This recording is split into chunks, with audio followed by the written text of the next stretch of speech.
dealing with the possibility of a neutral that breaks away from its mooring?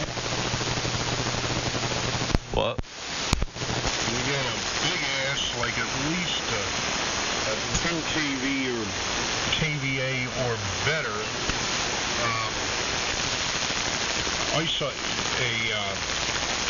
isolation transformer, or just an auto transformer that's stuck down to from 240 to 120, and you hang that right across your incoming service and tie the center tap directly to your neutral bus, so it would help balance your line voltage with unbalanced loads, and God forbid if the neutral left, it would protect you, but you'd have to be careful because you could exceed its rating.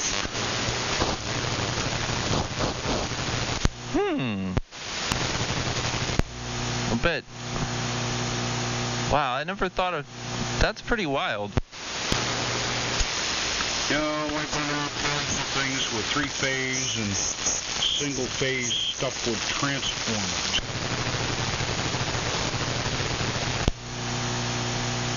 I'm still thinking about this. Yeah, just an auto transformer, 120 to 240 or 240 to 120. So there's a tap right in the middle, and you just tie that tap to the neutral, and you put the whole thing across your incoming electric service. You'd probably, for safety's sake, would want to fuse the thing so it doesn't burn out. If the fuse is popped, then its protection capability goes down the toilet.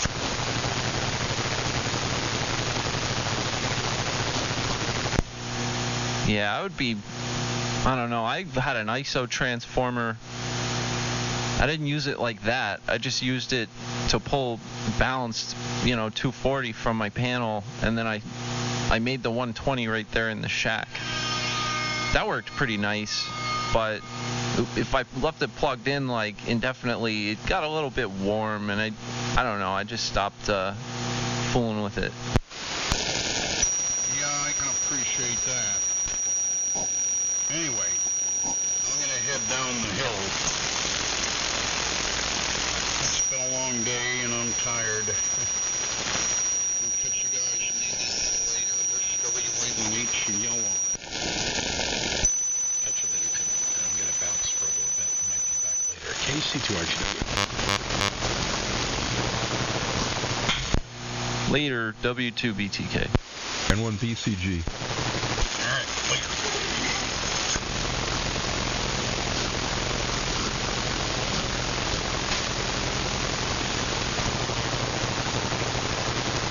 What the hell is that helicopter noise?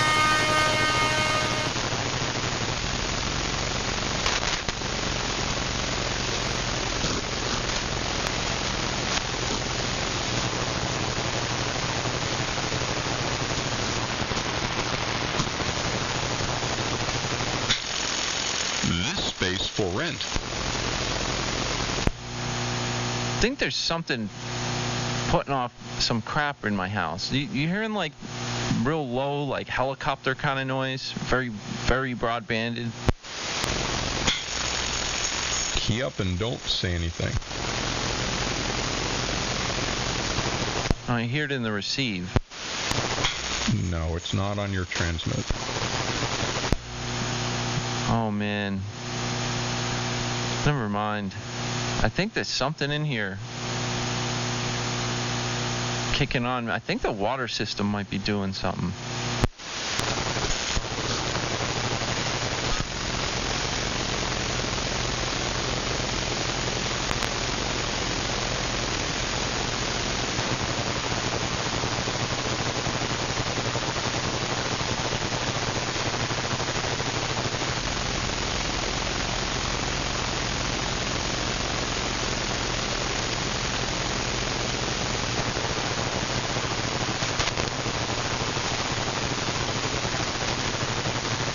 Well, where have you been, Clark? Where have I been? I don't know how to answer that. I don't hear you using the radio much anymore. Oh, it's all a matter of balance. You know, plenty of other things to do. So, you know, dabble in radio, dabble in those other things. It's all nice. That is nice. Something putting off like some RFI around here, I think. It sounds like a helicopter sitting there idling. But yeah, not in my transmit. I'm just getting it in my receiver there. Clark, was wondering if you were hearing something that's probably local to here. You should junk all that stuff. I know. Dude, I like step on like blown up MOSFETs and crap around here now. This place is going to hell. You gotta watch that, man. Blown MOSFETs are very unhealthy. How loud is that signal? Not loud. It's just extremely broadbanded and like down there in the noise floor. Yeah, that may be hard to find. Try tuning around on a receiver where you can go down in frequency, see if it's a harmonic of something else, or if you have a portable radio. I found a portable shortwave radio to be invaluable for stuff like that.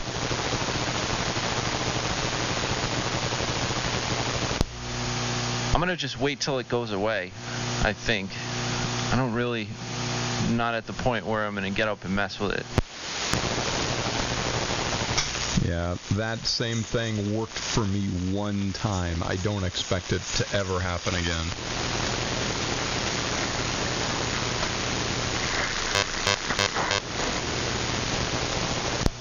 Boston Buzzy's pretty strong. Conditions to Boston must be good. What? W2BTK, and hello, Dave. Hello, W2 very well. And there's Clark. You know, Bill, the same thing can be said about you guys. Where have all you been? Right here, you know.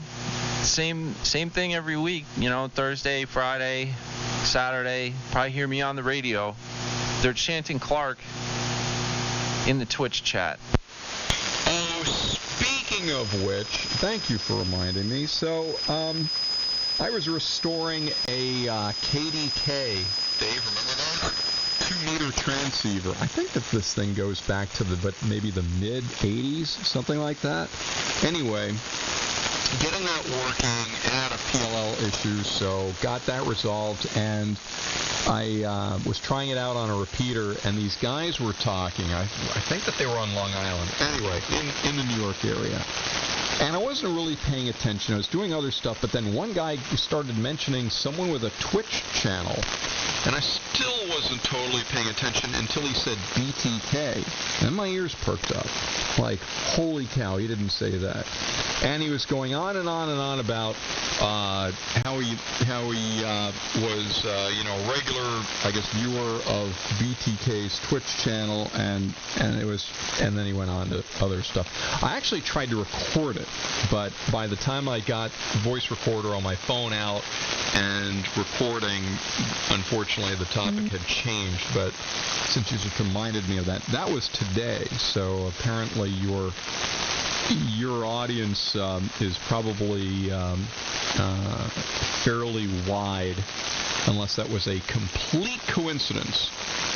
But given how the Nielsen and Arbitron ratings go, where one person represents 1,000, well, maybe you do have a following. And one BCG. Hold on, and where was this they were talking about it? On CB? No, on 2-meter. God, what was the repeater? I think it was in New York, 145.29, I think. BTK's all over the place. That's great. That's funny. Yeah, Well, who knows? There's probably somebody that's seen my... Like, if you look me up on QRZ, the link is right there, you know? So I think, like, the majority of people find it through that, you know? Maybe he was listening. I know there's a lot of people that listen to what goes on 3885 and 3875 and stuff. So that's probably it. That's really cool. W2BTK. The way it was brought up was a little odd, because when I heard BTK, again, that's what caught my attention, and then I was fully paying attention to it. Beginning when I'm like, yeah, he's got a radio station he puts on Twitch. I thought, these are ham radio operators. Why would they refer to it as a radio station? Not like, they didn't say, oh, he's got his, his ham stuff or his ham station. They just said radio station. So if I didn't know what you were doing, I would have a very different idea as to what was going on. But anyway, I guess the bottom line is, regardless of how it was described, you have a fan in Nueva York. Huh. Well, dang. I don't know. Maybe they meant ham radio station. And by the way, Clark, in answer to your question, where I've been, it's W2VW Appreciation 2 weeks. If you thought we were bad, and you can fill in the rest.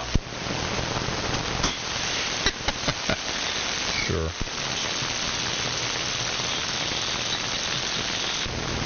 What?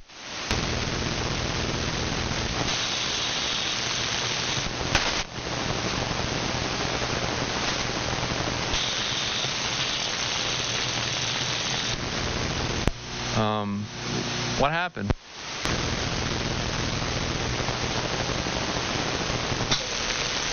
Well, the Coast Guard is doing their nightly maritime advisory bulletins on 157.1. Other than that, not much.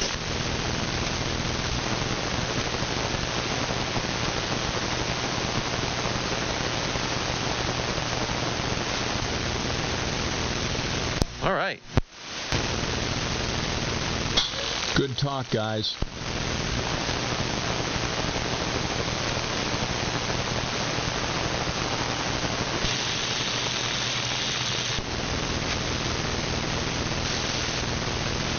What is a ham radio? So how about those Cleveland Indians? I was going to say the Philadelphia Phillies, but hey, AA3RE.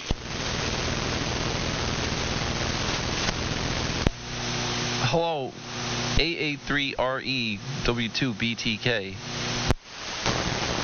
Hello, W2BTK. Seems to be the center of the topic of discussion. I guess I'm out of loop. I'm going to have to get in here more and get to know you guys so I know what's going on. But, we have a nice 30 dB over 9 signal here in southeastern Pennsylvania. The name is Pete. Papa Echo, Tango Echo, Pete. Hey, Pete. Cool, good signal into PA. I'm right on the PA-New Jersey border, on the Jersey side, here in Washington, up on Montana Mountain. I don't know if you're familiar with the area. I don't know where you are in PA, but I have pretty good coverage of that area, so I'm glad to hear an antenna system is working. It works off a whole bunch of radials, like old radial tires. A huge pile of tires out there underneath one of the sides of my antenna, and I think it definitely has something to do with the signal strength, locally. W2BTK. Hey Pete, welcome to 3885, and if you decide to become a member of the 3885 Underground Club, you will receive a playbill, a guide to all the membership, and backstage passes to each on-the-air dumpster fire that gets created. So well worth the investment. N1 BCG. Yeah, hello, Clark. I know we've talked before, a few days, maybe a week ago, something like that. And something went on the fritz here. Seems like it turned out to be just a little bit of a dirty tube socket. Doesn't seem to be any more of a problem than that. Yeah, I'm in southeastern Pennsylvania, 35 miles northwest of Philly, 30 miles east of Reading. What up, Tommy? There's that dirty tube socket. Man, do I hate when that happens. You just gotta grit your teeth, grab the tube while it's on, and twist it a little bit, and it'll be painful, but you'll get it reseated. That's what she said. The worst is when you can't transmit and there's somebody saying, I think you got a loose connection.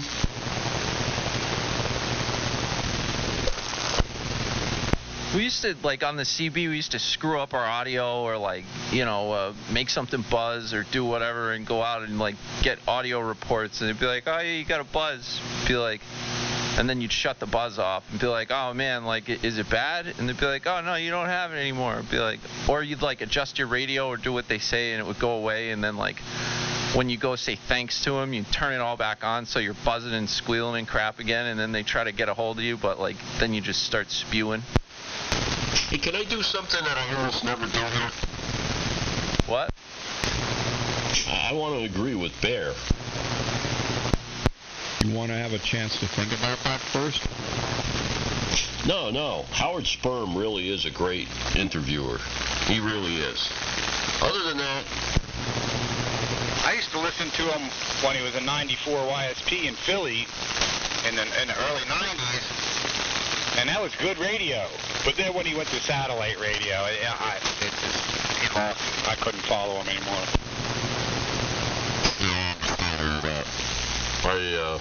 I never paid to listen to him, but one guy that I worked with for a while had the satellite subscription, and he used to pipe it to the whole entire place, so you couldn't get away from it. But anyway, yeah, his interview, the best interview I heard him do, and it's online, is with Joe Walsh. Just amazing the way he did it. The timing, the questions, the whole flow of the thing is excellent. He gets people to open up to stuff. You know, some of the things he's done, though, when it comes to other people and their misfortune and stuff, you know, not too cool. But hey, whatever. I like when he used to have Sam Kinison on. Sam Kinison used to make me laugh. Sam Kinison was great. He was great, man. A preacher. Man, what's better than that? He was hilarious. Oh, I'm so bummed. Yo, when thanks. He died. Giant Man, thank you. Sure killed distress right here in Philadelphia. What a loss. Yeah, drive a really heavy car, not a Camaro. Love you too, very weak. I think we've talked before. W2VW. It's been a long time, though. I think I used to catch you back in the peak of the last cycle on 10-meter backscatter. Yeah, I think you put up some videos of that. I remember your call from someplace, and I'm looking at your collection of stuff right now on QRZ. Yep, I think that's right. I've worked you backscatter at 10 meters. Yeah, I used to talk to that guy in Wales every morning. It's called Steve, if you look at a logbook. I used to work him every morning, and then there'd be those conditions where I'd be working other guys along the East Coast here on backscatter, and just as well. Yeah, that. You know, I remembered your call, but I didn't make that connection. I probably would have if I had scrolled through your whole entire blurb here. Anyway, good to run into you here, and someday 10 meters are open. There is no, if you like AM, you know this, but a lot of other people don't. If you like AM, get yourself an effective 10 meter station. Not some piece of crap wire antenna. You need a Yagi. Doesn't have to be all that high, but you need a real antenna, and it helps if you have legal limit. And you'll have more fun, and you will talk to more interesting people than you could ever do on this band in 1,000 years.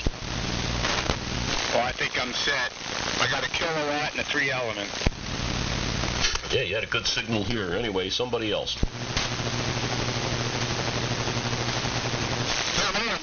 This band I'm running a 160 doublet, and the B&W, I don't know who they wrote this to, AA3RE. What?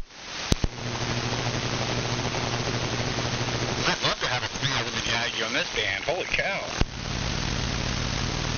I think CWM. Is this thing working? I think it is. Well, you're going to have a misfortune of those guys in Scandinavia with the 3-element beam on 160 that came crashing to the ground a few years ago. Yes, and it was up on a 300-foot tower. So much for icing, huh? But that must have been so cool while it was working. Oh, yeah, there's videos of it. I can't think of the call sign of the station, but it shouldn't be that hard to look up. Yeah, the whole tower rotated, and it was designed to rotate to minimize ice pickup during storms. Apparently something happened. You know, in Norway, was it Norway or Sweden? Something like that. I forget where it was, but I think it was Norway. I'm sorry, it was in Finland. That's right, it was way out in the country in Finland, and there was an ice storm, as happens like every night there in the winter, even in the summer, and the motor system failed to turn the tower and antenna, and ice built up, and finally the entire thing collapsed. Can you imagine coming to the site, finding your 300-foot tower and your 3-element 160-meter antenna on the ground in a big jumble of steel? Ouch. Connor showed me some giant 3-element beam, and like they didn't put it on a tower. All they did was get like some old crane and just pick the beam up with the crane and let it hang there. It was on 160? I can't remember if it was 80 or 160, but something big. It rotates itself. I guess so, or, the crane could spin around. Who knows, but it was, quick way to do it if you have a crane. Yeah, I guess if it was rigged from two points, you could just rotate the crane. You're 100% correct. Man, I tell you, KC2, CWM. I'd rather just have a 4 square. The website? No, 4 square. 4 verticals. My neighbor's got a 4 square. Yeah, he doesn't fool around. That's when you hear guys bitching about contesters all the time. Like every contester is a jerk. No. I mean, the ones that are here in the AM window are jerks, and they're really stupid because they're not making contacts while they're listening to us. And some of those guys really, really have their stuff together.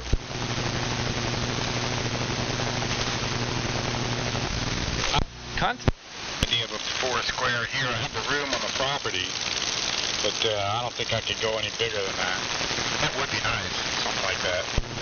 So what? Raised radials will save you a lot of headache if you can get them up 25, 30 feet and start to work on 160, and you don't need so many of them.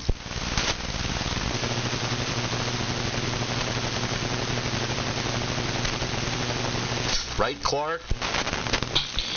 I was going to look into that for the radio station here. The problem is I don't know about on the hand bands where you have, frequency agility and stuff like that in a tuner, but if you have a radio station which has to operate on one frequency, I understand that those raised radial tower arrangements are very susceptible to the ground getting wet from after a rainstorm and stuff. There's a station up in upstate New York, GNY, on were they on 1220 or 1200 at the time? I forget, but anyway, they were up in upstate New York a bit, and they lost their transmitter site, and they ended up putting up a temporary tower in the swamp area, but they used 4 raised radials. So this is, we'll say, on 1.2 megahertz, and the height of the radials mattered, and obviously the length did also. But they were up on 4x4 posts, which have been driven into the ground, and I think they were up maybe about 16 feet above the ground, but they were a height that they had to be, and it mattered. So, who knows if that affects, amateur radio operators as much. Man, the band just did a flip-flop. It was interesting. 0-4UN, I think, has publications of how high you need your radials to be and why, and here's what we measured and all that stuff. But you bring up a good point. That sounds too low. What, 16 feet on 1220? Yes. It does sound low. I'm trying to remember. I was there in the 90s when I visited the site with the engineer, and I remember it seemed like it was high, but it wasn't crazy high, so I'm estimating 16 feet. Maybe it was 20, but it wasn't more than that. Yeah, when I did my Marconi thing here, which was similar to the BCG antenna, I had mine at about 30 feet above average terrain. Ground conductivity come into play with that, I imagine? When people talk about ground conductivity, it's in a couple of different ways. Like, you've got your ground conductivity as far as ground losses, and then there's the ground conductivity under where the antenna arrangement is. And yes, it does. Because it really is, there's coupling to the earth under this thing. And ideally, it would be high enough where you wouldn't get coupling, because you don't want it. When you have a buried ground system, you're trying to couple as much as you can, which is why you have to have, 120 quarter wavelength radials and such. You want the coupling. When you have a raised ground system of 4 elements, for example, you don't want to have the ground coupling, because ground coupling in that case translates to loss. So it's a very different philosophy having raised radials versus a buried system. W2 very weak. I can wrap my head around that. But I hate to throw this to the side, but are you the same BCQ of WBCQ thing? I would be, except the last letter is G, so November 1, Bravo, Charlie, Golf. Oh, I copied it wrong. All right. I was thinking, I used to listen to, I've been listening to WBCQ for probably over 20 years now. Well, I'm the station which is a tribute station for 1BCG, which is the first amateur radio station to ever successfully send a successful message using shortwave frequencies across the Atlantic on December 11, 1921. And that happened 3 miles from here. Now that's cool. AA3RE. That's up, you're up off Massachusetts, though. Actually, southwestern Connecticut. At the time, the entire ham bands were one, and that was 200 meters. So everyone was running under a kilowatt, 200 meters, and that's that. But, from time to time, they thought maybe they were hearing ham radio operators in Europe. They weren't sure.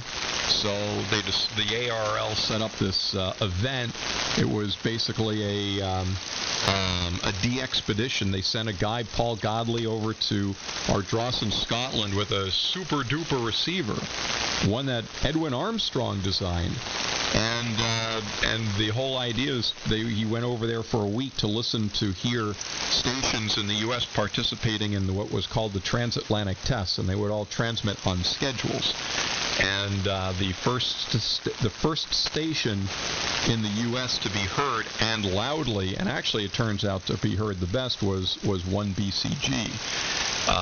And they were using UV203, what was it? 4 UV204 tubes, putting out I guess it was maybe like 600, 700 watts out, but it was a kilowatt input. And they were CW, not Spark, so that marked the official end, really, of the popularity of the Spark stations. And 1BCG, although I guess that was part of the story, wasn't it? Oh, I thank you for the history lesson. I love history. AA3RE. W2BTK. So Pete's out there in America.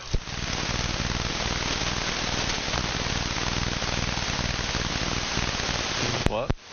I see he lives out there in America. Oh, yeah. Exactly.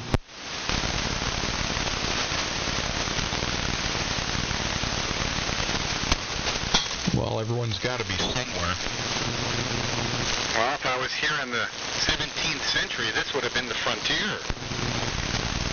If I would have moved 4 miles west of where my house is, I would be in America. Yep.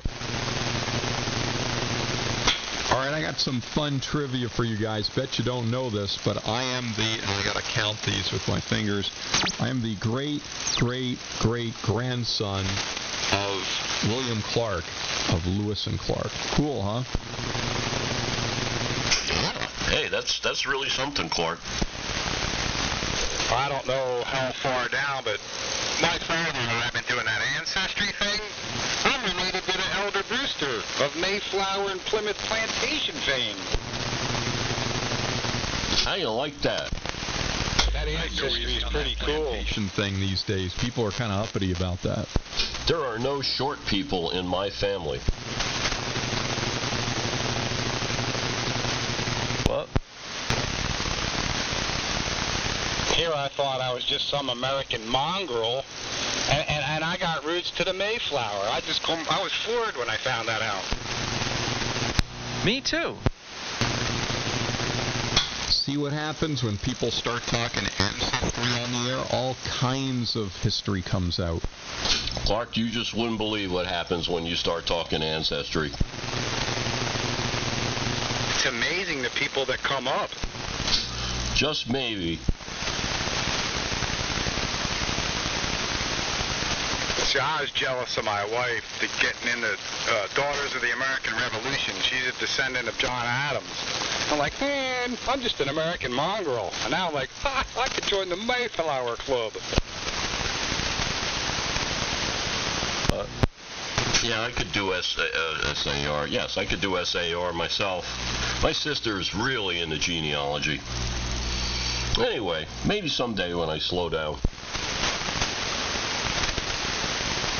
My father's working a line on the SAR himself right now, so we can get both of them. And I just thought I was a mutt. Well, if you need any intel on that, I could. Yo, thanks for the bits, Tommy. Some people that might have useful information. If you have any bumps, just send me an email. Which call sign are you again? W2 very weak. I just sent you a QSL on QRZ, so I can get rid of all these not real radio FT8 contacts that I do and put an AM one up there with it. Oh, yeah. I fooled around with that. It didn't last long. I'm back on AM. I really like it. It's fun. Ring out your station and test its capability and learn even more about 10-meter propagation than I already knew. Perspective and some other bands as well. It's different, but hey, when you get tired of hearing some of the stuff you hear on the air on phone, you know? No, I get it. No, I fully understand that aspect of it.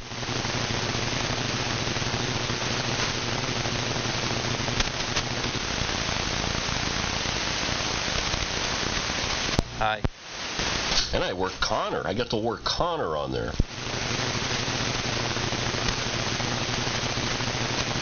I think he posted something about that in the Discord channel. Yeah, he didn't like my signal report. And he was like, well, Dave's probably got noise there. But I posted something back about it that there's a number of things, and you can't expect reciprocity, and here's why. Yeah, you're a good dude to have in there. Explain stuff. Do a little bit of myth busting. Yeah, it's funny. I might have another thing going with the family with you, Bill. So the other young up-and-coming AM genius Daniel. There's some stuff going on, maybe with UDEL coming up down the road a piece that I just heard about today. It might be fun.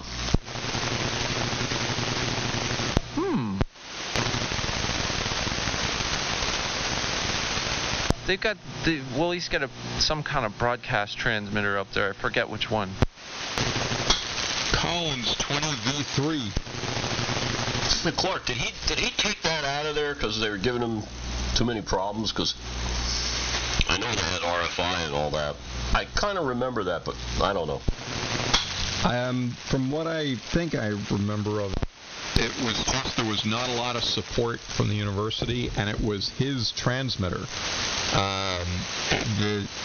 He owned it, you know. It was basically at the college, and so the last I heard, his plan was he was going to get his own transmitter, have it at his house, and then keep the club going. But then they wouldn't have to be under the thumb pressure of the university. They could just do the club, and it would move much more smoothly.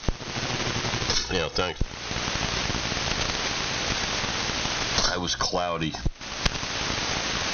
This is old information. This goes back to the spring, but it was a typical college bureaucracy. Like, you can't get anything done without 50 people signing off on it, and it just, I get that. I remember that vividly from my college experiences. So when he said, yeah, he was going to move it to his place, like, absolutely, that's definitely the right thing to do. Be done with all this nonsense. Except you said bureaucracy. Well, yeah, college must have crept in somehow. Yeah. Or it's my Connecticut accent. Yeah, what's up with that? Kind of grew into it. Did you say Connecticut? Having that. Yo, man, lots of cheering today, man. Thanks for the bits. Up in that neck of the woods up there in, New London, Groton. Are they affiliated with the Navy? That's a big naval area there. My uncle is retired Navy. In fact, most of my family has been in the Navy at one point or another. I myself am retired Navy. Oh, well then, yeah, it's New London, Groton, the sub-base there. Yeah, that's, at this point, I think that's Connecticut's claim to fame. When I was 11 and from a 10 to 13 in that neighborhood, a couple of years plus, I lived up there with my mom in New London, and my stepfather was in the Navy, and he took the USS Fulton. Ouch. Uh-oh. Am I melting down? Yeah, you were. Yeah, I don't know what's going on. I got wonky 6146. It's that dang tube socket. Yep. All right, let me sign. E30. Well, stop back any time. Nice running into you. And 3, and keep one hand in your pocket while you fix that thing. You'll get it. Can't be that bad.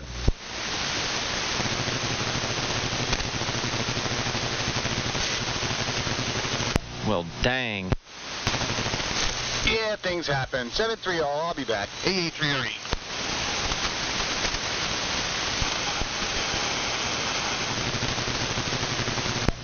Oh well, at least it's tubes, so it'll be alright.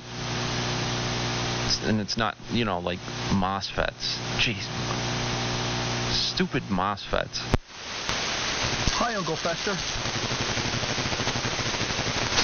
Yeah, what about it? Hi. What? Huh? It's Mikey. Hi, Dave. Hey, Mikey, how's your biscuit? That's pretty good, man. N2MDX. What's up, Billy? Oh, not much, Mikey. Just trying to get a little closer on frequency, but it didn't work out. What the hell?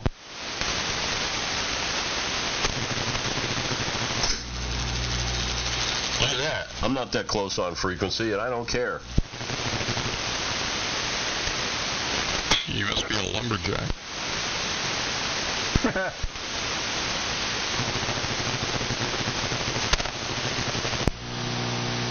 Dang, now I'm too...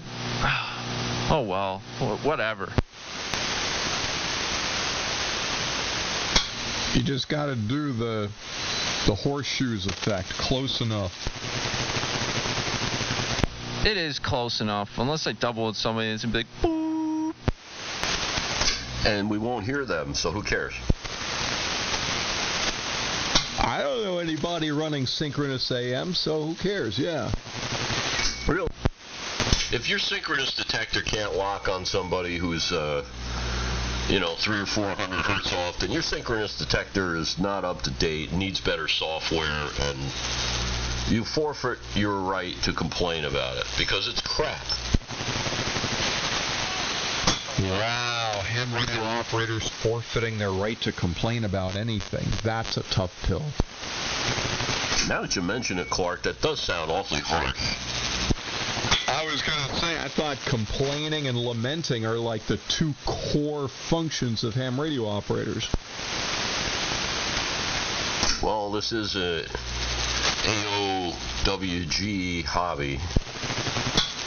You know, to restrict ham radio operators from complaining or sending out invitations to their own pity parties is equivalent to cutting open the top of a pumpkin and ladling out all the guts and dumping it into a big paper bag to throw away. You've gutted the entrails of the pumpkin and you've completely castrated the entire purpose of amateur radio.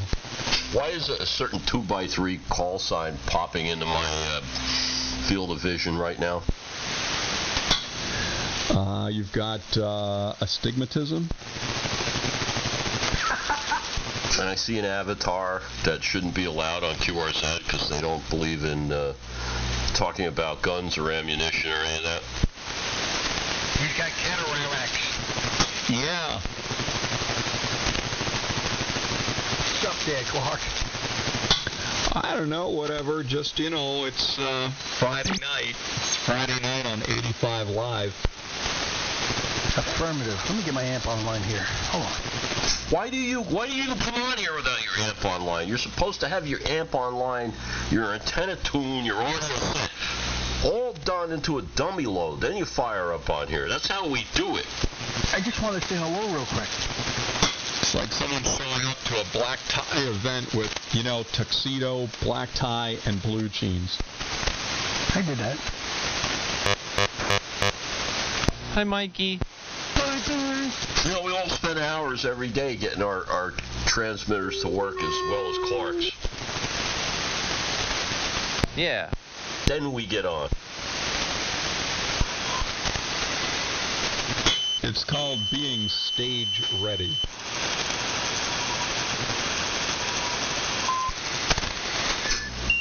Don't get too very well. What happened to my scope? My scope stopped working. You got RFIs in there? Something like that? W2BTK. Hey, Billy the Kid, KC2 CWM. I know I signed in earlier, but I had to slip away. Good, happy day. What is it? Happy day Friday to all.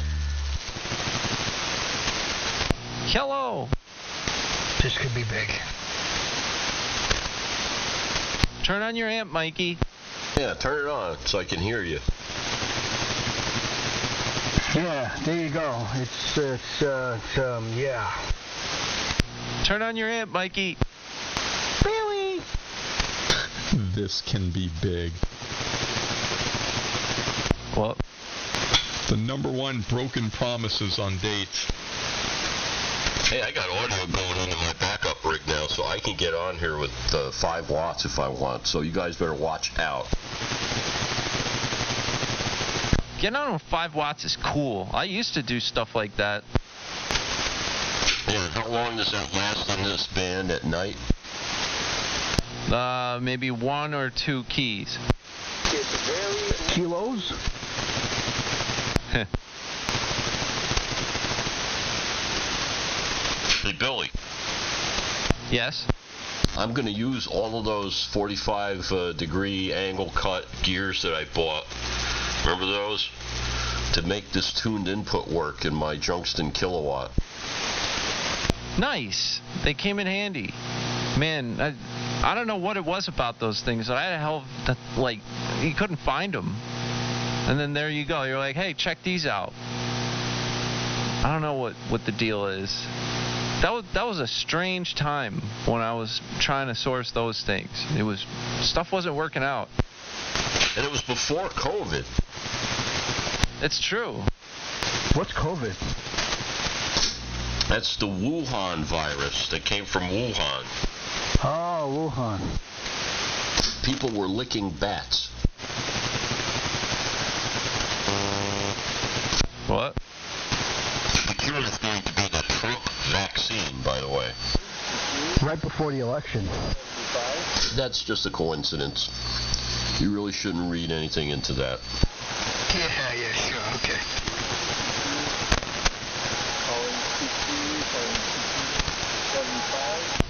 Somebody, what's that, CQ on 80 or something? I have a notch there, but they're more off frequency than I am.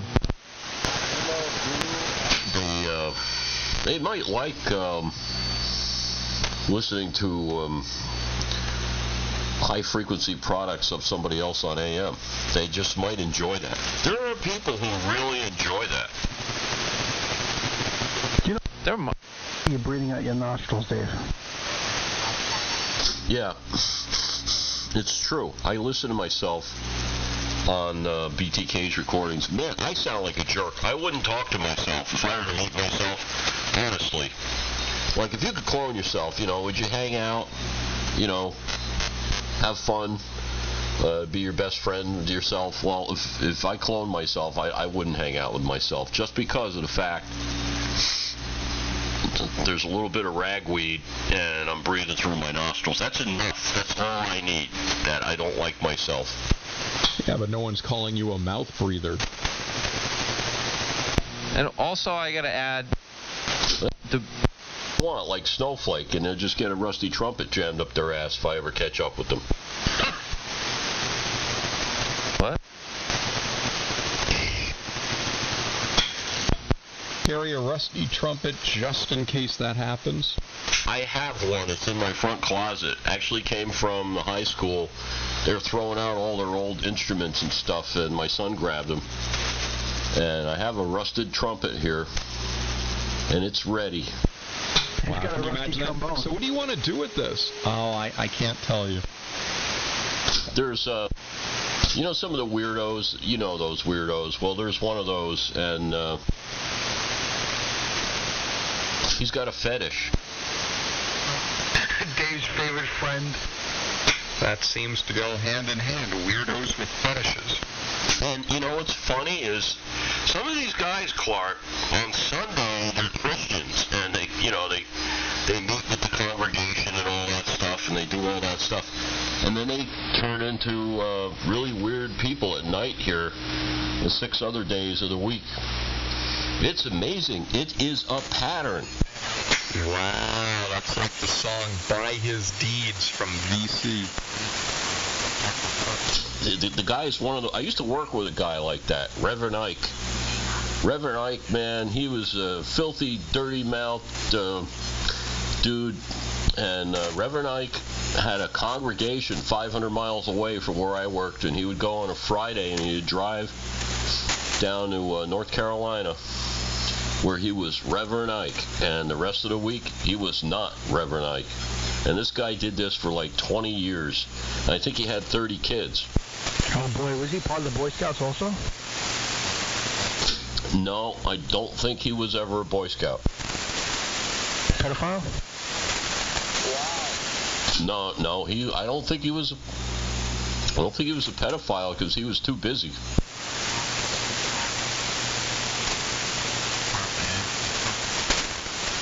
What? Well, that solves that, Clark. Into MBX. Anyway, the only thing he was missing was a ham license. W2VW. Getting all this figured out. It's not even dark yet. W2BTK. That's it, Clark. I'm just keying up to identify my station. KC2, CW1. Listening.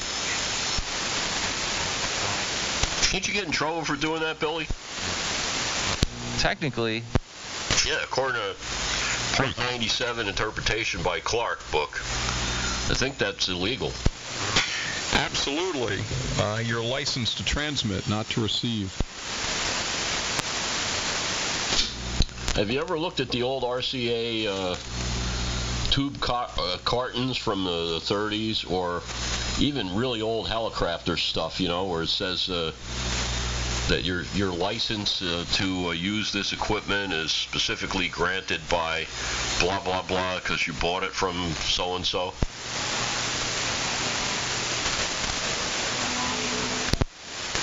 I take it that's a no.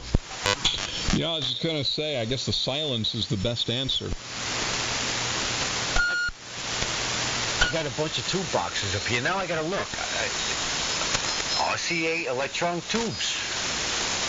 Now I got to take it off the shelf and start reading it. Come on. Use two hands. Yep. The people who pinched more patents. Those old... Oh, you gave me two boxes in there. Do those have them? They might. Those are definitely pre-war boxes. Let me go look. I'm gonna get one. Wow, free Franklin Quigley. What? Burger 25? That's right. Well, if it's that old, the box might fall apart. Be careful, Bill.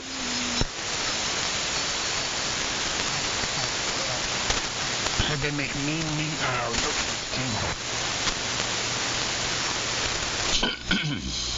You'll have to try that out in about another year. You can go out there now. It's got a pickup window, and you'll be good to go.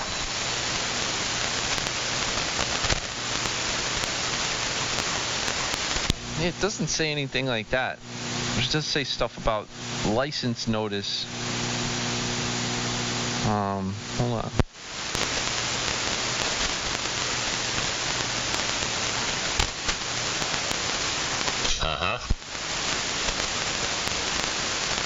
You got to hold a black light over it. It's very clear then. You gotta, Billy, you gotta ask Tommy or myself about Tommy's grandfather on his mother's side sometime, the RCA story. The RCA story. All right. Yeah, ask Tommy about his Grandpa Joe and the RCA story. And what he had to say about the people at RCA. You would really appreciate it. All right. He was an RCA employee at one time. He was the one that the slogan "His Master's Voice" was created for. I got a confirmation from Peter, 3885 AM. That looks so good on my QRZ page next to 50,000 FT8 contacts that aren't real radio.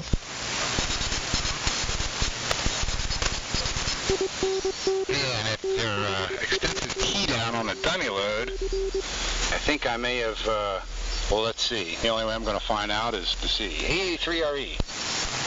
Well, you're there now. There's a Radiotron tube in here, isn't there? I thought they were just boxes. I didn't even know there was a tube in here, Dave. Yeah, man, those are some spares. That was to give you some a little push to getting it finished. Oh man. Oh, you're making him blush.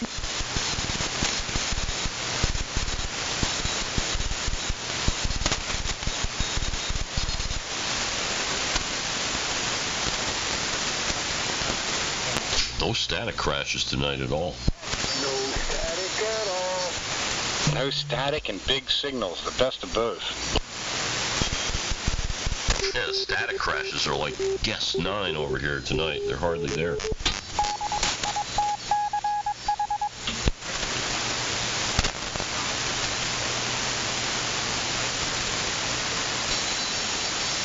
Good evening.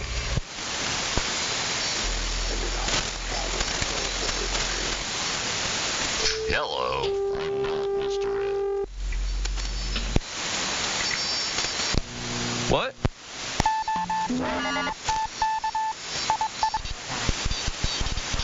Some guy out there sending Morse code wants to know where the amyl nitrate is.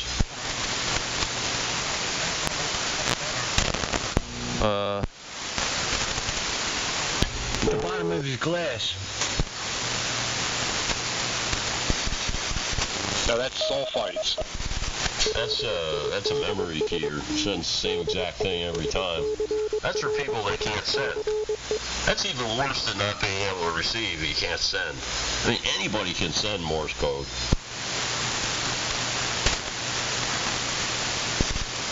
Even a no-code extra can send Morse code. The only reason I would want to learn Morse code and get good at it is so that I could be all high and mighty about it. Be like, oh, a bunch of no-code extras, blah, blah, blah. That's the problem. People should scale back that high and mighty crap. They really should. Because the future of CW isn't good because of that crap. A lot of people enjoy learning it and using it and all that stuff, especially if they have musical abilities. It's a lot easier for them to learn it. But all this, you got to get the procedure right, do this right, we had to do this back in the, all that crap, they're flushing their future of being able to work somebody with their favorite mode, right down the toilet, by being jerky about it. I totally agree. KD2PII. Hey, 2PII.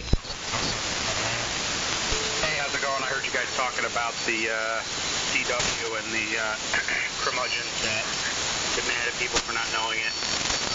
All you got to tell them is if they ever give you a hard time about Morse code, just say back to them, okay, Boomer.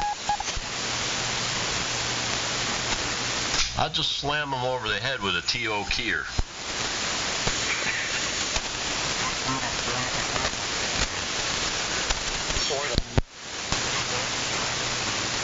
Good evening, WB2H again. Hey, George. Now what? It's George of Queens, not George of the Jungle. George of the Concrete Jungle. Yeah, I was going to say, you're not sure about that. It is a jungle. Watch out for that tree.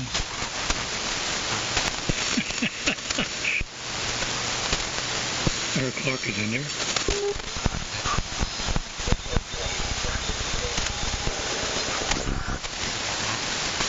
Copybook or something, I'm not sure. What? I say again, I think I'm copyable enough over the static. Wait, what? No, yeah, you're doing fine, George. Yeah, I love you too. What's the microphone du jour? Same one as yesterday. I don't know how to say that in French. Yeah, I don't know. You may convince me to maybe use that other microphone sometimes. You really think it sounded better? In my opinion, for the time that we spoke, propagation and all. Yeah, you know what? I'll split it right down the middle and I'll turn on my reverb. There we go. That's a good compromise. The hell it is. Nah, we need reverb out here. Gotta do that. Nice, yeah.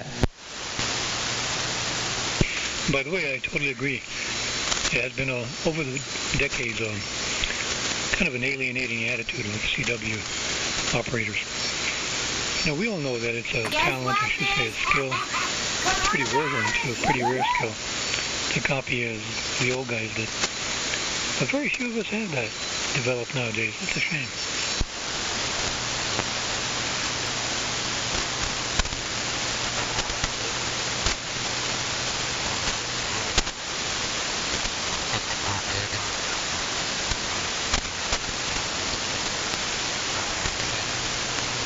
This space for rent. Clark, what's up with this thread here, this guy on QRZ quitting ham radio? What is this?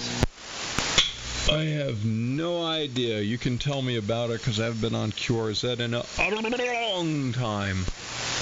Oh, good for you, man. Yeah, me either. I mean, I check it occasionally. Every couple days I'll scroll through. I'm not even logged in half the time. And it's, you know, it's QRZ forums. I guess you're retiring with like a perfect record. What's your like to your post to like ratio? It's actually gotten worse. I think I've got 13 more likes than I have posts, so I've surpassed 100%. Oh man, well, Clark, they're generally very well thought out. Well, being that I'm now beyond 100%, which is mathematically kind of awkward, I've actually posted stuff, you know, just to like pee away a couple of likes, and then people like those, and then the number goes right back up again. So it's amazing. Even though I don't try to get likes, I get likes. So I'm floating above 100% regardless of what I do. I suggest more drunken posting. W2VW, that'll work. It works for me. Start a thread on modified Heising jokes. That should do it. Drunk on the internet talking about something that grinds your gears, that makes for good internet. And Clark, I'm going to go, there's still hundreds of N1BCG posts that I haven't read from, you know, years ago or whatever.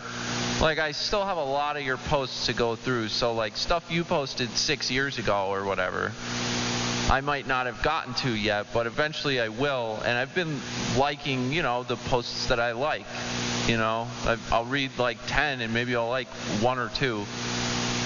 And I just go through them. I'll try to give you a little bit more headroom, you know, so you can do some experimental posting, or at least more experimental posting. W2BTK. Yeah, you know, it's real nice, but please don't. I mean, at this point, I'm trying to get back down to 100%, and I can't. So I'm good.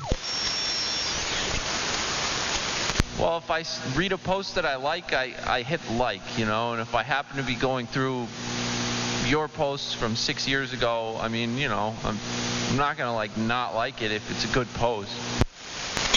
Oh, you know, something weird happened. What was it? A couple of weeks ago, the ratio jumped up without my doing anything. I think that a moderator ended up deleting a thread which had a whole bunch of my posts with no likes on it, because all of a sudden my post count dropped and my like count stayed the same. It's like, how the hell does that happen? Well, that's why my hypothesis that some thread got out of control and the whole thing got blown out. They didn't get rid of posts of mine that had likes on them. That would have really roiled me. You know what's the worst curse word to use on the air, Clark? What, royal? Moderator. Well, I don't know. That's what they're called, I guess. This dude that's like quitting ham radio or whatever made this post. He's a moderator on there. He's gonna keep moderating too, even though he's, you know, not gonna be doing the hobby anymore. Well, it's like anything. People say that they're upset or they're quitting, or, you know, as a matter of fact, there's a lot of threads like that. You know, you look through there and the people say, like, had it with ham radio or whatever, and all it is really just to get people to say, oh, no, you're a great, guy, girl, whatever. And that's the real purpose of it.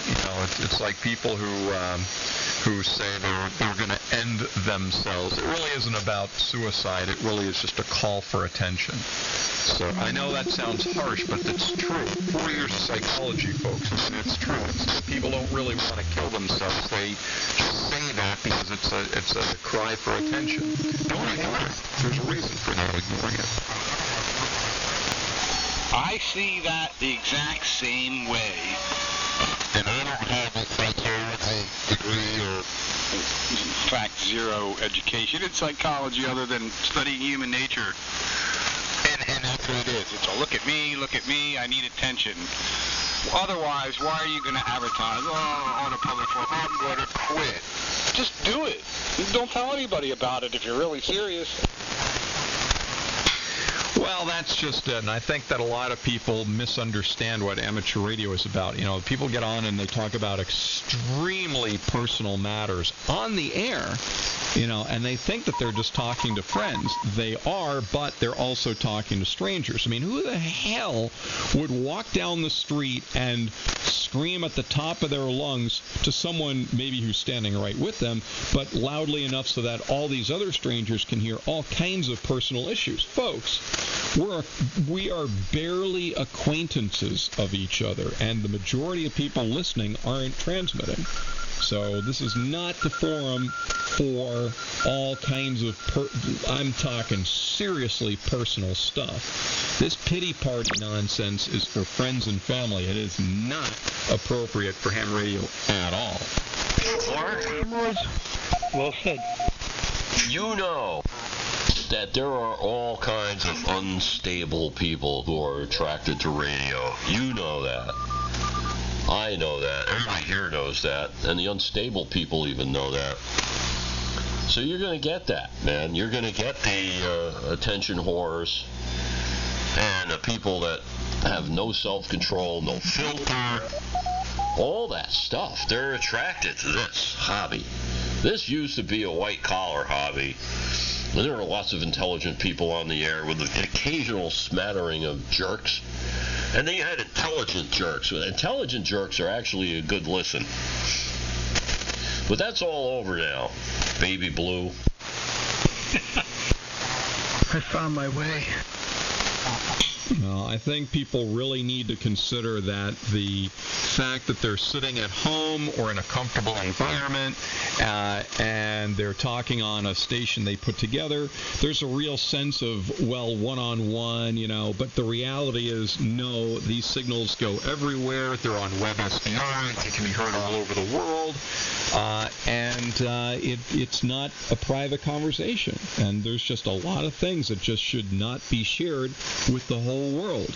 You might talk to one person really well, and that whatever you're saying may be directed to that person, but there's a whole bunch more people who you do not know who are now going to be hearing all this, and it is not the forum for personal information. W2BW. W2HJK, by the way, that's also overlooking the fact that it's an insecure hobby. I just want to let you know that my boxer's talking to you, George. I'm not afraid to say it. A lot of good points here. Billy, are you letting Boo Boo adjust your audio again? Yeah. Hello? I should turn that damn thing off, huh? That's all right. It's wet. Leave it alone. It's only on the sibilance, man. That's cool. That's the right way to do it. You know stuff, don't you? I'm going to get my word out. I've got good Behringer crap over here where you can make little tweaks like that. It's actually, it's on everything, but it's exaggerated on the highs and then cranked down. So, but I'd really have to be putting the smack down on your receiver to tell like that kind of nuance. You just got to add that 120 hertz notch filter. Yeah, you're only 50 over. Is that 120 hertz, Clark? Is that what you're hearing? I'd slap an FFT on there and wipe it out. Seriously. Oh, it's 60 to me. Yeah, it should be It should be 60. That's right, Chris. And it's not AM. Sounds like a ground hum or similar. Yeah, we're humming. Well, I did adjust the variac. I turned it down. I should put stuff back, make the hum go away. ICPM you're listening to, Clark.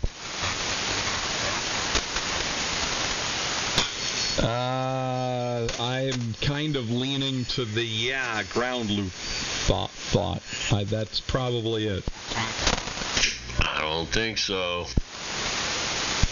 It may be 60 hertz, but it's rich in harmonics. He's got a loose JS. Probably. I think it adds character.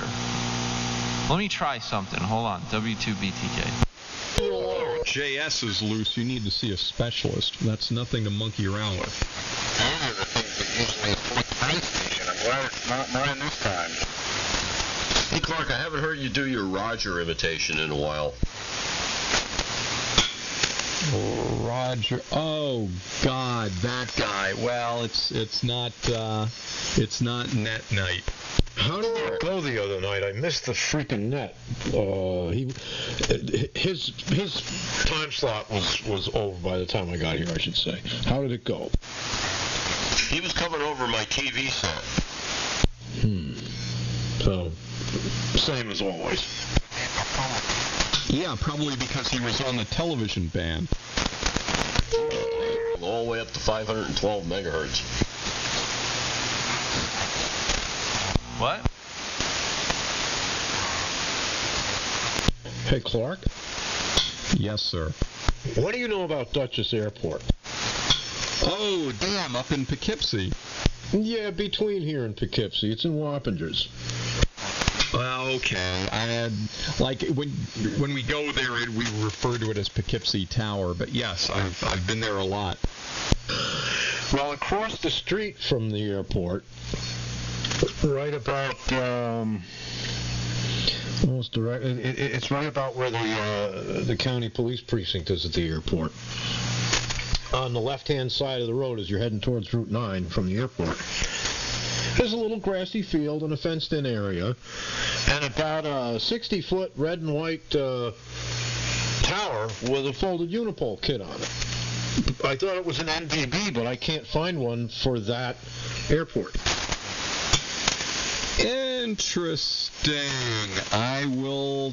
What? It's near. You're saying there's a grass field that which would probably be privately owned. Well, I'll check that. How far is a grass field? Or no? So you're not saying it's like a grass field as in a grass airport. You're saying it's an open grassy area with this thing sitting in it. Right across the street from the airport. A little fenced-in area. I'm going to say about an acre of grass. And the short tower, shiny red and white, recent paint, or it's brand new, and a wire coming down from the top like a folded unipole kit. Wow. I don't know. That's fascinating. I'll have to check it out. Maybe I'll just drive by with a frequency counter. Well, my idea of driving by is flying into the airport, so I don't have as much access to the outside of the airport as you might. Yeah, I know. Well, it's 10 minutes from here, 15 minutes from here. I'll have to drive back. I just noticed it the other day, and I go by here all the time. How high is it? Is there like any kind of a utility building nearby?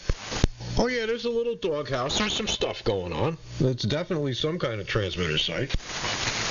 Holy cow! Because I know they've been taking NDBs out, and I don't. Well, you know what? I have a aviation sectional, which is a map here with NDBs on it. What? I'll go check it out. Maybe it is one. I couldn't find it. I found a lot of them in the area, or ones that were in the area, but nothing for that place.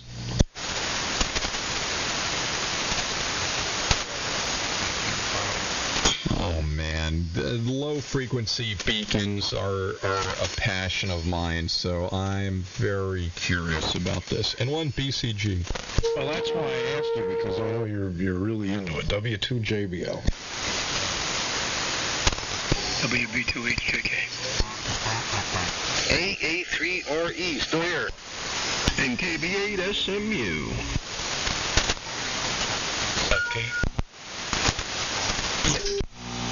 W2BTK. And good evening, SMU. Good evening back.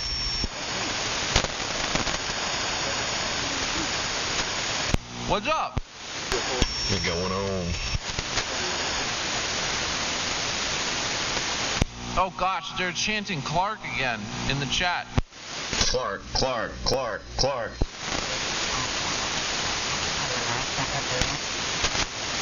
Hey, Clark. I'm looking up navigational beacons near Poughkeepsie. What? How do you feel about the presidential election? You know, I was just talking to someone earlier today about that. My feeling about politics is that at best, people will simply agree with you, and at worst, all hell will break loose. So I don't. Yeah, at best, people won't even talk about it. Okay, very good. You know, because the thing is, seriously, I could, whatever I say, regardless of what I say, the best I can hope for is people say, yeah, you're right. And that's the best you can get is neutral. That doesn't seem worth it. Either agree, the best you can get is neutral, or someone just smiles at you and changes the subject to the weather. Well, I hate the trivial discussion. Oh, here we go. Nearby radio navigation aids. I'm not avoiding the topic. What I'm saying is I don't like talking about transmitters, antennas, any of that ham radio stuff. I mean, varied topics, you know, things where we keep it moving. Like if we're all like a bunch of normal people, not ham radio operators, hanging out, having some drinks, it's a Friday night, just like it is, you know, talking about whatever's interesting, but just not the ham radio stuff. Oh, come on, I like talking about transmitters and antennas. We can always go back there. This one I'll talk about. All right, so the nearest NDB, I know this is so dorky, to the airport is 9 miles away. So that's it. It's not an aviation beacon, whatever it is. That's what exactly the results I came up with. So I don't know. You know, if it's a if it's an AM, the tower is awfully short for that. Well, I guess I'll have to drive by with a frequency counter. That would work. So you're saying that short doesn't work as well as average? Wow, now that wouldn't happen to be, what's that guy, 950, the pirate dude. I wonder if that's his new antenna. Transmitter is somewhere up around Hyde Park, and the site is utterly decrepit. Yeah, I didn't think he'd be updating that stuff. And so it's right next to the airport. Hey, how far is it? How far? You know, maybe it's worth foot pedal going broke there again. and then just walking around the airport. It's that close. Well, you go up Route 9, and you turn right on to, what is it, New Hackensack Road? I forget. But there's a sign that points, it says Dutchess County Airport on it. And you go about 3 miles up the road, and there's the airport on your left. And right across the street, 100 feet, 200 feet from the fence of the airport, is this antenna. Time for a Google Earth investigation.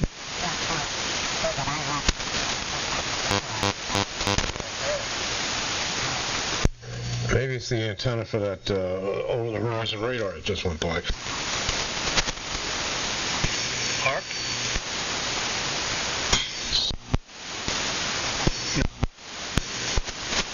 My foot pedal broke again, damn it. There's a Line Master Clipper. You'll never break one. No, it's not the actual pedal. It's the connection. I have a proper strain relief, so this happens like once a month.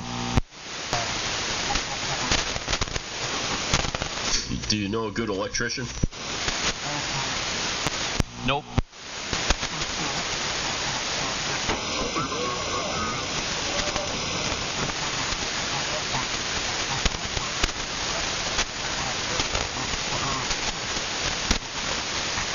I use really janky wire too. Man, now I gotta get out my portable soldering kit and plop it up here on the desk. Janky. I'm using the same 2-conductor stripped off from 4 or 5 conductor Radio Shack rotor cable from the 70s on my foot switch that's been on there for at least 35 years. I'm using the rubber-covered electrical cord that came with this foot switch 30 years ago when it was made. And it's got serious strain relief. Mine's a Singer sewing machine switch. This thing Probably is from New late Hackensack 40s. Road. What was that, Clark? The antenna, is it off of New Hackensack Road? Yes. Okay. I mean, it's 100 feet from the road.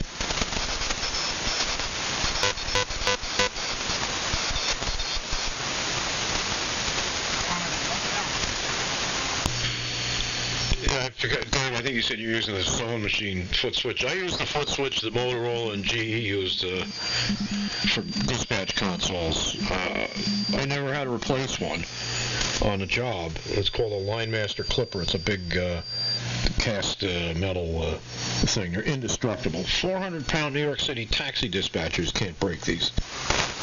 Yeah, that has like a rubber set of grooves in it, right? No, so it's a set of metal grooves.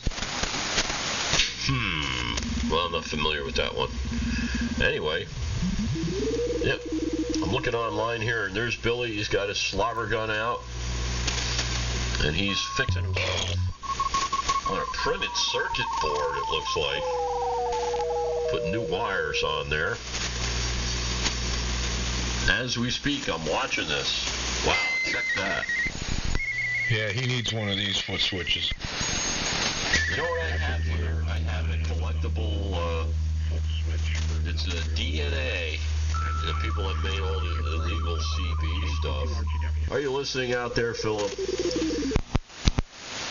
Foot switch, and it's got like, it does 3 different things. So you can bring stage 1, stage 2, and stage 3 in on your foot. And it's something they sold, and it's really stupid. Oh, the CB foot switch mark. You know, that's something I never could figure out. You know, with all these brilliant, so-called brilliant CB so-called techs out there, you know, all these CB people key their amplifiers with a goddamn foot switch. How come the techs could never figure out how to put a relay in the CB?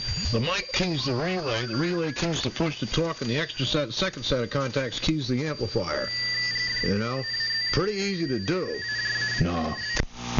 Foot switch. It's even worse than that, man. You key the amp with the foot switch, and you got extra contacts in the amp to key the exciter. That's a good way to do it. That's what I'm doing here. Well, I had a couple of guys down the road from me when I was living in the, other house that had these big, multi-8877 amplifiers, and they're using the foot switch to key the thing, and I'm like, and I was doing some work for these people, and I'm like, well, why don't you let me build you a basic station control so you won't have to key the mic, hit a foot switch and then key the mic? And the guy says, oh, no, I got to be in control with the foot switch. It's the only safe way to key the amp. You and me should write a book, How to Lose All the Stupid Knowledge You Got on CB After You Get your gun on it. I'm afraid it wouldn't sell very well. That's the problem. And all the weird stuff that's happened in my life, it's unbelievable, and I can write a book about it. And nobody would believe it. What the hell's that, Billy? What's wrong with you? It was zoomed in. It's kind of funny. You need more pizza.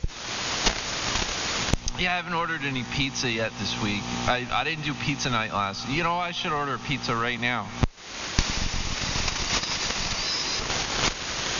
You see that? I don't even have to do it subliminally. I got pizza tonight, and I just cooked up a whole package of sweet Italian sausage. So I'm going to have sausage pizza tonight. Did you get it from a sweet Italian? No, I got it from ShopRite. Does a pizza steak count? Pizza steak? Ah, yeah, cheese steak. But you use mozzarella cheese and pizza sauce instead. Oh, to die for. Is it made from goat's milk? I don't know. It's mozzarella cheese. Whatever goes on the pizza. That's what I'm saying. So you can make mozzarella from goat cheese, from goat's milk, I mean, or regular cow's milk. And if it's made from goat's milk, it's good. Oh, Dave, somebody doesn't like us. Imagine that. Just imagine pizza that. steak. There's way cooler ways to QRM people nowadays anyway. I know. They're trying really hard. Which, you know, Chris, I've heard your blurb about that's a whole different activity on ham radio. There's contesting, weak signal work, moon bounce, SSB, AM, CW, ready, and there's jamming. And I can understand that that's part of amateur radio. And my thing that I really enjoy is just burying jamming while I'm on the air. And making them waste as much time as possible, because again, we are performing a public service here, keeping these people away from the general public. Yeah, well, I know things about the subject that 90% of the hams jamming will never know. I was a professional jammer. I was a jammer for hire 30 years ago. Can you believe that? Yes, I can. And I was damn good at my craft. Did you ever lay a bush boogie? What? He has. We used to do that when we were kids back in the 70s. We'd go lay bush boogies. Somebody was annoying, take the walkie-talkie, tape it up, key it down, lay it out in the bushes somewhere near the house. And then they could talk all they want, but they'll never hear a thing. Oh, I was much more.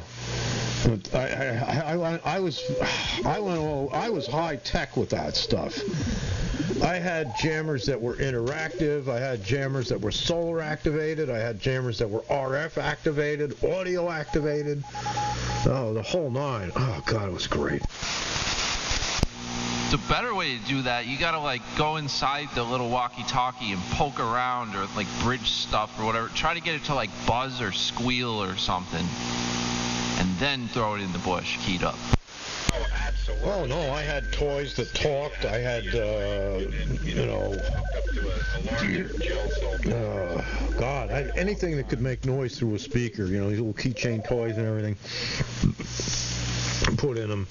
And I used a radio, and I would run a couple of watts and a full-size car battery and a big plastic toolbox and a real antenna with counterpoise, you know, like 8 radials. I mean, serious stuff. And I was putting them at mountaintop sites, so instead of just taking out one asshole, I'd take out a whole group or a whole county. A whole net. Years ago, somebody did that up French Creek State Park. From what I understand, he went on a fox hunt and found it. Is there anywhere near Rockland County, New York? No, it's down here in Pennsylvania. It's a park, maybe 20 miles from me. But, it was when we were teenagers. Somebody decided to lock down the whole channel, and they put a 4-rot CD or whatever in a full-size 5/8 ground plane up a tree in the state park out in the highland. Worm. Roads for a long ways. You got to hike or something to get there, and they put this monstrosity up there and camouflaged it and the whole thing, you know. So we had to go out on a hunting party and get this thing. Oh, yeah. Well, I planted one at an abandoned Nike missile base that happened to be a mountaintop location. And it was solar operated. It would come on at night, you know. It was taking out a whole county, basically. And I would go up there every 2 or 3 days and change out the battery, because the battery would crap out eventually. And one morning I got up, and I got up early, and it was, still dark, and the thing was not on the air. So I drove up there, and the whole area was roped off with crime scene tape, but it was gone.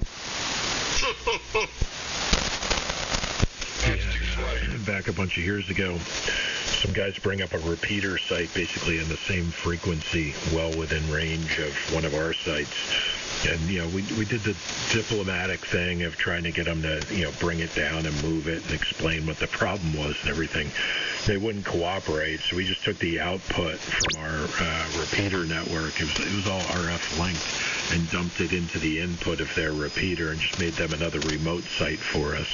It lasted a couple of days before they went and unplugged the thing, basically.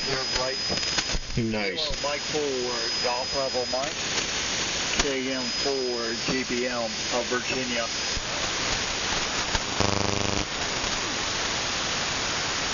What? I think there's a breaking station trying to contact us. AA3RE.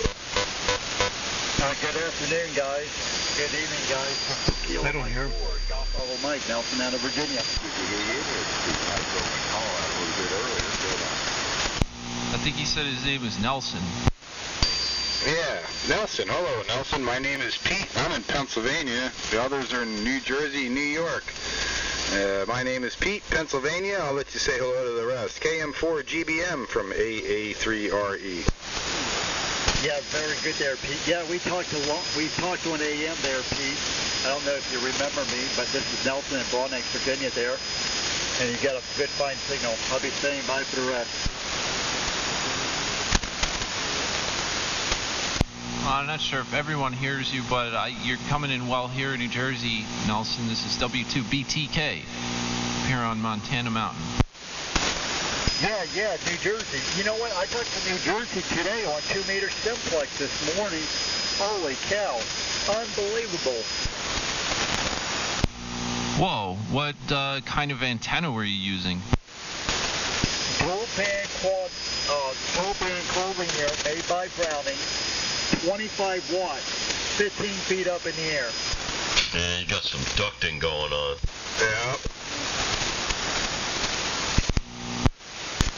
Yeah, that's not uncommon if you're not far from the coast or somewhere where there's some real good weather fronts looking at you on the map. So you're going to get that. I get that here all the time because I'm close to the water. Stuff from New England, even northern New England, comes in here all the time, and once in a while it'll go down as far as Florida on 2 meters. It's a lot of fun. You just have to be there. You have to be ready. If you look at DX Info Center with an E at the end, Center, C-E-N-T-E-R-E. I don't know why they did that. I guess they think they're British. You see tropospheric ducting forecasts and also previous ducting maps. And it'll tell you, and I'm sure if you go back to the previous maps, you're going to see that there was an opening. W2 very weak. Got to get all your ducks in a row. Copy that there. Yeah, I was usually on simplex, easily. 15 contacts in New Jersey today on simplex. I can't think of 15 people worth talking to in New Jersey, right, Kenny? Oh yeah, I got a Yagi on 2 meters here, and I haven't turned the thing on in so long I couldn't tell you when I turned it on last. Nelson, yeah, I remember you. I worked you on 40 AM, right? Yes, you did there, over. Yeah, you're coming in really nice here on 75. No problem. No problem at all. Coming in really good. Good to hear you again there, Nelson. Yeah, good to hear you guys. That guy was talking.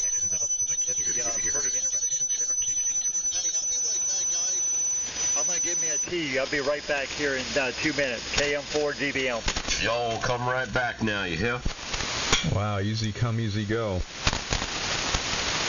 Well, he's got to have a tea before talking to us. I don't blame him. Something stronger, though.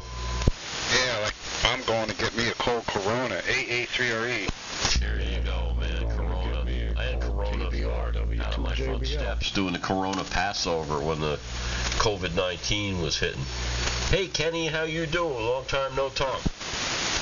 Doing awesome. PBRs, huh? PBRs are good. I like PBRs. No, I like that. I'm all right, Dave. Good evening, everybody else.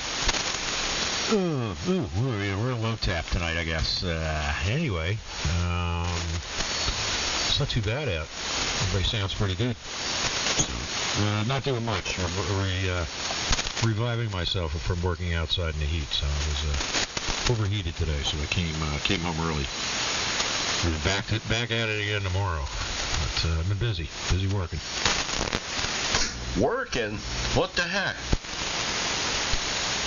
Yeah, I know. I got to do it. I mean, I like stuff.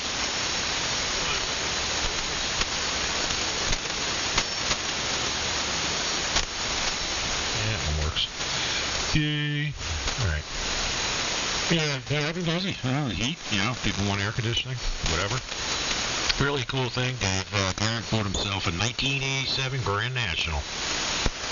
Oh, wow. Man, I remember a guy that had one of those when they first came out. And he did the whole nitrous and this, that, and had the transmission done right. Man, that thing ripped. That car had the manners of that car. It didn't make funny noises. It rode well. It had absolutely no manners of a car that just ripped. It was weird. You guys hear about outboarding motors? Outboarding motors? Yeah, the Grand Nationals and the Regal T-Types were real nice. I've always wanted one of those when they came out for sure. Oh, Alberti Motors you're talking. Is that what you said? Yeah, OUT outboard motors. They told their employees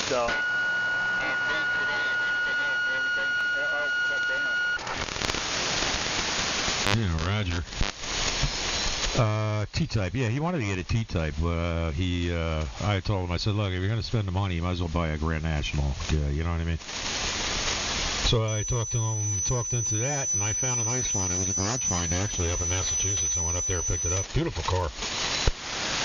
Yeah, that's great. Well, tell them to be careful with it, because there's a lot of idiots out on the road when you have a nice car like that. It's magnetic. Yeah, he's aware of that. I mean, that's why he drives his pickup most of the time. He's going to drive that when he feels like it, But, I'm proud of him. I am absolutely proud of him. Got himself a G-body. American muscle, baby. Yeah, now all you got to do is convert it over to electric. Yeah. Well, electric cars are fast as hell, man. They don't last long, though. I mean, I could outrun one with a tank full of gas. Yeah, I'm burnt out. Yeah, Raceway Park used to do Grand National Night. I think it was one Wednesday a month when I used to do fire crew there. It would be like a couple hundred of them would show up. You'd see people blow them up going down the strip. It was fun. Usually the freaking transmission. Yeah, his 200Rs aren't so great, but that's all right. I got a nice trans in the garage for him, just in case he blows that one up. We're good. I have a BOP bell housing. It's a Ultra bell. I'll just swap it on the the 400 trans, and we'll put that in there. That'll work, because those 204Rs, man. The Grand National's got a whole different input shaft and pump. Everything is different. And you can't even find that stuff, so I guess it comes with the car. And I know this because I put one in back of my 507 Cadillac engine. Jesus, I split the case on a 200 R4 with a carbureted 305. They are weak. They don't. Good to hear you. I was going to say something. I completely forgot. Yeah, the 400 will hold it. That's no problem. Needs a little, needs some odds. We're gonna pull the interior out, clean it, the floor and stuff like that. But of course, pretty straight. It's all original paint, everything else. You know, it's original paint, so it looks like original paint. Nice little car though. I got it for the right price, and the car needed some stuff. I had to take the transport already. I put it back together, stuck it, put it back together, put it back in.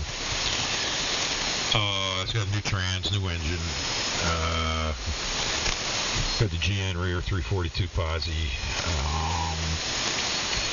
Yeah, it's a nice piece of equipment. It really is, and I'm proud of him. He sold the Subaru because that was about $4,000 for the trans that it was going to need eventually. So I told him, I said, you know what, just get a G-body, or get something that's American. I said, well, we got plenty of parts for that stuff, so that's our best bet. Roger. W2 very weak. KC2UBZ. What the hell do you want tonight? My Junction 500 with Class H modulator. Alright, it sounds a little thin to me, but it might just be me. Yeah, the band is going long. Like you're watering, it sounds like Aurora on your signal here. But the people who are far away sound fine. So, yeah, it's band conditions, man. Yeah, I can hear it. Okay, I wasn't sure. Anyway, gotta learn how to run a radio again. I haven't been on in a while. Hey, Budley, how you doing, buddy? I'm doing pretty good. You hear me all right? Yeah, at the moment. Hello, Budley. Good to hear you. I'm barefoot right now.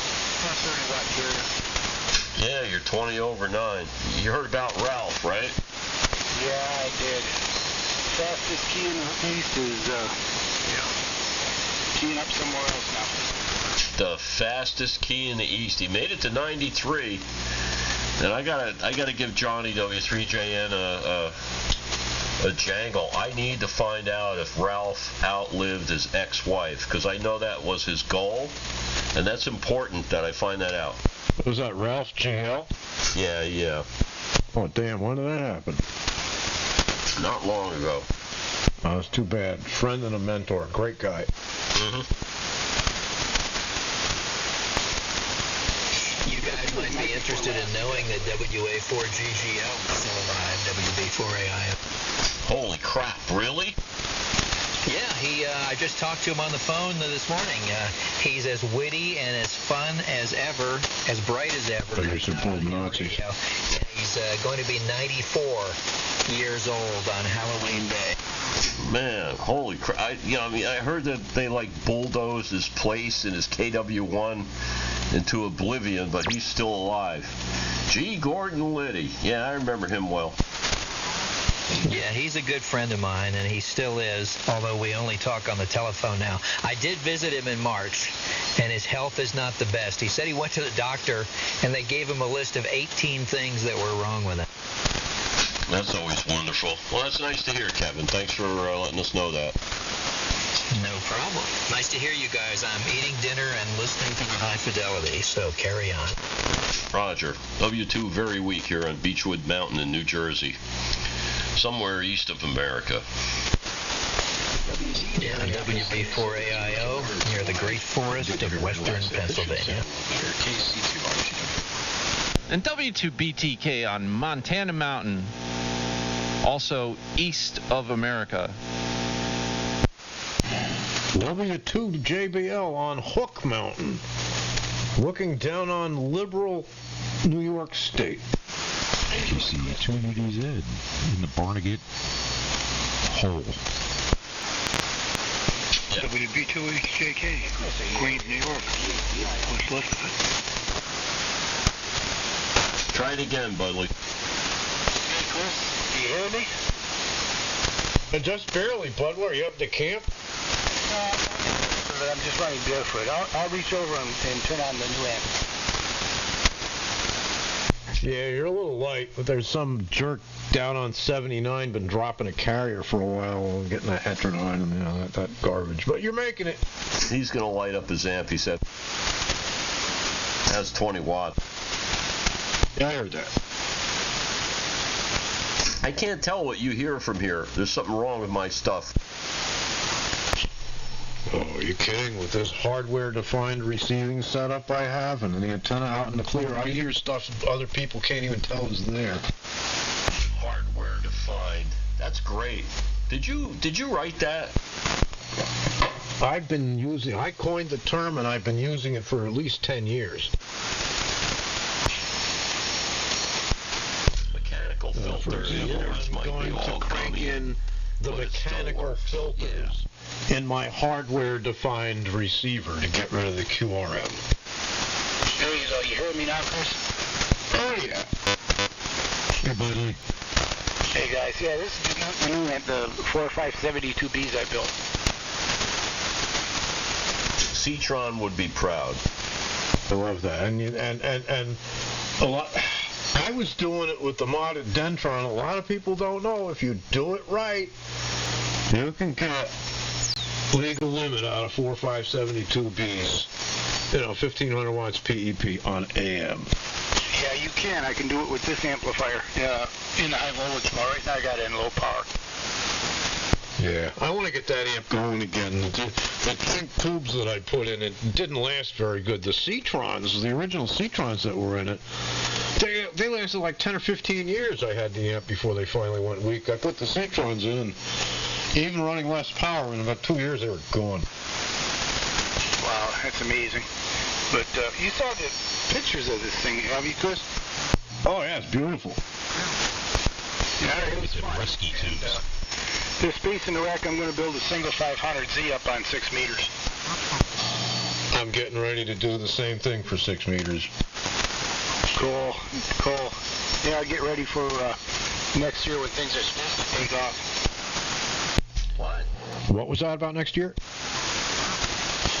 They're predicting that conditions on 6 meters next year and probably for the next 3 years are going to be a lot better than they were. We'll see if it happens.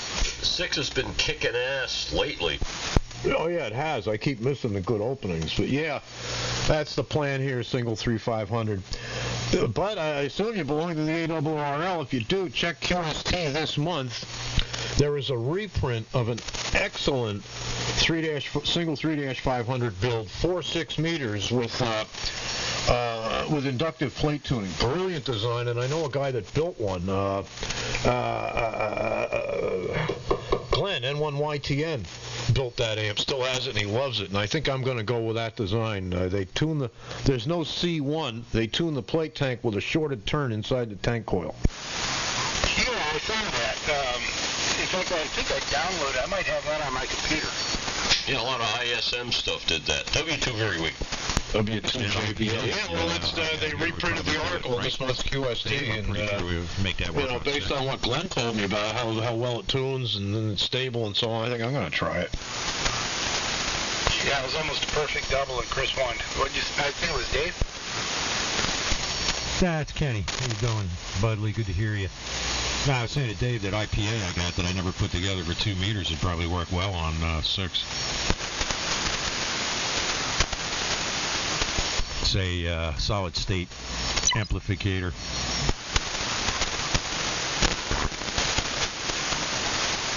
There you go. What is it, 12 volt?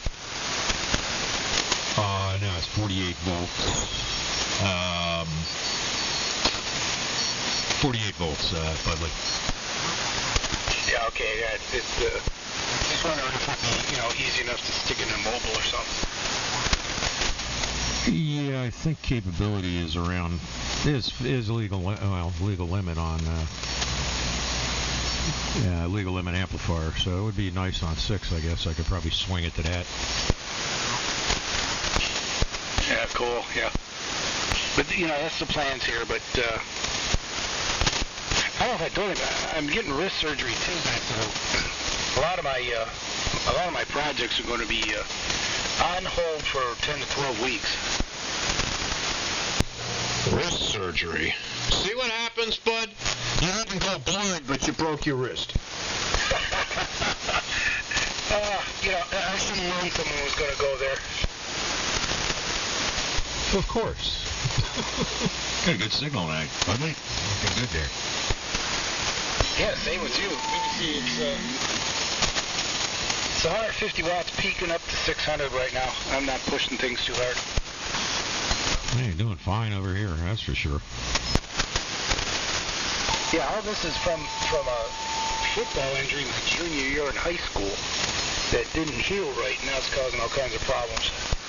Oh God, I hate that how stuff comes back to haunt you. I'm starting to reach that point. When I had the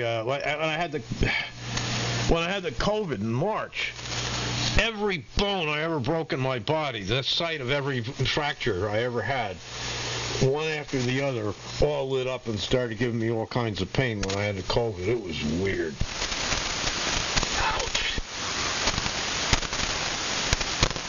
Yeah, a couple of days I couldn't walk. Effects from it at all, or are you all good? If that happened to me, Chris, I'd be one big pain from head to toe. Well, I'm not going to list them all, but I have over a half a dozen fractures in my lifetime. Yeah, various extremities. So yeah, it was the COVID wasn't bad, but the muscle and joint pain that sucked. Oh, I feel for you, brother. Well, fortunately, I'm retired, so I could just sit home and, fire up the 811 rig, or otherwise do things to deaden the pain. Pizza's here. I'll be back. All right, you're good. Yeah, a bottle of Woodford Select would do the same thing. What was that? I said a bottle of Woodford Select would do the same thing to kill the pain. Yeah, I don't drink until after the sun's on its way down.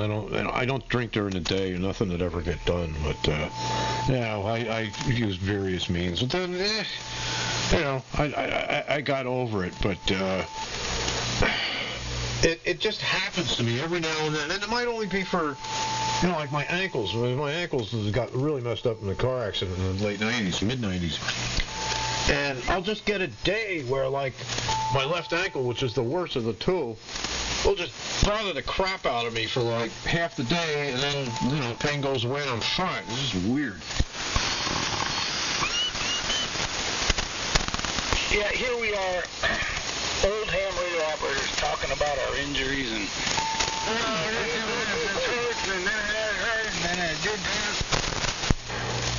Yeah, you're right. We should get off the subject. Gallbladder's next. W2, very weak. With my own old injuries coming back, and recently had some surgery done to fix something, and I'm recovering from it right now. And all I can say is, I'm glad they have modern medicine. If I may. America 3 Radio Energy, and I do not have gout yet. Yeah, stay away from steak. Oh, God. Yeah, what was that, George? Well, I just wanted to say, picking up 8, my other half's going to be here. 73 all. Good night. It'll be 2H shaking. Enjoy it. See you, George. W2BTK. 7-3s, George. W2JBL. Good night, George, from Akron, Ohio, WD8BRL. Good night, George, wherever you are. Pennsylvania, WB4AIO. 7-3, George, AA3RE. Well, there's a lot of people working in the woods, aren't there? Hey, yep. Well, I got a dead soldier here, so I'm going to go up and get a refill. I'll be back. I think they make them that way on purpose. They only put so much in the bottle, so you can still get up and get another one. You're good. Yeah, that's where you get your exercise. Between the curls of the bottle and the walking to go get it, there's lots of exercise. Cardiovascular, even. All kinds of coordination necessary and all that. You might drool all over yourself. And at least every second, well, once the seal is broke, at least every second to third one is a bathroom break. Well, that's why you got to get your beer and then hit the bathroom on the way back, so that way you can take it with you and have a few hits while you're peeing. You could just get catheterized, man. Plug that sucker in. You could have a little pipe in the radio room.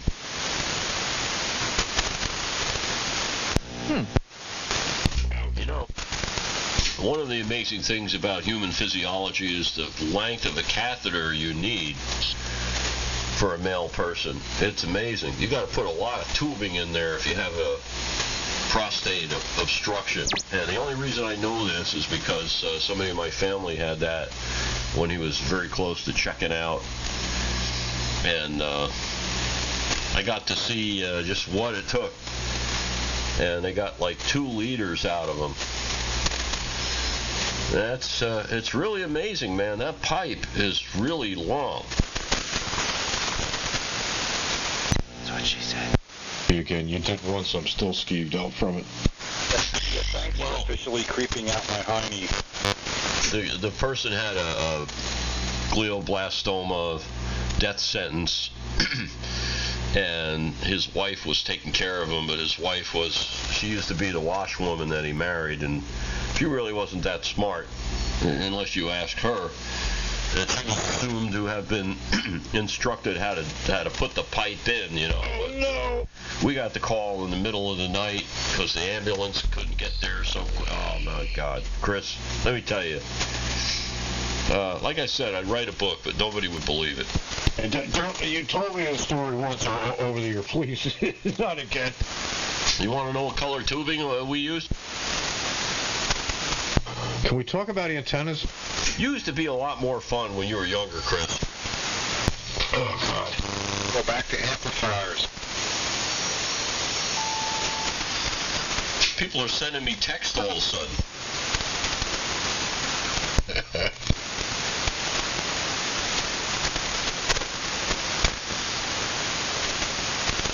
These are things you have to think about when you get old and feeble and, you know, let's say you spend the last 5 years of your life unable to move. You know, you got to think about this stuff, man.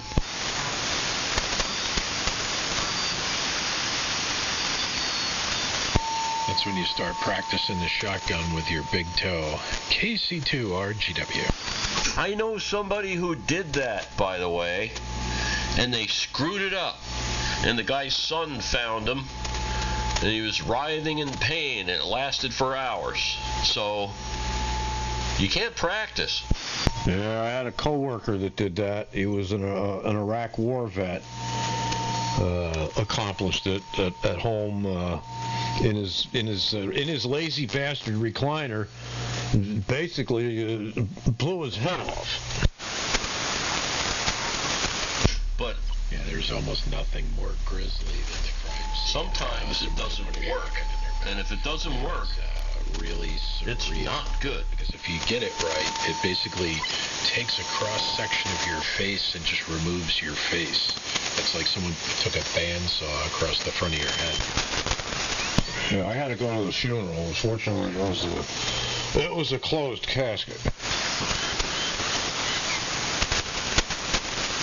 I remember seeing a car that was in the impound yard that had somebody's teeth in the headliner. Oh, I worked in the tow truck business for a number of years, and yeah, I've seen teeth in steering wheels. Oh, that gory crap. Everybody should see that. As a matter of fact, Chris, they should show that to anybody getting a driver's license, especially if you're going to drive on the Garden State Parkway.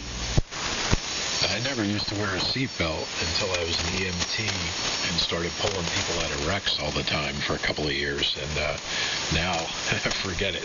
I drive very differently than before I did EMT service. Seatbelts are great, but they don't help a whole lot when the whole frickin' front seat puts you through the windshield. You and the seat. Yeah, that's true. I mean, there's those wrecks where they figure out the speed by figuring out the distance the headlight buckets are from the vehicle. Yeah, been there, done that. Accidents that look like a plane crash. Tow truck business. Well, it was good money. The Garden State Parkway, man. That when I get on a job where I got to take that in the morning, geez, like you become a different person after a couple weeks of that. And then where I used to live over in Berkeley Heights, that stretch of 78, man, people just can't.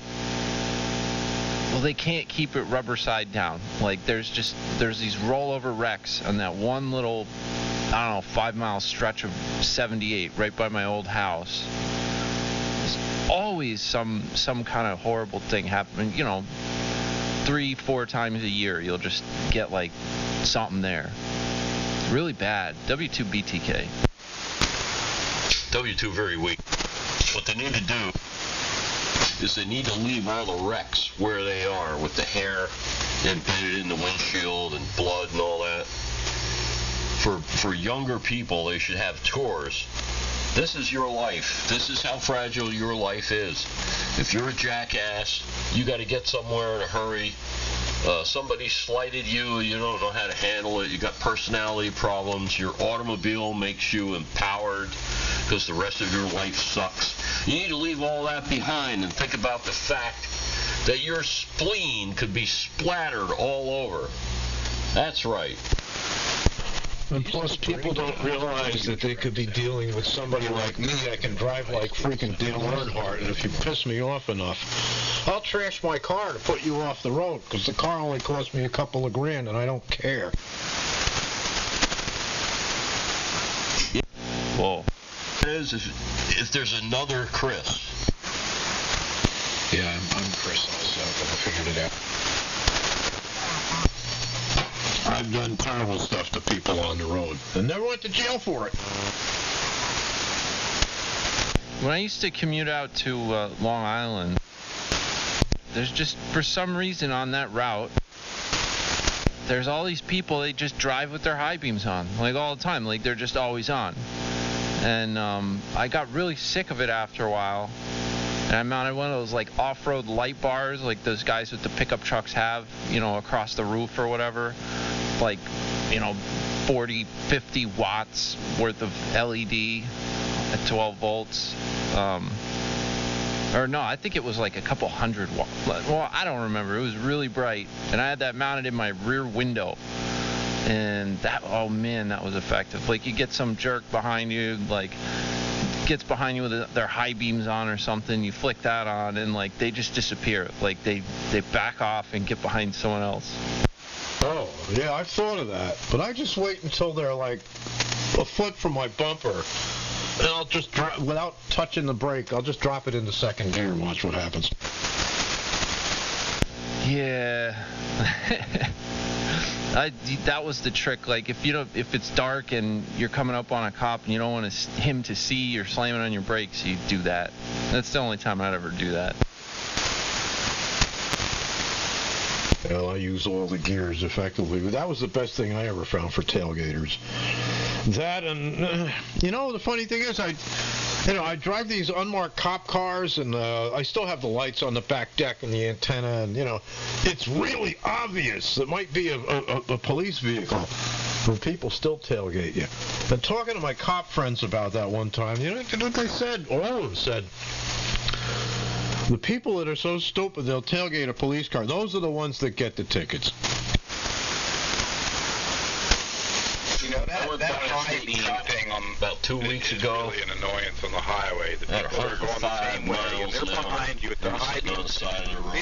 I always thought about that. What's the effective countermeasure for that? There's not a whole lot you could do other than something like that. 883RE. Where Billy's talking about with OPEC. You saw OPEC. That's my vehicle there, Chris. She's named OPEC. The vehicle that you were up here with. Yes, sir. And you know about the apportionments and opportunities. Anyway, they just kind of looked at me and like, that was that.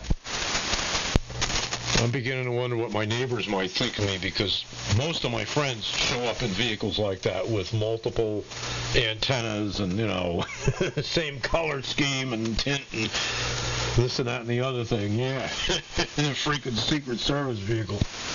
I get the same thing here, only there's a lot more people looking, including, human bear species coming here, picking up their amplifiers that weigh 300 pounds.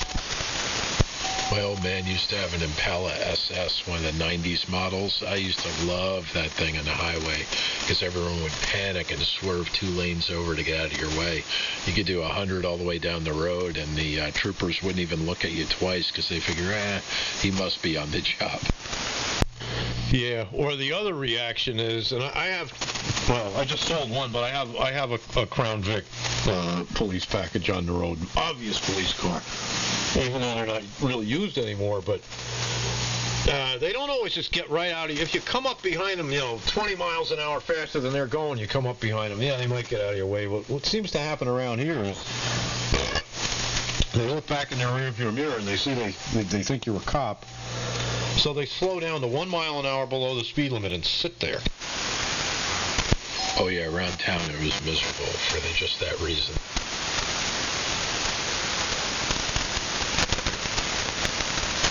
Years ago, AA3RE, I worked at a motorcycle shop in Norristown, the local, the county seat here.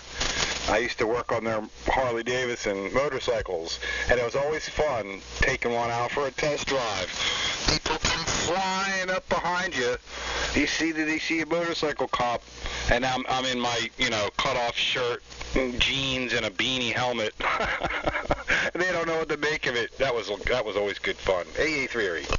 Yeah, when I worked for GE Two-Way Radio, I had the New York State Police radio contract. I was road test. It didn't happen often, but we had permission to do it, and sometimes you had to. So I'd be road testing, marked New York State Trooper cars on roads that they patrolled. It was unbelievable.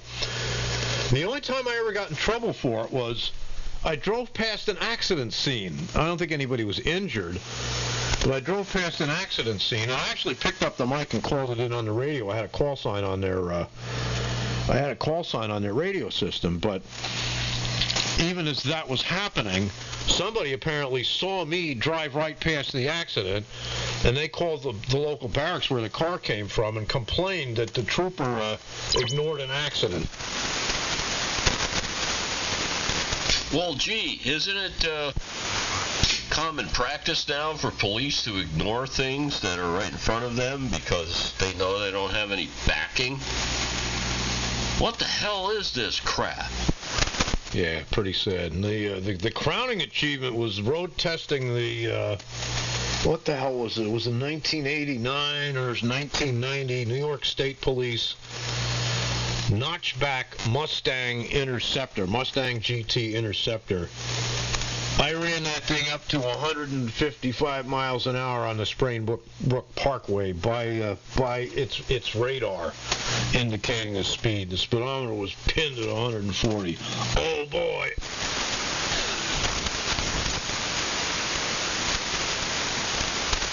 And I got away with it. I did 5 hours, 55 minutes from the suburbs of Rochester to here on a Sunday and didn't get busted. Well, that's a nice piece of driving. Wow, I just looked at the time. I'm going to yank out of here. The cold front came through. It's gorgeous outside. I think I'm going to go out and sit on the deck with an 811 rig and my friend Gibson. Roger. Well, if you get a hankering to get black on the air, I might still be here, man. Yep. Me at Great Lakes Brewing Company. Yeah, well, I got my PBR here. What a big illustrious list of characters tonight. 7-3 is all. I'm going to shut this thing down. This is good Friday night radio. 7-3 is all, W2JBL. All right, Chris, I'm back with my Yingling, so yeah, have a good night. Yeah, it's gorgeous out here. It's 63 degrees, 50% humidity. The stars in the sky.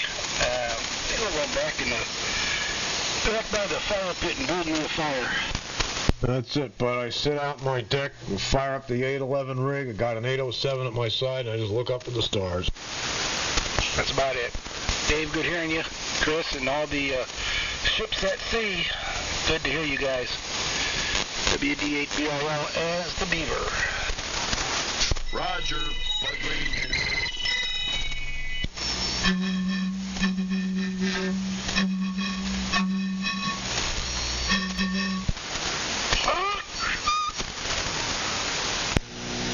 See you later, Chris. How's my keying? Is there any square waves or do I have any key clicks with that? No, silky smooth. You can tell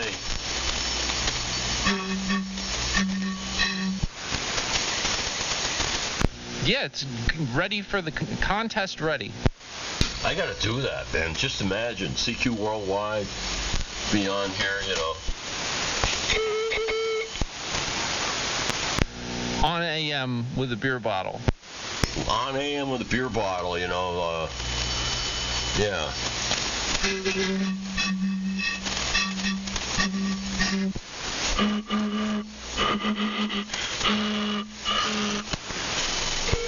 I gotta get a ship's bell or something to hang in here. That's great. I'll be black in a minute. Black Mickey Matters.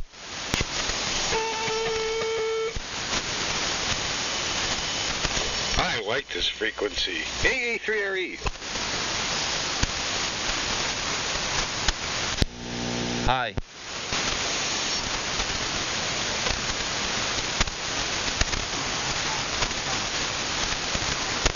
Y'all seem to know how to play radio.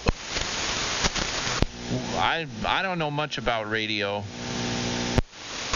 No, y'all seem to know how to play radio. Just get out here and have a good time, and the conversation just rolls. One topic to the next. That's the way it ought to be. Yeah, standard, break-in AM on 3885.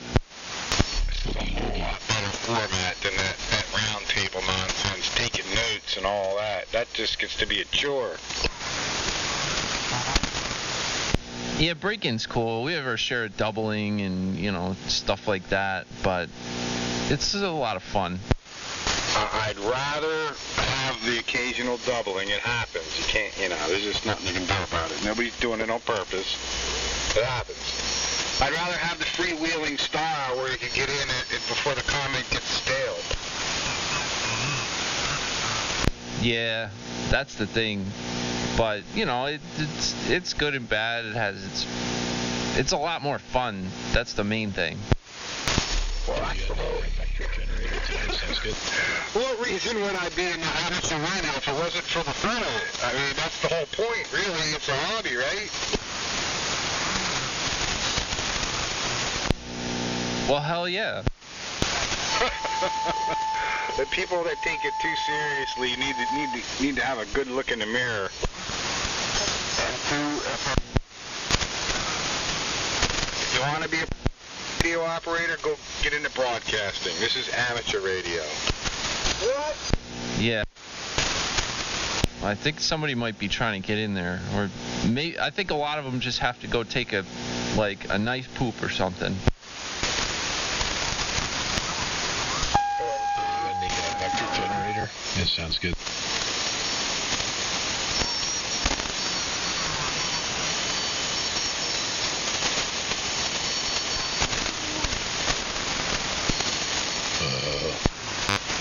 What?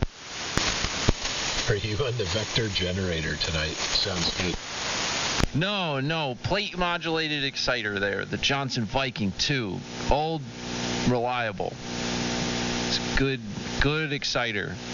I blew up my little interstage amp, and I'm in the middle of fixing that thing before I can get on with the SIG gen again, but I've got single sideband all worked out, and geez, it sounds like really good, trippy good. Yeah, when you get that back on, let me know. We'll jump on. Yeah, I'm curious to hear what it sounds like. Ooh, pizza's here. I'll be right back. W2BTK. Hey, give me some N2FRY turkey.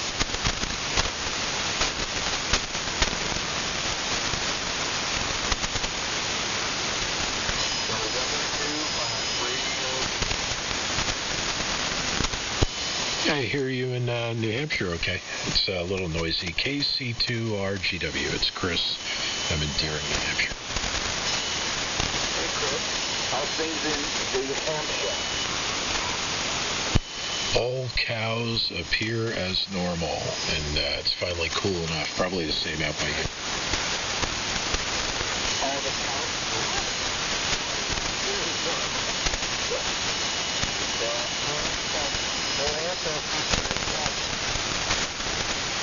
Yeah, I really wanted to do Nearfest for the fall, but it's not going to happen this year. So I'm sitting here showing up in my amateur radio in its finest, and you're probably the first person you've heard on. Is he the first one you've heard on amateur radio? This is Arthur. Say hi to Arthur. Hello, Arthur. You've tuned in to the best collection of kooks on the radio. Hello and thank you.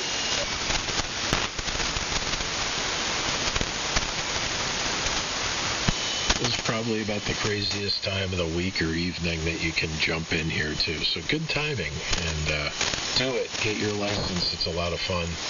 It gives you a lot of things to do when there's nothing else to do. And during COVID, if it wasn't for radio, I would have completely lost my mind. So go get your license and get on the air. It's a lot of fun.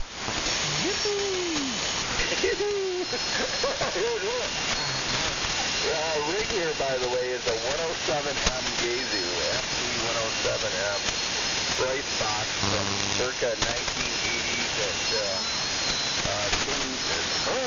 Ken Tron had helped me work on the audio on it a little bit for what it is. It's still what he says yellowy.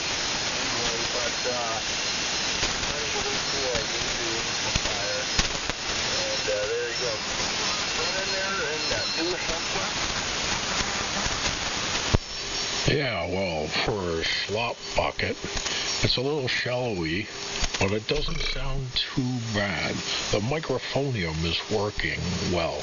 This is an Anon SDR. This is the appliance of AM radios, an Anon 7000. I've only had it on the air about a month and a half or so, and I'm pretty new to being on AM myself because I just didn't have a radio that would operate very well here. What? W2 very weak. W2BTK. Belcher. KC2RGW. AA3RE. In Pennsylvania. How's your 6146? It seems to be happy. It seems to be happy. A little spritz in the tube socket. I don't know. I thought I got it all, but now maybe I did. What TX is that? 46s. Woohoo! Bucker and Williamson. 5100 Bravo in Bristol, Pennsylvania. Did you get rid of all the couplets and all that funny stuff? It's been gone over, up, down, and sideways, parts replaced, and parts cleaned, and parts thrown away, and parts replaced again. But there always seems to be some daggone bug hiding in a corner, but I might have got the last one. Yeah, been there, done that, man. That's fun. It really is. Especially when the thing finally comes together and seems to be working. Running at 240 milliamps of plate current. Yeah, Roger. Well, I'm running an old Johnson 500, and it's not one of these restored, replaced everything rigs, you know. I don't change anything until it breaks.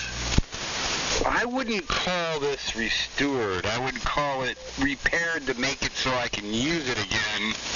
But it came to be that a lot of things got replaced. But I guess not really. It was more of a parts rig, you know, pull out of a parts rig this and use that. And the only real big thing expense was the iron rewind. All three pieces of iron got rewound. That was the big expense.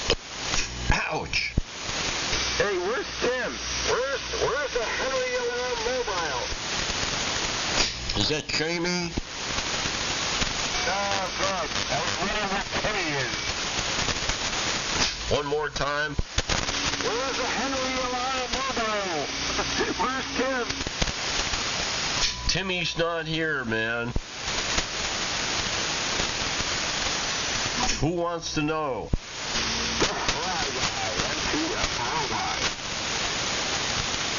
Yeah, I think Timmy is doing other stuff. He might be on 40. You know, Timmy is looking for a good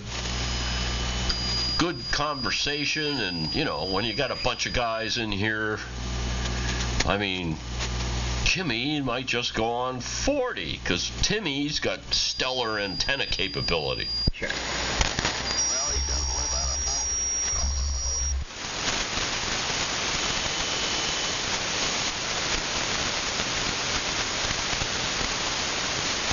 What?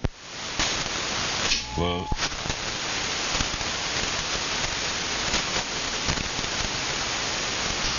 Alright, gentlemen.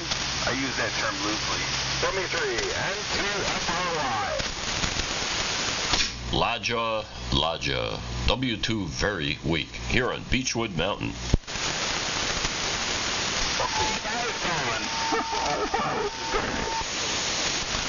AA3RE in the volcano crater.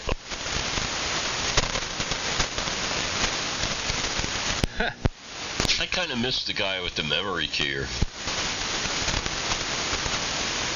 Yeah, they finally gave up, didn't they?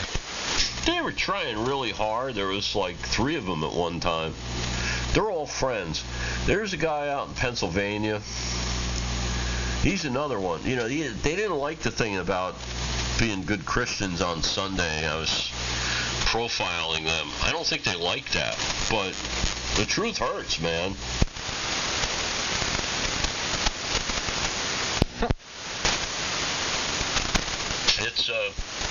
It's common knowledge who some of these people are.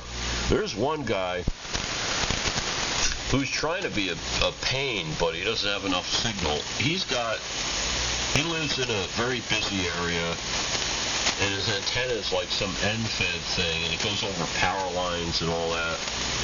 And it's so easy just to make a phone call, and he wouldn't even be on the air anymore. But it's just too easy. I don't know if I could do that to my fellow human being, even though he's really sad. I don't know. What do you think? I think you're the better man and giving this other poor soul purpose in life. Dave, don't be a snowflake. That's the guy. You saw that picture, did you?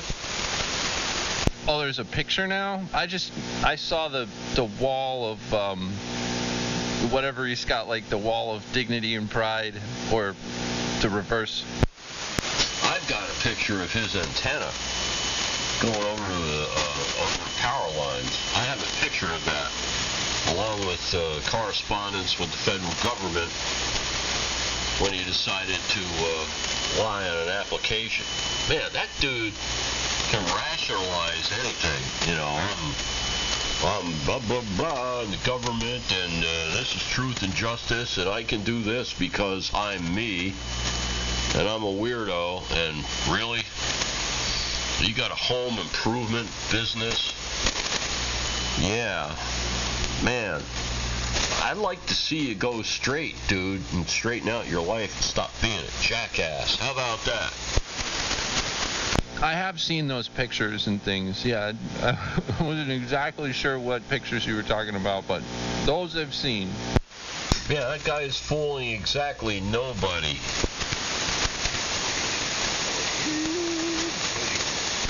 And I don't have any problems with the Pentecostal church, you know, but the dude does all this crap on the air, and he shows up there on Sunday like nothing happened.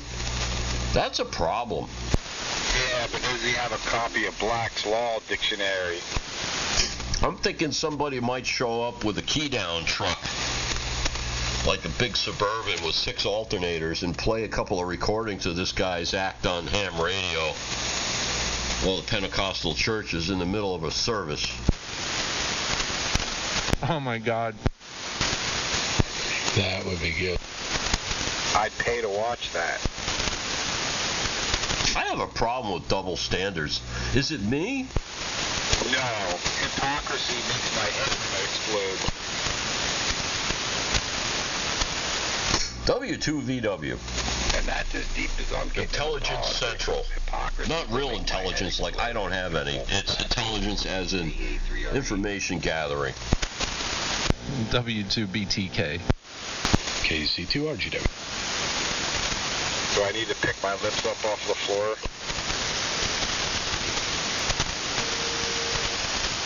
Wait a minute. Was that a KC2 W? And yeah, your lips got cut.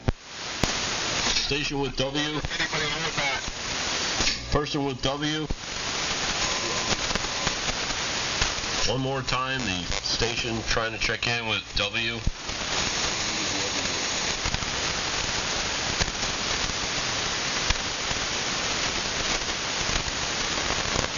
Hello, Kevin. You're pissed weak.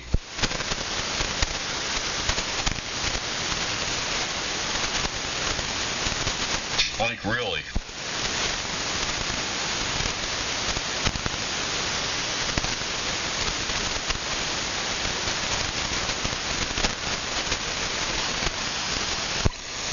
Yellowy. It might be yellowy, but its audio is effective because I can hear him. Whereas the signal, yeah, well, you know, everybody goes through things, and sometimes they don't have a signal.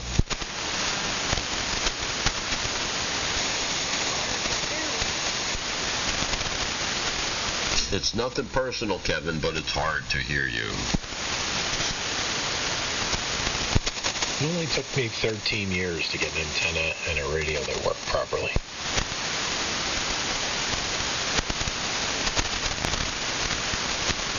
You should have done more CBing. I have one of those working real good. Measure and quantify that. At the point I started ham radio or the point I decided I wanted to be on AM? Did you decide you wanted to be on AM because sideband was vapid? Well, the sunspike cycle ran away, you know, and as very weak would know, I love 10 meters AM, so I was like camped out there.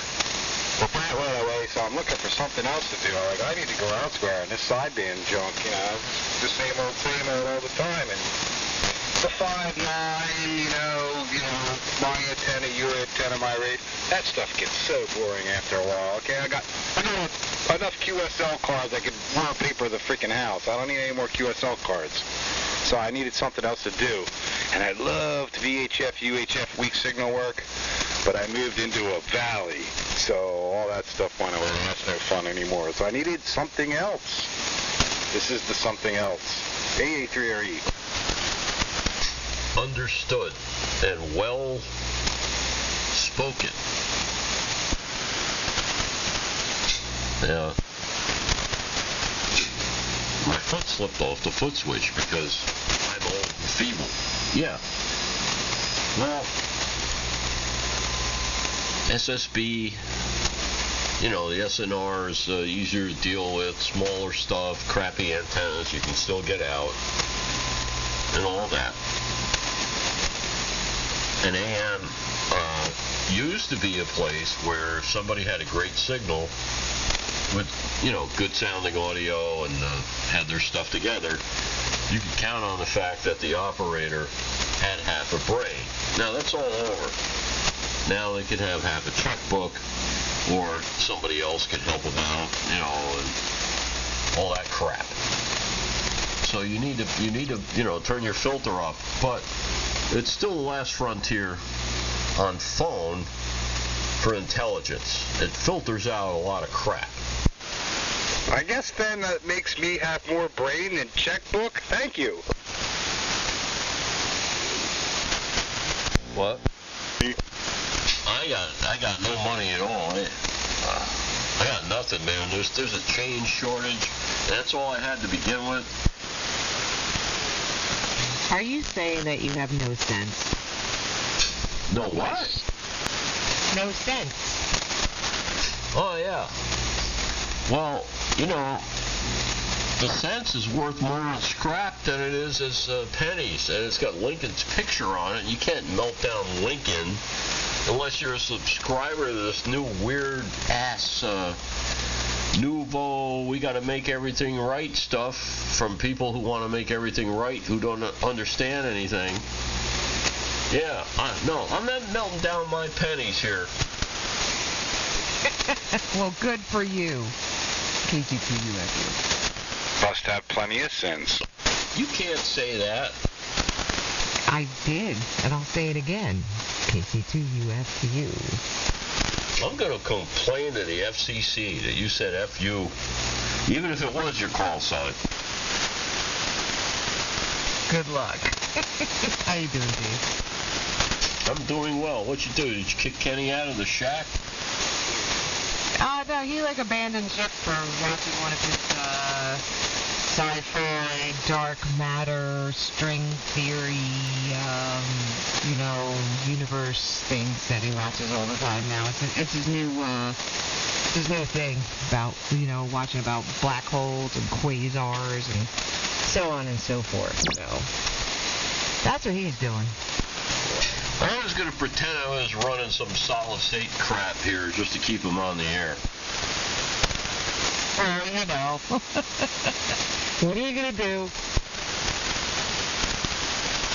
Yeah, that might have worked. It's been 2.5 hours and nobody said Class E. I just did it, damn it. Yeah, you did. I didn't mention anything. When's the next woman night coming on here?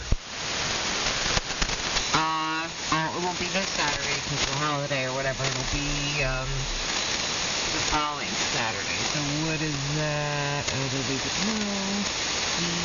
12th. Yeah. So you guys got any prearranged subject matter? Yeah, I usually just kind of wing it. I think of things that, try to drum up the conversation or whatever, and then I just let it fly. Information. Yeah, I'm thinking, No, I need it. I'm thinking that what you need to do is come up with some prearranged stuff. Spice it up a little, then you could exponentially expand your horizons. Like, what the hell's wrong with your husband? Or something like that. What's the time and frequency of this YL night? Every time I suck my wife back in the radio. She's got a call sign. It's out there because not everybody is married. Hang on. So it's like not everybody has kids or so on and so forth. So try not to get too much into it. But I think a couple weeks ago or whatever, everybody that was on all had kids. So we had a good conversation about child rearing, but I was thinking of doing something like maybe almost having a ladies' night, but inviting the guys to ask questions. What did you want to really know about women? Can you do a real quick? Somebody requested time and frequency. Announcement. Can we do that?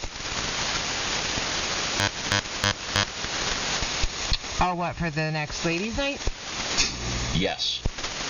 Oh, okay. So that would be Saturday, September 12th at 7 p.m. on 3885. What's your alternate frequency if there's some jackasses on here? That would be 3873. Roger. I thank you for that. My wife has a call sign, hasn't used it in years. Maybe I can get her roped in with this. Thank you. Oh, absolutely. The more the merrier. We really we have a good time. About 2 days before that, you should get her really mad at you. Get her gabbing, right? A wise man once told me, you want to find out about a woman, you got to get her mad. That's angry for you people who aren't British.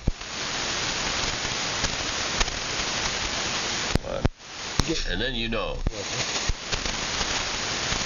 So how's your Czechoslovakian pancake engine research doing there, Carrie? It's doing all right. Actually, Ken and I were watching a car collector's, a Haggerty's special or whatever, and they were out somewhere in the backwoods of North Carolina where there was a private collector, and one of the vehicles that he had was an Aerocoupe. You mean an Airflow? Yeah, Airflow. I'm listening to Kenny. He said Aerocoupe. Yeah, it's an Airflow. You're right. It does have looks like Volkswagen-ish. Yeah, well, it could be a coupe, so you call it an air coupe. That's correct. And I wasn't alive in 1936, so I don't know, but yeah, that is the body style that Chrysler, of course, tested in wind tunnels, you know, during the Depression, before the war, and all that stuff. And they were smart enough to know that with the same engine, the same drivetrain, they can increase the top speed from like 80-something to 98 miles an hour just by changing the shape of the automobile. And also, they changed the spring rates so you didn't throw up when you were driving it. The spring rates in American cars were like, so they changed it all so you got so many jounces per mile, you know, all that. Amazing crap. And then the Germans stole it from the frickin' Czechoslovakians, and it was going to be a patent infringement giant lawsuit, and Adolf Hitler says, I'll fix it. They just annexed Czechoslovakia. They said, all right, we're just going to take over Czechoslovakia. Nobody's going to stop us. Strange times, that's for sure. But, yeah, I mean, they went over the history of it like a little bit, but this guy had so many, I think it was like over 150 different classic cars in all different states of repair, a lot of them, you know, in really good condition or whatever, all in the middle of nowhere in North Carolina. The guy was like, he used to be a used car dealer or whatever, and his dad was a used car dealer, so they just collected all these cars. I mean, he had Superbirds, Tornadoes, an Airflow, I mean, all different kinds of crazy stuff, all just sitting in all these ramshackle barns all over his property. It was actually pretty cool to see all this stuff. Yeah, I'm sure it was. But also a shame, you know, to know that they're all just sitting there. Well, you know, some people do that with ham gear. Yeah, some people do it with ham gear. Some people do it with pets. I was just reading an article the other day about some person up in Bayville or Beechwood or somewhere up that way. 64 dogs in the house. Like, what is wrong with you? Yeah, this is sickness. People like that. I don't know. They've got issues. How do you get out of that? You know, and you find this problem. What do you do with all those dogs? And find homes for them during COVID and all that. Yeah. Man, there's been a lot of sad pet stories you'll never hear about. Especially with COVID, you know. All that stuff is right on the edge of disaster for little furry critters. And also people. Yeah. We were, actually, I mean, not that anything about COVID is good, but one thing that I did notice is because, like, I was trying to get an appointment for my dog to go to the vet, and they're out, like, booked out over a month. because I guess so many people, because they were home, decided, you know what I mean, this would be the time to get a dog. So there was a lot of adoptions, which was good. They said like adoptions for animals was at an all-time high, which was good to hear, that people weren't just going out and getting puppies and stuff like that, you know, that they were actually going to the shelters. And at one point, the shelter down here, right down the road, they had no dogs there at all. It's the same up this way, too. Adoption rates have been very, very high. And that's a beautiful thing. I've adopted every animal I've ever gotten. I've never gotten a dog, you know, like went out and bought a puppy. 4 adopted dogs in the house right now. Yeah, unfortunately, the newest one that I adopted her almost a year ago. She's been a work in progress. She's gotten a lot better. She's real good with people and kids and stuff, but not so hip on other dogs. We're trying to work that out because she really could use a playmate. She'd make a good ham operator. W2 very weak. KC2UFU. You can't say that. GW. AA3RE. W2BTK. You know, on this COVID thing regarding animals and people being out of work and incomes challenged, let's say, there is an organization out there, and there's plenty of others that coordinate with these rescues and whatnot, and it's one the wife and I volunteer for. It's a pet food pantry, and it enables people to keep their pets at home instead of surrendering them to shelters. And we also offer spay and neutering services at a reduced cost. So it's a good thing. The wife got me sucked into it, but I have fun doing it, working at the pet food pantry. That is absolutely awesome. Yep, that's great. Good for you, man. If you want to just check it out, it's Chester County Pet Food Pantry or Animal House Project. Either one will get you somewhere on the web. I'll have to do that. That's a really a different way to you know, contribute to, you know, help the animals stay placed at home, and for people who, you know, are struggling right now. And that's really great. I have a friend of mine that runs a rescue in North Carolina, and the adoption rate for dogs in North Carolina is very low, and the amount of strays in North Carolina is very high. And she's constantly picking dogs up, you know, along the side of the road and everything else, and getting them all fixed up with the vet and everything. And then she runs a transport here to New Jersey to get them adopted here, because it's so much, you know, there's such a better adoption rate. We also coordinate with a lot of the different rescues and supply them with our surplus food. New Jersey Misfits is one maybe you may or may not heard of, but we coordinate with them, give them food, and other rescues. Tomorrow is our monthly pantry day, and our clients come in and pick up their allotment of food for the month, and it's kind of fun. You get to meet a lot of people, and both directions, both helpers and the people, the clients, and say 90% of them are grateful, but there's always that, you know, couple of people that are just grumpy people and ain't satisfied with anything. They're always asking for something specific, this, that, and the other thing. But then there's the people that are really nice, you know, and they're regular and they're always thankful, and they think, and then you'll just slip a little extra something. People just don't get that, you know. AA3RE. Yeah, well, there's always one or two in every crowd. There's not much you can do about that. I volunteer. I help. It's been, you know, very hard on the elderly, this whole COVID thing, and even just watching my own grandfather. He's 93, and you know, it's been really tough on him.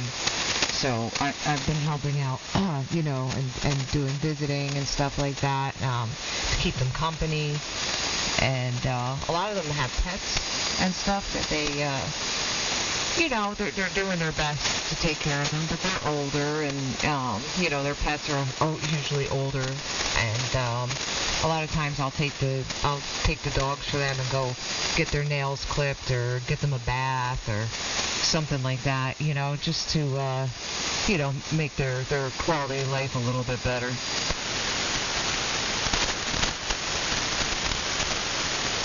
Hey, Theory. Yeah, that's nice to hear. There's all kinds of... See, that's the stuff you don't hear about. That's the stuff that's going on in real America that you never hear about. Yeah, you're hearing about all this other crap that's going on and whatever, and you're not hearing about, what kind of toll it's taken on the elderly because all of their programs have been canceled. So there's no, even, they were struggling for a while with the Meals on Wheels and all the other, assistance programs that are out there. And, because there's a health risk, a hazard to the elderly, but so is them staring at the same four walls all day long and not having any kind of company or anything or anybody to talk to. And, it causes them to decline rather rapidly. Yeah, social interaction is absolutely important. I'm so glad during or at least the early part of the lockdown, I had radio. But without radio, how much TV can you watch in one day? Which I don't even watch TV hardly to begin with. And, I exercise the dogs, take them all out for a walk. Okay, I still have hours left in the day. Thank goodness for radio. Yeah, the radio had been some of my solace too, because for a time there we weren't leaving the house and I was working from home. So, I'd get on in the afternoons, and I would actually met quite a few people that I normally had never run into on the radio, because they talked during the day when I was usually at work. So that was really great.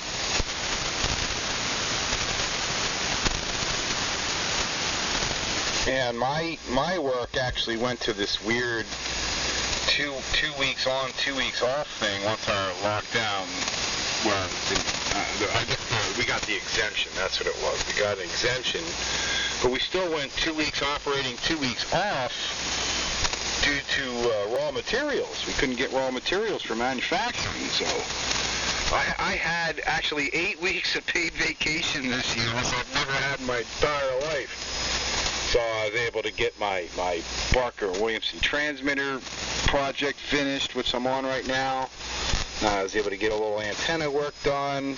I got the fence painted around the house. I got the trim work painted around the house. The bushes trimmed, and the house looks gorgeous.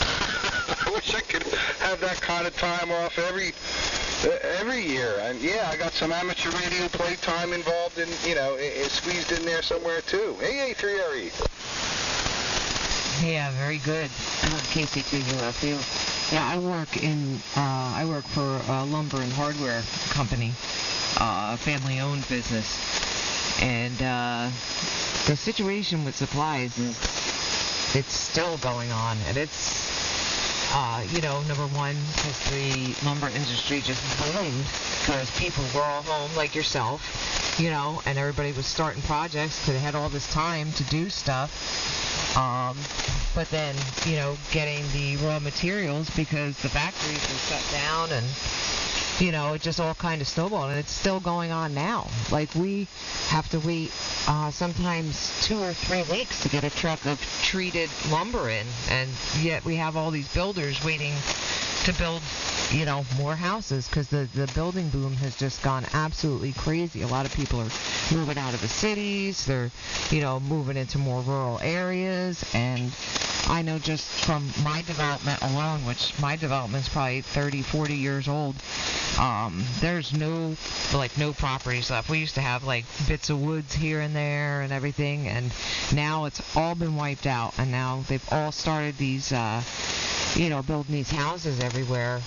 But they're all half finished because it's really hard to get the raw material because the chemical companies shut down that treat the lumber, so on and so forth. You know, the whole chain and supply, the supply chain just broke down. And there's a lot of stuff that we still can't get. And, as soon as it comes in the door, it goes right back out. Lumber. Yeah, I heard there was a real squeeze on pressure-treated lumber right now. I work for a vinyl flooring manufacturer. I'm actually the boiler operator there, both for heating in the winter and process steam for manufacturing. But, in the wintertime, I would have been there if this whole thing would have happened in the winter. But it happened in March, and they just said, we'll just be a little chilly through April, and they shut me down early. And then run the boiler only when they were doing process. So if it was wintertime and they still needed to heat the buildings, I would have stayed at work. But the warmer weather, they were able to shut me down, and I went home. But initially I was complaining, but then once the federal government made me whole with unemployment and everything, I'm like, this is really a pretty good deal. Now, the wiser part of my brain is saying, we're all going to be paying for this later in higher taxes, but at the moment, I was enjoying it. There's a squeeze on pressure-treated lumber. That's right. We can't get any treated wood. No pun intended. Roger. W2 very weak. What? I worked all through the pandemic, but at some point I had to work from home, because they had to keep the amount of people down in the office. But they've been open throughout the whole thing. So I feel like on one end that kind of got a little bit ripped off. Only because, people that did get unemployment were getting, an extra $600 a week in their check. And I worked through the whole thing and still made exactly what I made. So a little jarred about that, but I do agree. And on the other side of it, we'll be paying for it later as well. So it's like you pay for it twice. We're all going to pay for this for years. Unless Monsieur Trump figures out how to rip the Chinese off for what we owe the Chinese. And if that happens, then we'll be just fine. We can just keep going. I like that outlook. I think that was the plan all along, and the COVID just made it better. Let's screw the Chinese. Why not? They've been screwing us. Well, yeah, and that's right. They screwed us, and we screw them. Yeah. It's all fair in love and war. It's been a very interesting term, because I think he's actually been holding back on a lot of stuff.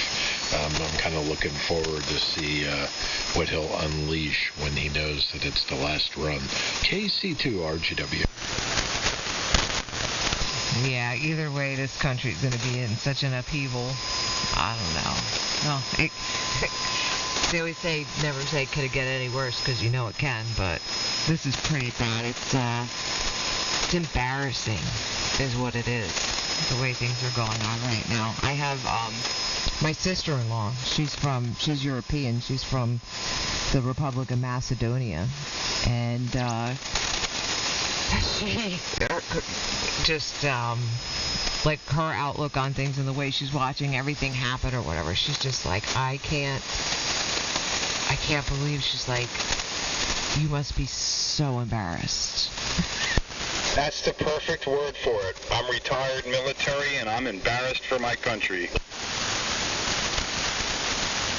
You know what I saw on FaceMac today, Dave? Somebody, I have no idea who, but during the wee hours of the night, painted a Trump 2020 sign on the trestle bridge on Route 72. Well, it's interesting what happens with graffiti, and I think that graffiti is a great form of art. And all this Black Lives Matter stuff, they're painting it on the road, on the street, man. I don't see any of those people being able to climb up on bridge abutments or water towers or anything. So it makes me think they're not really people who are very skilled at all. They don't have the ability to climb up and paint. Did you see Black Lives Matter anywhere on a water tower? No, or So I think it's all fake. Unable to pull themselves up? That's very insensitive.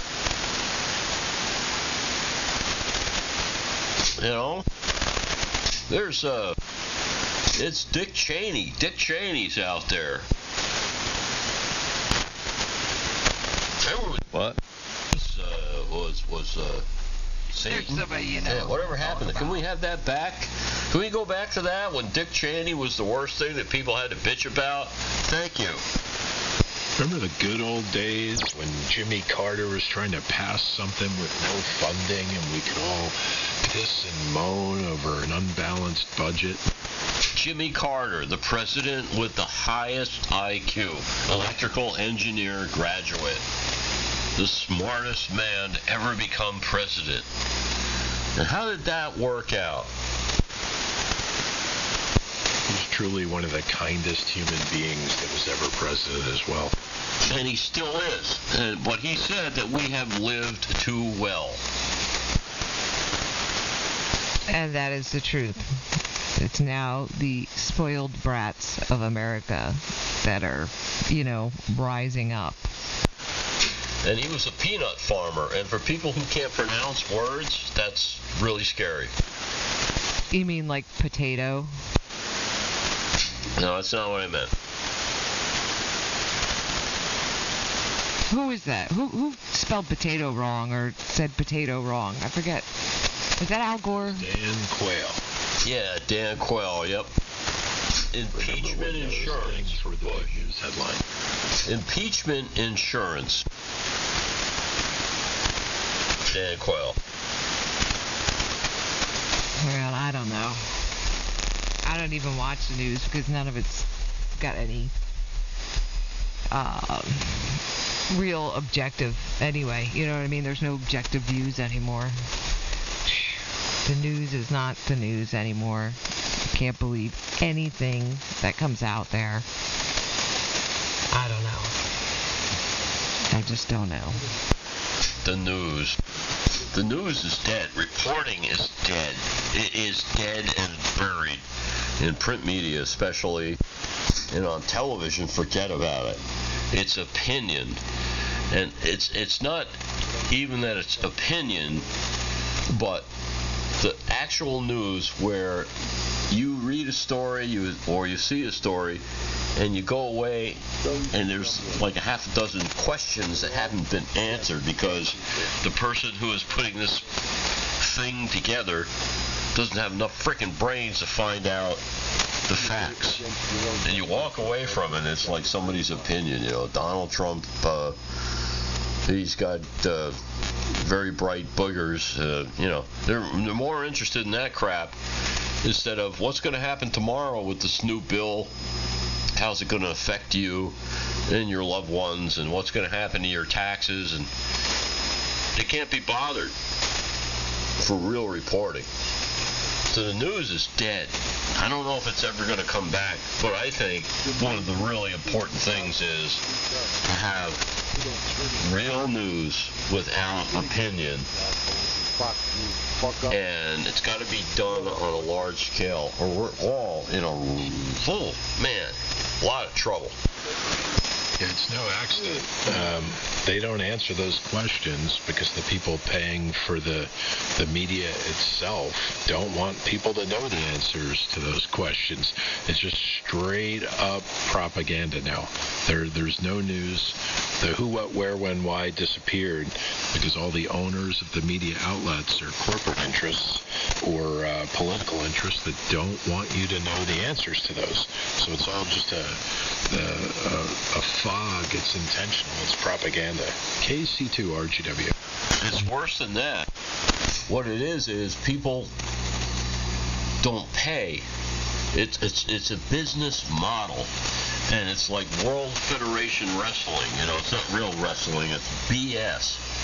And you polarize people. You like this guy that looks like this, and he's going to beat up Hulk Hogan. It's all BS. And it's all based on profits. So like Matt Drudge, right? Used to be right wing. He found out he can make more money by making Trump look like a jackass. Because there's more money in that. Joseph Goebbels would be proud. But even more evil than the biased, opinionated reporting is the absence of any reporting of many, many stories that just you never hear about. Because they don't want you to hear about it, because don't fit the narrative. Business, money, profit. Look at it from that perspective, and you can see why it doesn't pay. Go out there and put yourself on the line and do real reporting. You're in oblivion if you do that. You're done. You'd think you'd have some semblance of journalism left on NPR, and it's not even there because they're so, radical left agenda that they won't serve the truth now either. There's basically nowhere left to go for actual facts.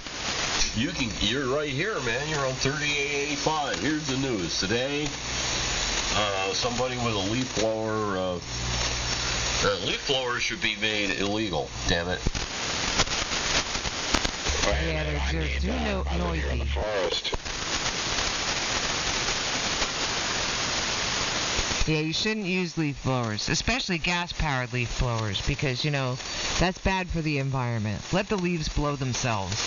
Really, leaf blowers are for people who are freaking lazy because they can't sweep up leaves or rake them up like in the old days where you had upper body strength. Leaf blowers are unconstitutional because they make you weak.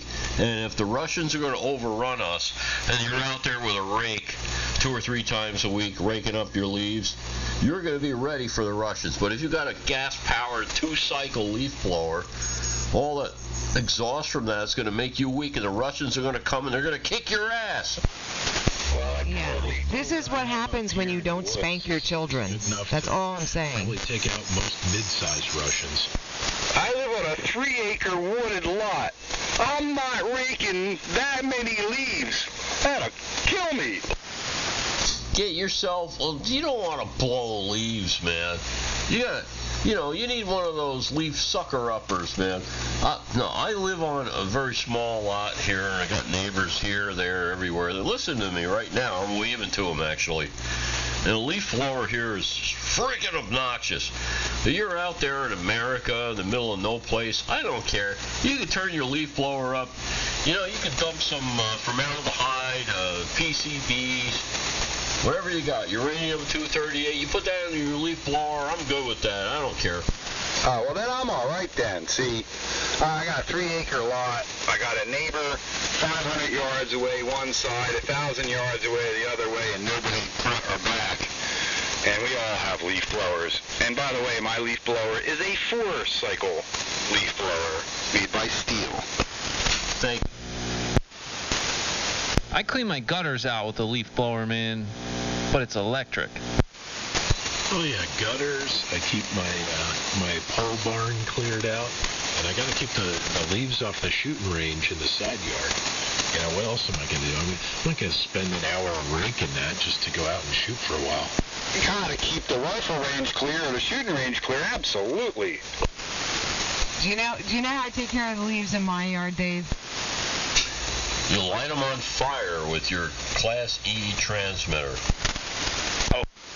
I did something amazing. I birthed children. Ah, yes. And so you figured out a way to actually get them to do something with the leaves. Good for you. That's right, because I beat my kids like I should have, and they grew up to be upstanding citizens. My ungrateful child got married and moved to Wisconsin, and all my grandchildren are there. So how am I going to get them to work here? Oh my God, Wisconsin. That's scary, man. I got robbed of the grandparent department. 883RE. W2 very weak, and thank you for that reminder. KC2UFU.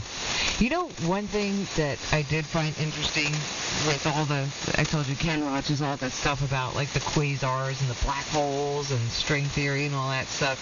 He was watching a documentary on Elon Musk. And, I mean, I heard Elon Musk's name, you know what I mean? You hear it all over the place all the time, SpaceX and this and that and everything else. And never really paid that much mind to who he actually was. I just knew, you know, he was doing the Tesla and this and that and everything. But let me tell you something. He is a really, really interesting character. And I hope he continues on the path that he's going. Because if he turns this country truly solar, like what his big game plan actually is, it takes away a lot of the players. You know, I mean, obviously we're never going to run out of fossil fuels or anything like that. So that's never going to, you know, be how we stop using oil and all that other stuff and destroying the environment or whatever. But if he really, you know, moves on with his plan and things that he's planning, he's a pretty interesting guy. You know, the whole current economic melee was not started by COVID. It was started by pressure from other countries trying to force fracking and American oil out of business. They were trying to collapse that whole thing, and that's what started all this crap. And then COVID came along. It was like a perfect storm. Yeah, you have to look what's really behind all of it, and you're absolutely 100% right on that. It was an oil war right when COVID hit. Saudi Arabia and Russia driving the prices down and to take our fracking out. Yeah, Kerry, please don't ever tell me I'm 100% right. All right, 96.7%. Thank you. I appreciate that. You know what could happen. You're right. Somebody might actually fact check. Yeah, I'm really afraid of that. I actually wake up in the middle of the night thinking about that. Somebody fact checking you? Yeah, I'm sure you lose sleep over it.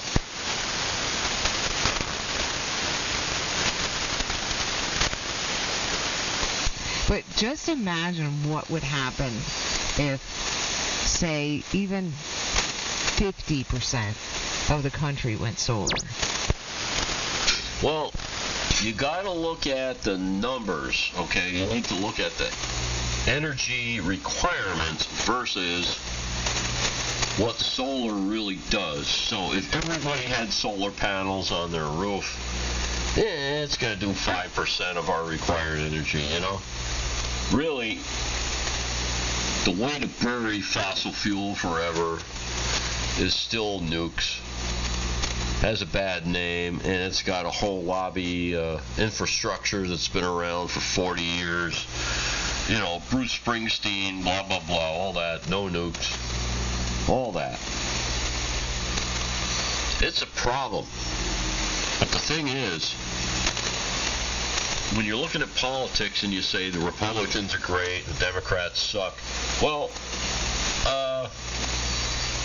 sometimes that's true, but Obama did not do anything to F up the fact that we are producers of oil here in the United States. We have the capability for production and all that. It's one of the things Democrats aren't putting what the real stuff they've done. It doesn't come out. You know, the fight for the presidential election, one of the things they did was they didn't screw all that up. We're producers of energy here, and we can bury the freaking competition with oil, which is why you've got what's going on with Israel right now, the UAE and treaties, and people are signing on, you know, they're going to be friends with Israel, which is big, especially if you're a Christian. Anyway, the point is, people don't take credit for not screwing up things. Yeah, why is that? Because they've got experts. There are experts out there like, Dan Carville and all these people who just scratch the surface of intelligence, and they're looking at surface because they think the average person is a complete idiot. That is a fact. All right, it's TV time, everyone. It was a lot of fun being in here. 7-3 for now. KC2RGW. Nice talking to you, Red Green Whiskey. I've been hearing you on here a lot, and I know you're having fun up there in Newhamshire. 73. W2 very weak. Nice to make your acquaintance, and hope to catch you again, KC2UFU. Yeah, actually, Carrie, you and your husband were the first people I spoke to on AM when I first unboxed this radio, and you pointed out that I had it all inside out and upside down. So thank you for that. It's about a month and a half ago. 7-3, KC2RGW. Oh, very good. See, Dave, my work is done here. Yeah, that's it. Let's all get back on 11 meters. Yeah. No, yeah, I'm with that. Oh. Yeah, some of us could hear each other on there. Have you tuned around there, Terry? I have not lately. I wonder about the caliber. I mean, it was always interesting. It really depends on your neighborhood, too, on that score. But anyway, thanks for the fun. I really had a good time. I'm going to exit stage left myself, and everybody have a great Labor Day weekend. And we'll see you next time I'm around. Good fun. AA3RE, 7-3. Good night, Peter. Thanks. Stop in here anytime you hear me. And if you don't, just wait to me. Patient. Was that Timmy? It is. How you doing, sir? Hello, Timothy. How is it in the great state of Maine? Yeah. Everything is good, except I lost a close friend of mine that does my tower work. He fell off a tower a couple of days ago, and that's really cast a shadow of darkness on things, so I've been keeping a low profile. Well, I am very sorry to hear that. That's terrible. I saw that. It is. I saw that online, Timmy. Sorry, I didn't know that was your guy. You have any details on what happened? Well, he was in Union, Maine, and I think he was taking down an 80-foot tower that I think an old buzzard ham hit. I don't know how bad off the tower was, but one of the other guys I know was helping him out, probably ground crewing or something, and Jim is 74 years old, and, he was being told, you gotta hang it up, you're old enough, because I've known Jim really since 93. He's done a lot of work up here, and, he's bailed me out of situations with a wire array and whatnot. He basically put the thing up. I instructed what I wanted done, and he did it, so,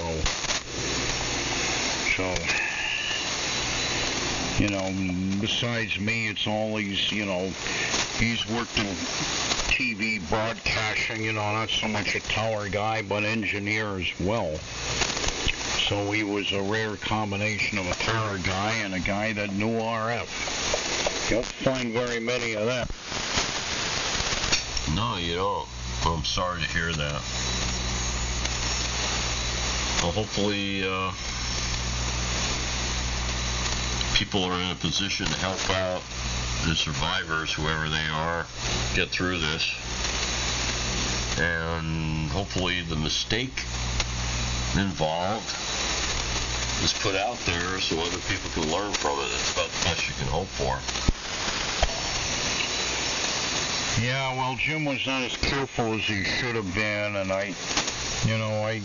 from what I understand, he was up at the top of the tower, and maybe clipped off on the other side of the tower, and there may have been a brace or something that had rotted through, or what I understand is the ratcheting mechanism on his safety belt let go, or just opened up. I don't know all the details. Oh, man. That's awful. And I guess the takeaway from that is always have a backup, and even a second backup. Man. Well, anyway, sorry to hear about that, Timmy. Yeah, it's a drag. Not so much for me, but for quite a few other people, and somehow or other we'll get by. I'll get by. Anyway, I've been dwelling on that and trying to shake it away. I didn't sleep that well last night, and was up on 40 meters, and I was going to turn everything off and head to bed, and I tuned down and heard your voices in there, so I thought I would stop by for a bit. Well, good to hear you as always. A bunch of other people in here, so we'll let them pick it up, Timmy. Yeah, man. You two very weak. And I mean that.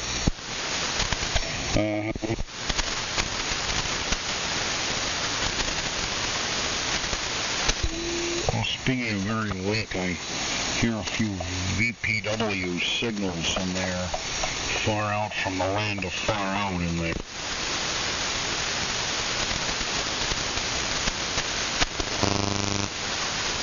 Do you hear those piss weakers? I'm not.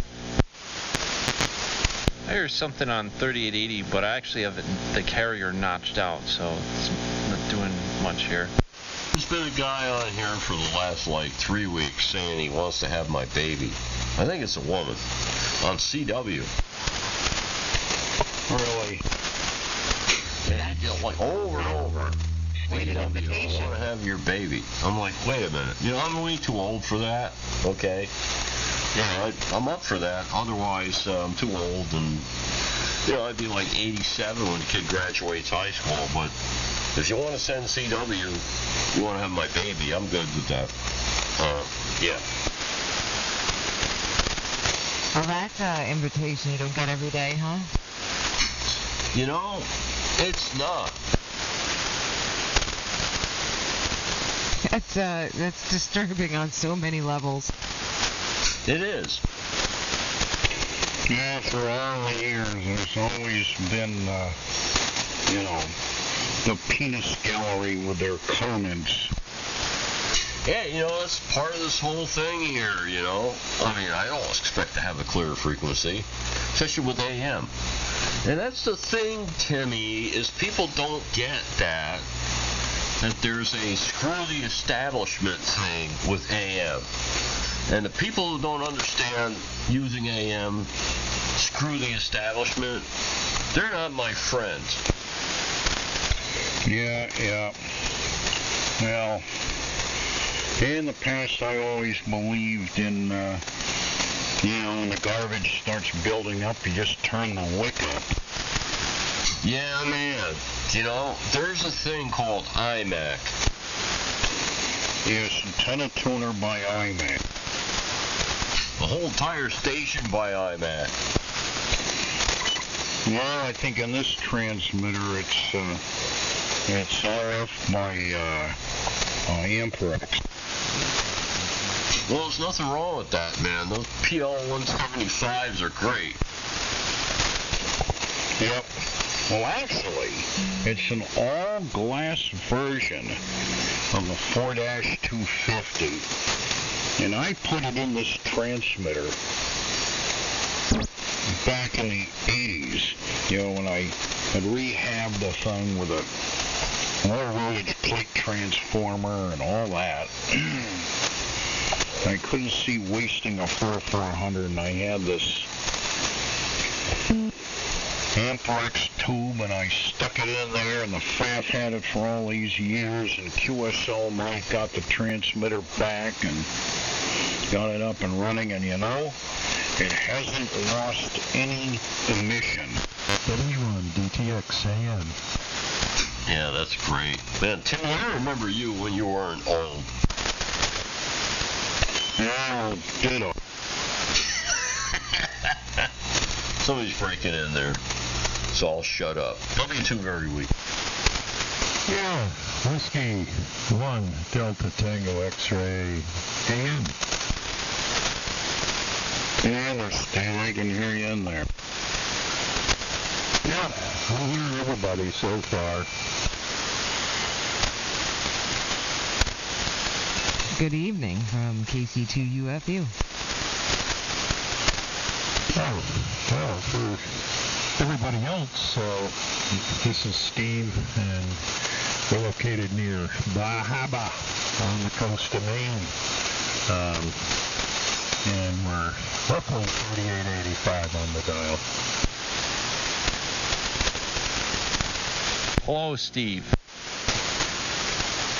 Good evening to you, Steve. KC2UFU.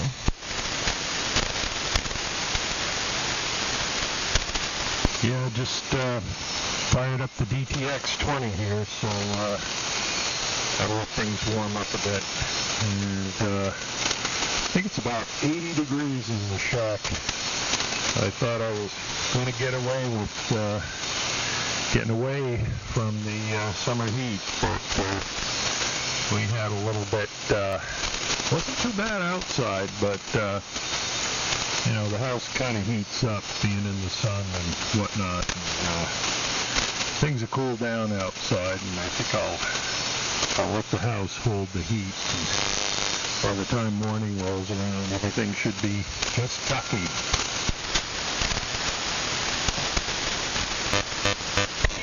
Well, that's why God invented window fans. That's a DX20? Yeah, it's originally a DX20, yeah. But now it's something better. It's a DTX20.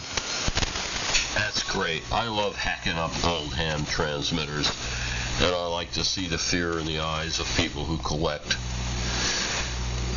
beautiful ham transmitters. So, kudos to you. Yeah, I gotta keep them going. The old DX20s and 35s and others like it. I like the simplicity. It's kind of like my 72 Volkswagen, You get something to break, it's $5 and 5 minutes to change the part.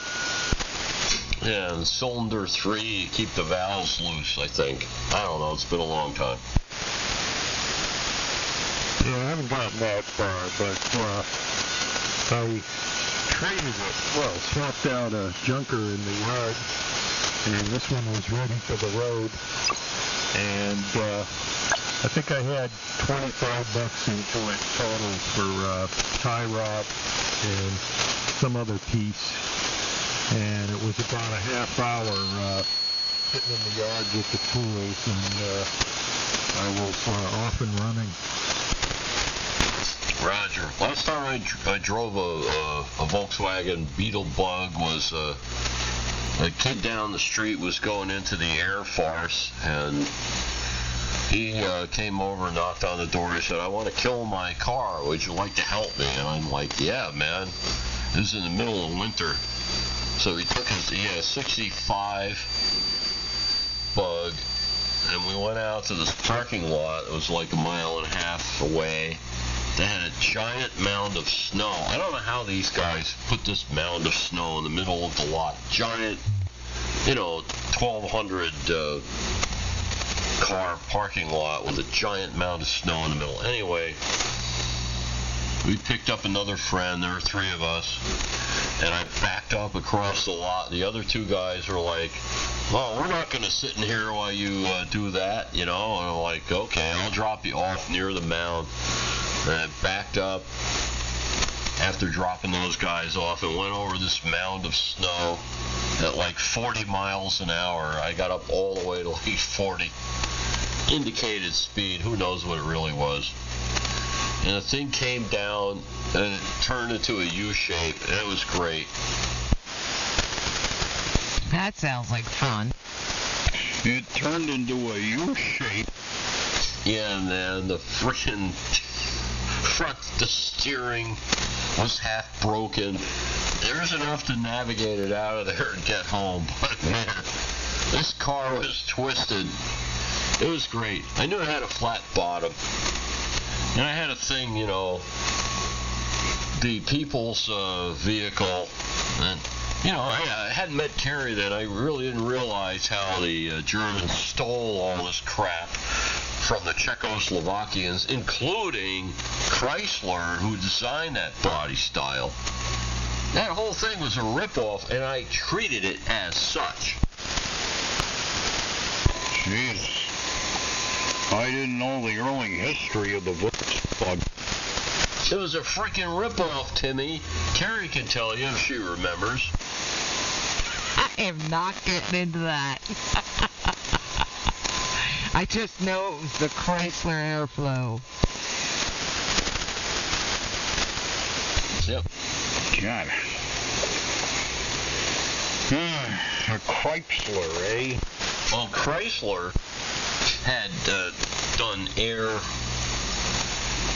flow studies in wind tunnels that they constructed for car body shapes. And if you look at a Volkswagen, you know, with that shape, if you look at a 1936 Chrysler Airflow, they engineered that shape so that it would cut the wind and use less energy. And they took the top speed of their anemic freaking low compression pre-war engine powered car from like low 80 something to like 98 miles an hour with the same drivetrain because of the shape. And then also they changed the spring rates and how you felt while you were driving in it so it would make you throw up. They had the whole thing figured out, and it was very advanced, but when Chrysler put it on the market, it didn't sell worth the crap because it looked stupid. But then the Germans, first the Germans, but then the Nazi Germans made it into the people's car. And while they were doing that, they ripped off the Czechoslovakians who designed the pancake engine that they used. And then somebody came to Hitler and said, you've ripped off the Czechoslovakians, we're going to owe them $1 bazillion because of patent infringements. And Hitler said, don't worry about it, we'll take care of it. And what did he do after that? He annexed Czechoslovakia. Yeah, and the rest is history. God. And those who don't pay attention to history... Repeat it. Repeat it. Yeah, that's the thing. You know, it's like a vehicle mired in mud, spinning its tires. Yeah, man. So, Timmy, I hope you're strong, you're feeling well, because things are gonna... The ass is gonna hit the fan, man. You think COVID was bad? Things are gonna get very ugly out there. I think you know that. Yeah, I know that. Well, politically speaking, I'm on the other side of the fence from a lot of people here. And, you know, I become that much more outspoken when I hear certain political beliefs being mouthed off on this frequency. Rather than go away, I just, you know, just jump into it and get into pissing contests because I'm not backing down anymore. And, you know, we're engaged in a cold civil war right now. And it looks like Joe Biden will most likely be elected president. And then from what I understand, Trump won't go willingly. So it'll probably take the military to remove him. And then the various Trumpophiles that follow Trump around, and he can do no wrong, will start trying to cause all kinds of stuff. And either that, or if Trump won, there'd be rioting and in the streets and all kinds of ugliness in the cities that the likes which we've never seen before. And that's the gloomy picture I'm painting. Yeah, and it might be just the way you say it's going to go down, W2, very weak. I look at it in terms of individual people and what their desires are. A lot of people want the same things that you and I want. They're on different sides. But this demonizing of both sides and amplification of non-truths is so giant right now. It's disgusting. Rhetoric and this person is evil and blah, blah, blah, all this crap. It's awful. And it's on both freaking sides. But yes, no matter who wins, there's going to be people throwing Molotov cocktails at each other in the streets and all this rioting that's going on that is piggybacked on a movement that seems to be, you know, they've got legitimate problems and they're trying to fix it. You know, it's bad, and it's going to get worse, because no matter who gets in, if Biden gets in, all the crap that you saw that happened with Trump, where Russia, you're going to get that against Trump with China, and the whole groundwork has been laid for that. Trump gets back in, there's going to be a mess with that, you know, investigations, and then Trump himself is going to get very ugly against the opposition. So no matter what happens, there's going to be a ton of upheaval. It's going to make the 60s look like a frickin' playground. And of course, we're going to have some jackass foreigners thinking, oh yeah, the Americans are busy fighting with each other. Let's drop a bomb or blow up a bunch of people here so we can get some attention, because we need to break stuff. That's the thing. Especially in the Middle East, those people, the only thing they can do is break stuff. No, I know. I've been saying it, you know, I'm not a conspiratorial theorist. I don't propagate conspiracies because they're easy to make up. And the conspiracy I see is with Russian meddling in the 2016 election and all the events that led up to Trump getting in. With the help of the Russians, is Putin would like nothing more to see our country dissolve into civil war. Well, he pushed the button. Not good. Yeah, I don't know. I wasn't there. I'm not qualified. I see that whole Russian thing as being kind of weak. Maybe what you say is right. I don't know. I'm not qualified to say. But it doesn't look like, if you look at that whole deal, that there's a whole lot of poop behind this. Russians got Trump in, you know. I think the average American voter is so disgusted with their politicians, they suck, and drain the swamp appealed to a lot of people. And Trump got lucky, even though he didn't have a whole bunch of embedded Republican supporters. He still managed to pull it off. The guy's not stupid. He's been skirting the law for years. You know, you drive a giant company bankrupt and you pick up the pieces and you make a profit.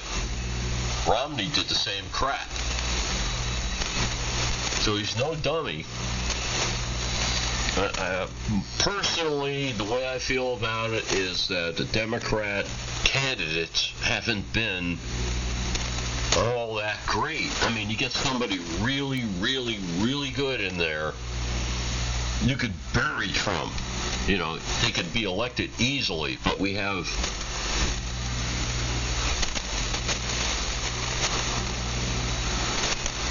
somebody who is not really, you know, they've been around for years and years, and they're tried and true, and their whole record is out there. And anybody who's been around for as long as Joe Biden, they're going to have giant minus signs because things have changed, and they can spin it in the wrong direction. You know, that's the way I feel. It's going to be a freaking mess. And this crap with the post office, this whole big fight with, we have to, because of COVID, we have to have absentee voting. We're sending ballots to everybody. Your dog's going to get a ballot. Your goldfish is going to get a ballot. It's going to be a mess. All I know is I got lots of guns. And lots I know. Well, my wife and I are going to be absentee voting, and, you know, there's no problems here, but many other parts of the country, there is, and they say, well, I'm lucky that we live up here on the periphery of it all. I would not want to live in the city. Oh, but the city's coming here now, Timmy. That's the that's the newest and greatest New Jersey challenge. Is that they're all moving out of the cities and they're all moving down here. I'm ready to bail. Yeah, you know, I caught that in the news tonight, that the mass exodus of people leaving New York City and San Francisco and other major league cities streaming out into the burbs or wherever they can go. I thought Jersey was pretty heavily populated anyway, so I can't see why anybody would be wanting to make that situation work. Because it smells better.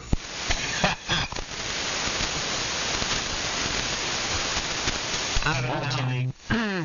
But they're coming down here, and they're coming down here in droves with their big city attitudes and their big city ways, and I just got to tell you, it sucks. So, I was going to say, how's the weather up there in Maine? Because it's looking like a good place to go. Well, you have to have employment, and, you know, there's limited employment up here.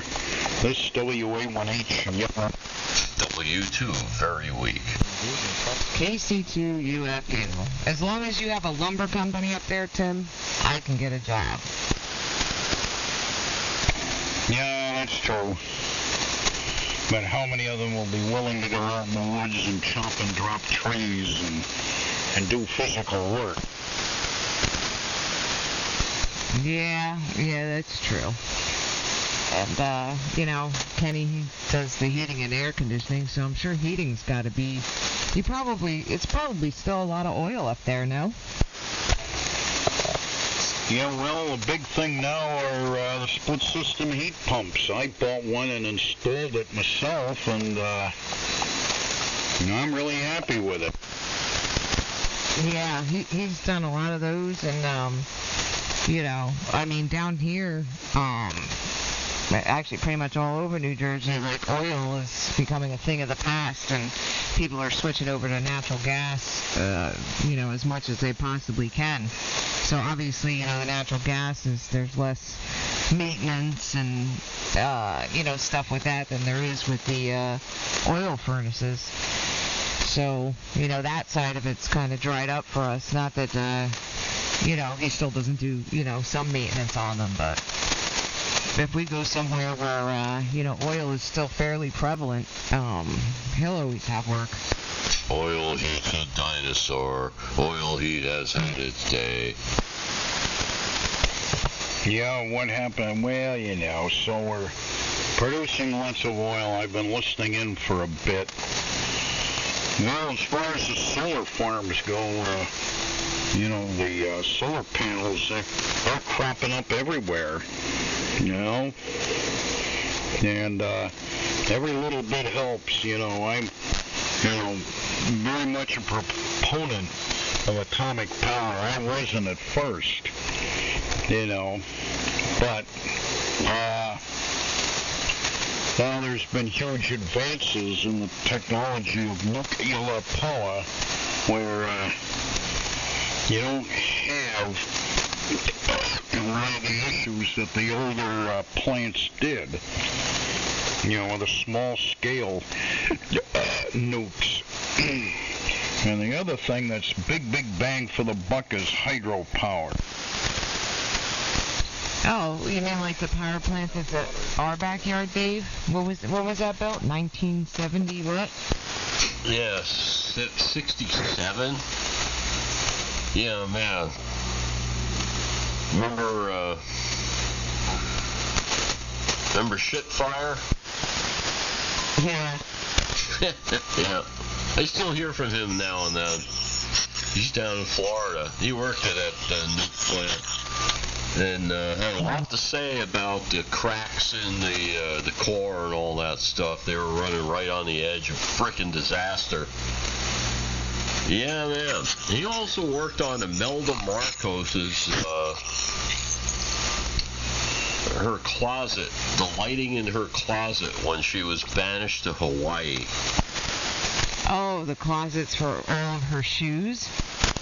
Yeah, man. So that's what, I can say that my wife had the same electrician, because we hired him to do a job for us, not here, but someplace else. I tell her, you can say you had the same electrician as Imelda Marcos, because she loves shoes. Oh, boy. The scariest thing to me ever used to be nuclear power.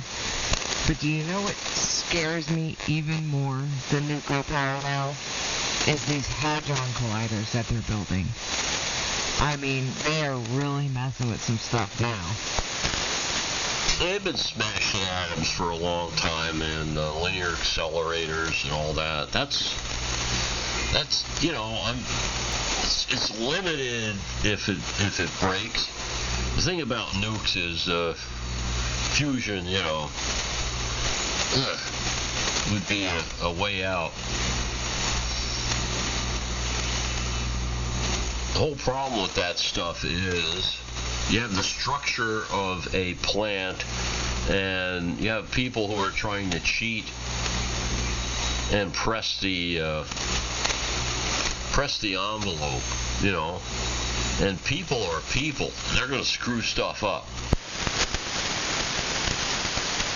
Yep. Human error.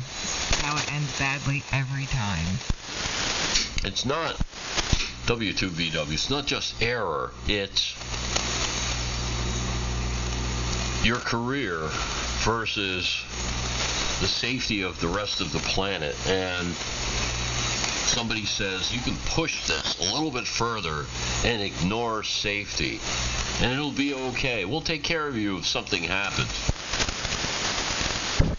That worked out great for the Soviets, right? Well, they only lost, a few dozen people flying concrete over, and they did pretty well. You have to give them credit. Talk about fighting wars and stuff. Russians are tough. I mean, today, let's just say a nuke plant blew up. Like, who are you going to get to fly over and dump concrete on it? Knowing that they're going to be dead. Did you ever happen to see the structure that they put over Chernobyl?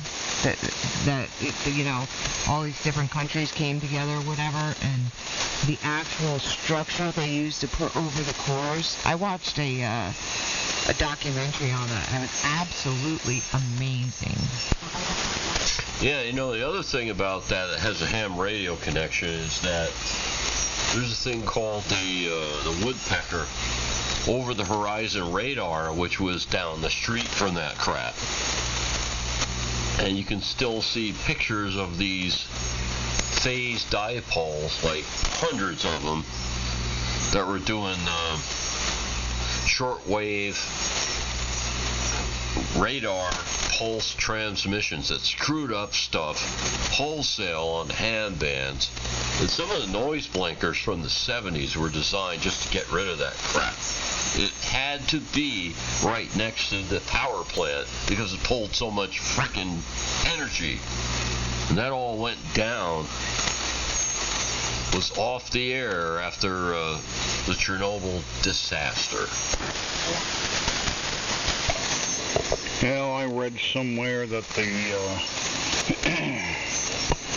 the Russians are putting together another woodpecker. And the Chinese. Oh yeah, the Chinese woodpecker. Everything bad that you could ever think of that ever happened in the past is being mobilized in China right now as we speak, including too much damn MSG. Yeah. And we don't know what the hell happened to your cat. Yeah, Casey, do you have you? That's not. We no see your cat. Go on. DTX. Hey, Billy. Yeah? What are you doing over there? Watching YouTube videos. You should be watching YouTube videos while we're on here. These people you're talking to are in limited quantity. Someday they're going to run out. They're going to time out. Yeah, you're awfully quiet, Billy. I'm just... Listen, I didn't have a lot to add. W2BTK. You're yet another generation. You should be in on this. Well, what are you talking about? Different kinds of power and crap? Yeah, the solar power it's not efficient. It costs a whole lot of money, and the only reason that anyone installs them, their entire roof of solar panels or these solar farms on their property, is for the tax credits, man. Take it from me. I install those things. Like, the really big solar farms. That's the only reason that they, are being put in. And this is not very good for power generation. Like, you got like a driveway gate or like a pool heater or something. Yeah, that's where solar's cool, but not for like generation. There's a really good HBO drama series called Chernobyl, and they actually get into a lot of, the science aspect somewhat, but it's nice show to watch about all that crap. What else are you talking about? I don't know. Look, I made a transmission. Well, good for you. You got to check out what Elon Musk has been up to, though. You should see all the money that he's investing into the solar panels now. He's now made them like 4 times more efficient than anything else that's out there right now.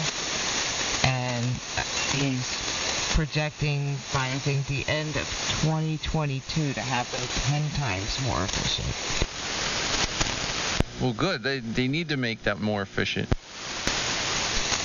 That's the plan. Because you're right. I actually had somebody come to the house to do solar and, to do an estimate or whatever. And it was really funny because we went through the whole spiel with them. And, then I stick Kenny on him. Let the guy talk to me. And then Kenny talked to him.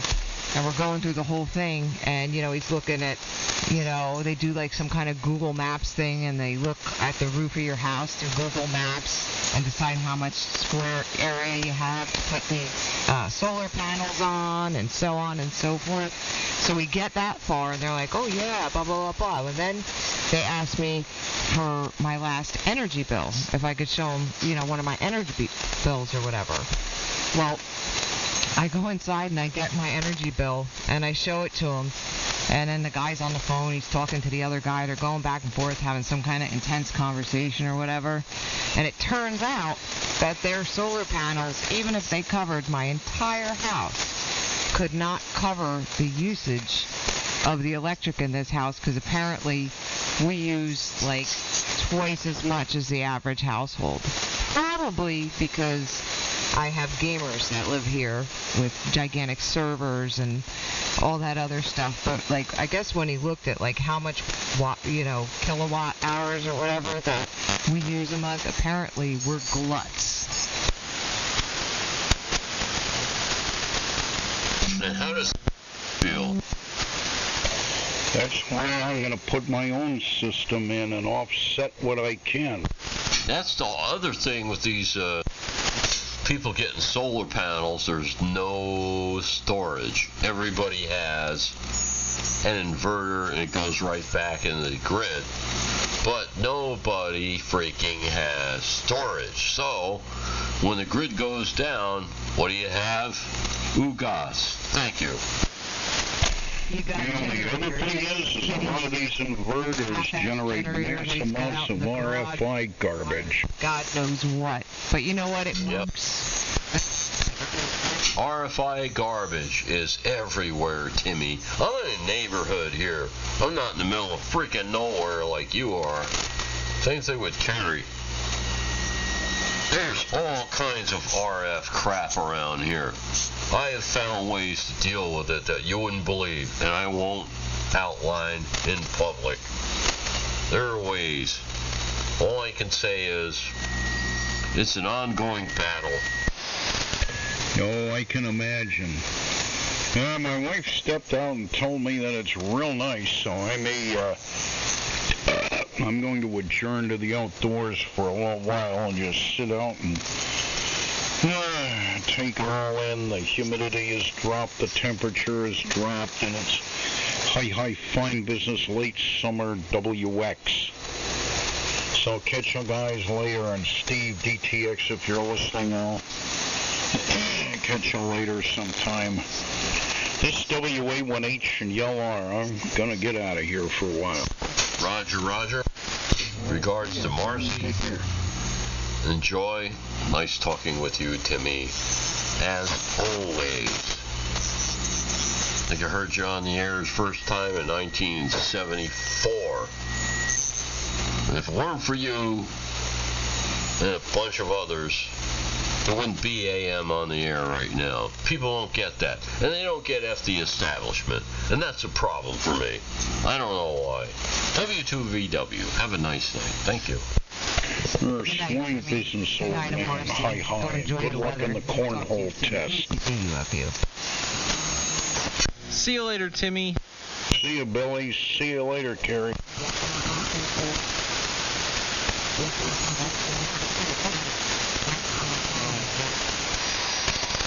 Oh, man. Well, at least we'll have some nice weather tomorrow. What kind of weather? Nice weather. Low humidity weather. 75-degree weather. A little bit closer to fall. Yeah, I feel like I got ripped off here. There's no summer. You know, the whole COVID thing and all went by way too fast. Really didn't make it to the real beach. Did a bunch of stuff on the west side, you know, of the bay, but did not make it out to the real ocean here. Well, there's always the local summer, Dave. This is the weekend. Although, it's not going to be a local summer as we've always remembered it, because half of them are staying. In fact, I heard one of the customers saying today that comes into our store all the time, who's a teacher on Long Beach Island, that their enrollment was up 300% from what it was last year. You know, people are getting out of the city, especially Manhattan. You know, New York is wrecked. It's a wreck. You could not, if you planned to wreck that place, you couldn't screw it up anymore. And you know, Kenny knows, I walked up and down across Manhattan in all kinds of weather, all kinds of hours, 2, 3, 4, 5 a.m. Never had a problem there. You know, occasionally had a small problem, but it wasn't a problem because the problem was taken care of very quickly. But now, that whole place is a freaking wreck. It's done. And I don't know how you're going to fix that. You had all those Homeland Security dollars in Manhattan, you know, after 9/11, extra police on foot patrol, and there were weirdos that looked like homeless people who were really cops mixed in. There were cops in cabs. There were cops everywhere. And if something screwed up happened, it lasted for 45 frickin' seconds, you know. But now, you know, cops have been demoralized. It's a wreck. It's over. You know, I'm not going back there. I thought I might do some contract work and all that. Nope, I'm done. I'm never going back there. It's like the 70s. What a mess. So things are changing. So yeah, everybody's flocking out here. They're going to the suburbs and all that. I hope they keep going. I hope they go down the 4-lane. Yeah, send them to 4-lane. 4-lane, it's safe down there. Well, you go down to Raleigh, Durham there, those are all people from, those are all Yankees down there anyway. That's why it's so screwed up. Yeah, well, that's what I'm worried about this turning into. So I guess the best we could hope for, Dave, is that when it does start to get really crappy here, is that we will get top dollar for our homes and be able to move out in some sprawling area and build compounds. Yeah, let's all go out to Pennsylvania somewhere, you know, and be in the same area. You know, I nothing personal. I want to be 5 miles away from you or anybody else, but yeah, we get on the air on 75 meters. Yeah, that's it. We just all build compounds. I already said it to my 3 boys or whatever, that it would be the perfect scenario. We put a house in each corner, you know, one for each of them, and then ours, so that we have the 4 corners covered, and then in the center, you know, have a big, huge garage so that they can put all their mud trucks and their cars and their toys and everything in, and then underneath the garage have a bunker. What you have to have, if you're really serious, is an underground missile silo on a train trestle so you can move it around. So international enemies can never really know where your warheads are. That's how you have to do it, if you're really serious. And don't trust the Germans. Yes, you don't trust them, but if you get the good German scientists, you'll be miles ahead. Yeah. All the good German scientists, and they steal them from other countries. Yeah, well, you know, I mean, you look at the end of WW2, and the Germans had some really advanced stuff like magnetic tape. You know, who would have thought of that? You know, Ampex was started with stuff that were spoils of WW2, the whole magnetic tape industry. So, you know, you can continue on now. Just remember that some of those people don't have any sense of humor whatsoever. As long as you're willing to work with scientists and people that don't have any sense of humor. You're good.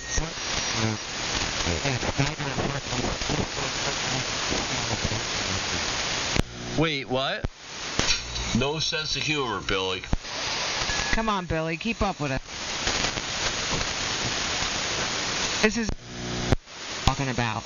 Hey, Billy, the TR thing, that latency, that's got to go, man. You want a phone anchor receiver that works? Yeah. Oh man, I've got a delay over my network too. I just realized. That's not cool. I like my SDR. It's not that bad. Yeah, it's got functionality, but the damn latency. Yeah. Oh man, there's like a full second over my network. The actual SDR computer is real time, but on the Twitch feed it's like a second delay. Man. You still got that buzzy buzz. Yeah. Who cares? It's phase modulated. You know, during WW2, there were phase modulated signals on the AM broadcast band that were used to send out cryptic messages all over the place. So, you don't know. BTK might be getting ready for WW3. You just never really know. We might be clowning around here, or we might be affiliated with the government. Oh, is that what's going on? I'm just trying to catch a buzz. Yeah, you got one. You got a good one, sir. You're flagged. Yeah, I don't know why it's acting up a little worse than usual today. Leave it alone. It's great. It's phase modulated, man. So, just tell people you're running a BC610 and you're good. I guess Tommy said he's going to try to fire up with his HT40. You'd probably be able to hear him the best. Yeah, that'd be cool. Like to hear you on here, Tommy. And if I can't hear you, like to help you fix it.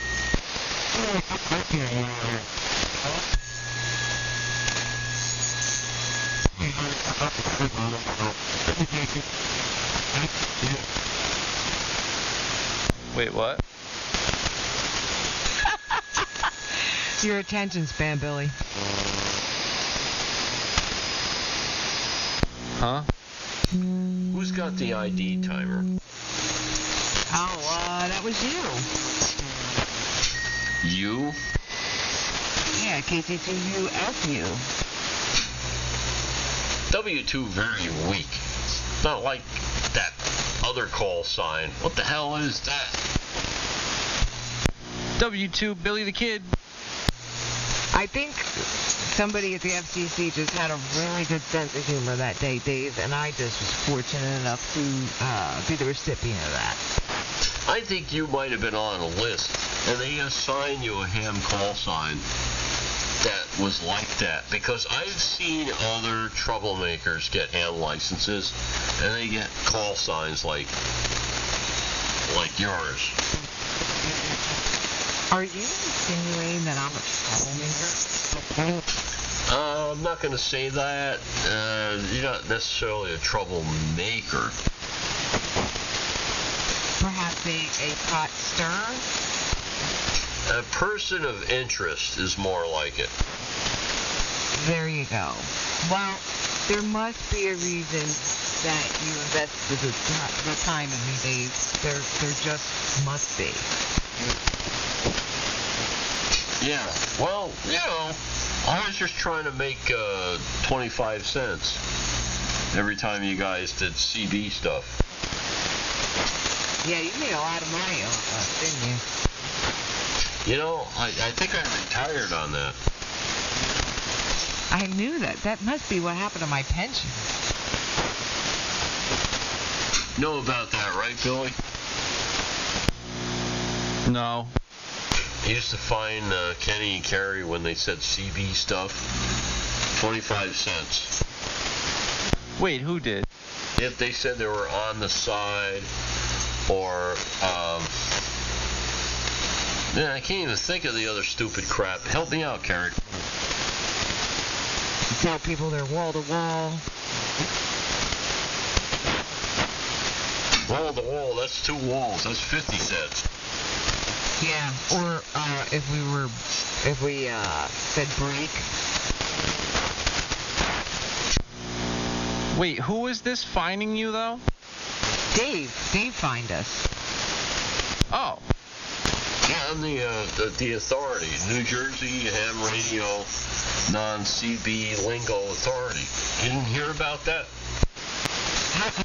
No, I knew about the, I thought CB lingo was like okay, and people that thought it wasn't need to lighten up. And you know why I know that is because I read a post back in 2006 by this guy Phil, who said CB lingo is fine, and anyone who doesn't think so needs to lighten up.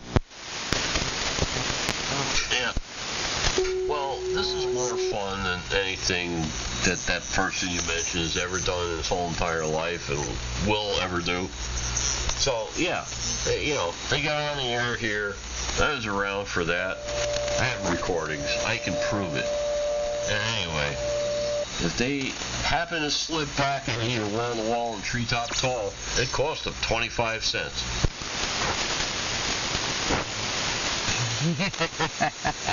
So never be on the side or get into a conversation saying break. I'm back in the bushes. Or channel, right, Dave? Channel, that was a big one. There were no channels in ham radio except for 60 meters. Oh, good times. Good times on my old Kenwood. Anytime you made a payment, anytime you feel free, good times. What did they used to call you Lady Dynamite? I don't know what you're talking about.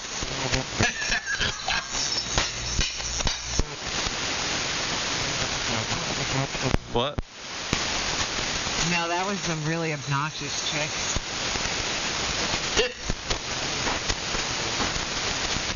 What? There was some really obnoxious chick with no manners. And a real... Oh, well, my info source must be incorrect. Yeah, he must have flipped a couple of cogs or something. Yeah, you got your nylon timing gear, man. The teeth all came off. What's so funny, Dave? What? What's so funny? Huh?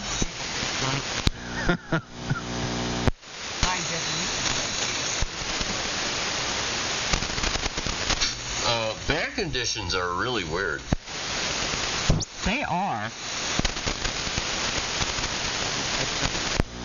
Well, if I drop to an S9, let me know. Yes, if you're asinine, I'm gonna really let you know. Oh, man.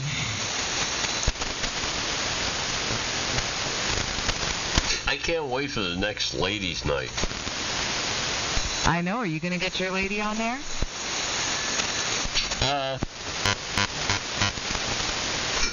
If you really, really get that whole thing going, then I will. But it's got to get up to a certain level first. Yeah, well, it's in its infancy, but the only way to get it up to that level is to get more participants, more opinions, more voices, you know? You gotta, I don't know. It's tough. It really is tough to keep it, flowing and interesting, especially when you have people that don't normally operate. So right now it's just kind of getting everybody into their comfort zone, where they would never talk on a microphone ever, or, they would just be that person that sat in the sidelines or wherever. It's drawing them out. Yeah. Like Ken said, this crap could almost be fun. Speaking of drawing things, on the last ladies' night, I noticed I was watching on the internet, and there were some off-channel, really weird spectral distortions going on. What the hell was that? I don't know, Billy. What was what? You want to go there with me, Billy, because I'm a little upset over that. No, you shouldn't be upset. I know who should be upset. No anatomical pictures, so... Yeah, there was, actually. Well, you interpreted it as that. It really wasn't. Yeah, that really was very immature. But yeah, it was immature, but whoever was doing it, that's really cool. I don't know, it seemed a little child. Oh, what for you? Oh, he's going to take a picture for you? Oh, yeah, especially when you told Ken you were going to draw a picture for him. Says the person who had Andy living in your backyard for how many years? Oh yeah, I remember what I had to deal with that. It's not like I invited him. Yeah, we blew up his car just to shut him up. The most immature jackass living a few hundred feet away?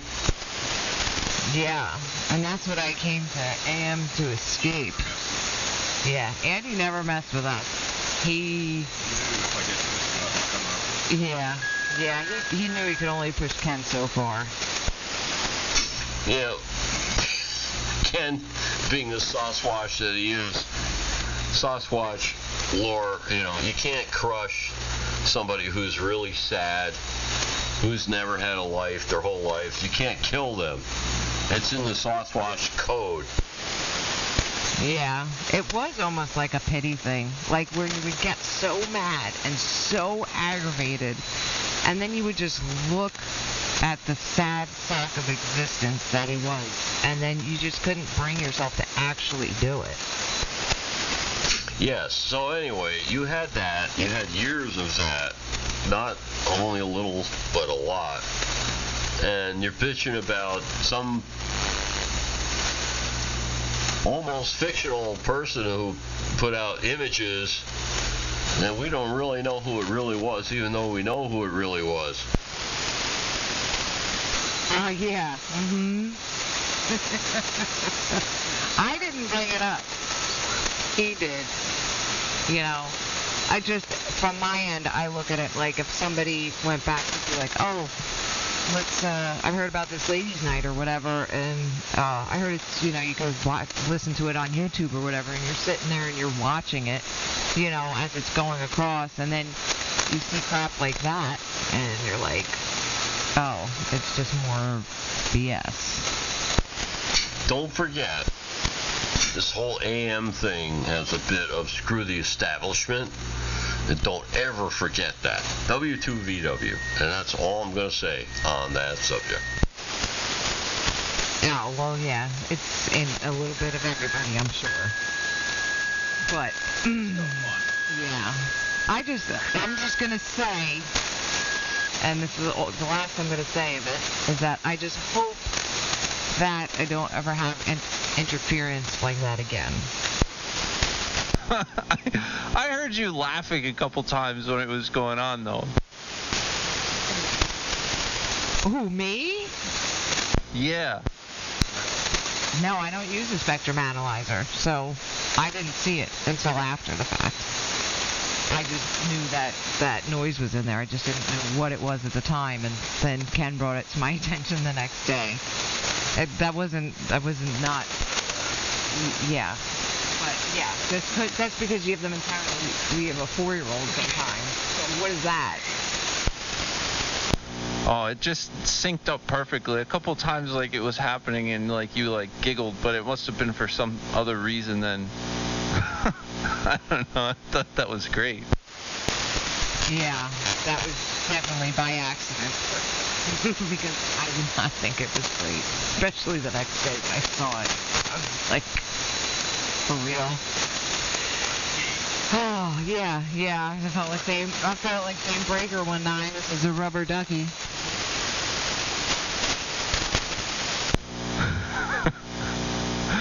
Oh, man.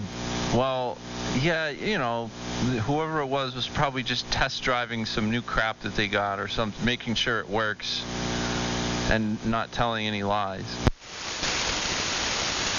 All right. Yeah, whatever. But in the future, let's please not do that. I'm asking nicely. Whoever that is out there that did that, find somebody else's, recording to do that on.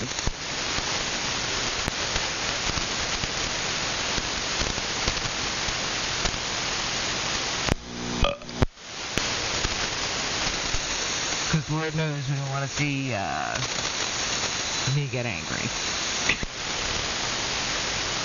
I don't even like when I'm angry.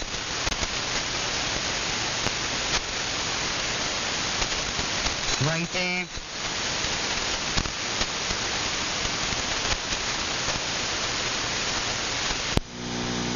Great Lakes 1, Dave 0. Bueller?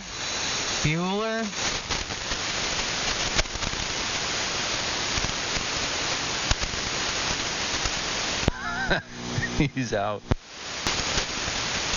Yeah. I don't know. Or at least he's not keyed up. You got me. I was in the other room. I'm sorry for being absent. Yeah. Really. Oh, figured you went for a refill. You know, I got you guys coming over here on a giant, chunky but loud speakers, amplified, coming from two different... I got diversity reception going, space diversity, two different receive antennas, and you guys are echoing through the home here. The dog is off in the corner, like, yeah, okay. And I happen to walk away from the operating position, and I get called out. I don't know that that's quite fair. W2VW. Yeah, it happens, you know. What are you going to do? Yeah, it's just impeccable timing. Probably like my laughter. But yeah, I was just saying that I don't even like me when I'm angry, so. Yeah, our dog's laying here. She's just like looking at me going, hey, it's time to go to bed. It's past your bedtime. Well, my whole thing about being angry is the path to happiness, you know. If you express your anger, you're further toward where you need to be, personally. So it's okay. Express your anger if you're angry. It's not a problem.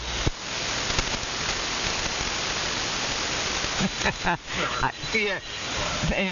Therapy on 3885, brought to you by W2VW. Yeah, that's it. Yeah, man. Air conditions kind of, wow, they're doing a belly flop here. Yeah, they are. You're only about 30 over now. Yeah, well, you were super loud, and then further away stations got loud. And yeah, man, this winter is going to be useless on this band. You think so? Yeah, I do, because we don't have any really solar activity, and it's going to be just as bad as it was last year. And if you want to have fun here with people that you know, you got to be on 160. But if you get on here, you can talk to guys about whatever it is they do out there further away. So you're either going to, make friends with people further away or increase your wavelength. Yeah, well, I can go 160. That's not a problem. I just hope that you're wrong. I know you're most likely not, but I hope that it doesn't turn out that way, because really want to get this whole thing going, and if we don't have any signals out here, that's not going to work. Yeah, well, if you want to build up the whole deal there, you want to keep it early, If you can get people to do it earlier in the day before the band goes long, you'll have lots of fun. But if you're going to put it at 7:30, 8:30, 9 o'clock at night, no, you're not going to have lots of fun. Well, that's something to think about. Have to still figuring it all out. But I think the idea in general, it seems like a really good idea. It seems to be catching on. Still a work in progress. So it's a lot of fun, though. We have a lot of laughs, that's for sure. And brought quite a few people out of their shell. So that's really the whole point.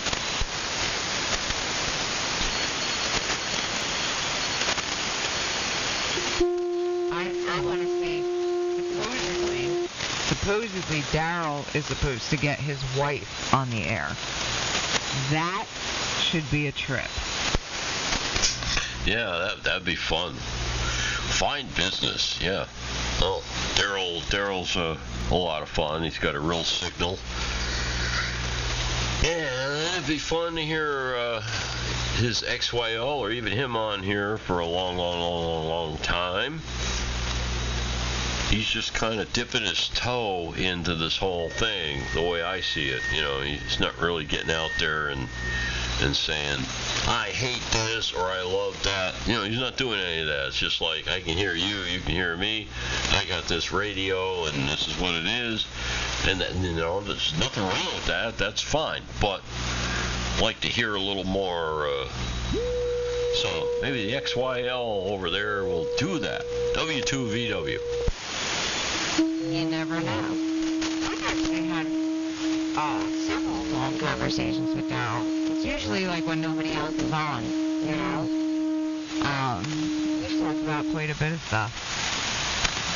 I love his stories about his transmitters that are coming to his house and how he's going to deal with that, with the wife and everything. Oh, yeah. Yeah, and then that he has another one going to their house in North Carolina that she doesn't know about, another massive transmitter. So he only told her about the one. How can you beat that? That is content on amateur radio. W2 very weak. Man, I hear some crap off the side. So I've adjusted my bandwidth here accordingly. Very good, Casey, to you, FU. Oh, I'm going to pop out of here, though. I'm getting tired. 11 o'clock already. Ken's got to go to work in the morning. I don't, for once, have to work. It's the first Saturday I'm not working in, I don't know, since the whole COVID thing happened back in March. I've worked every single Saturday, so I'm looking forward to perhaps sleeping in a little. Great talking to you guys, and look forward to catching you again. See about getting the ladies in there on the 12th. So have a good one, and Billy, behave yourself. I know it's not any fun, but just for just try. KC2UFU. Okay.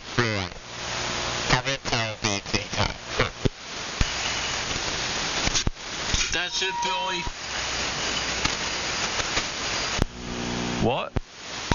Okay, fine, that's it. I'm sorry. Don't be sorry. Anyway, Terry, it's been fun. And always nice talking with you. And Kenny, enjoy your sleep in tomorrow and have something there in case you wake up with a headache from actually sleeping in. Because your body is not used to that, you know, and you're going to wake up like, let's see, what was I doing? How did I get here? I slept till 8:15. Holy crap, what's going on? So be ready, you know, drink water before you go to bed. That's my advice. So good night, and thanks for the fine business, QSO. KC2UFU in the group. This is W2VW on Beechwood Mountain. All right, guys, have a good one. And Billy, Kenny told me to tell you that someday he'll tell you about the Easter egg in your transmitter. Wait, the what? The Easter egg. Oh, there's a couple of those. I don't know. He said someday he'll tell you where the one he left is. Have a good night. All right, catch you later.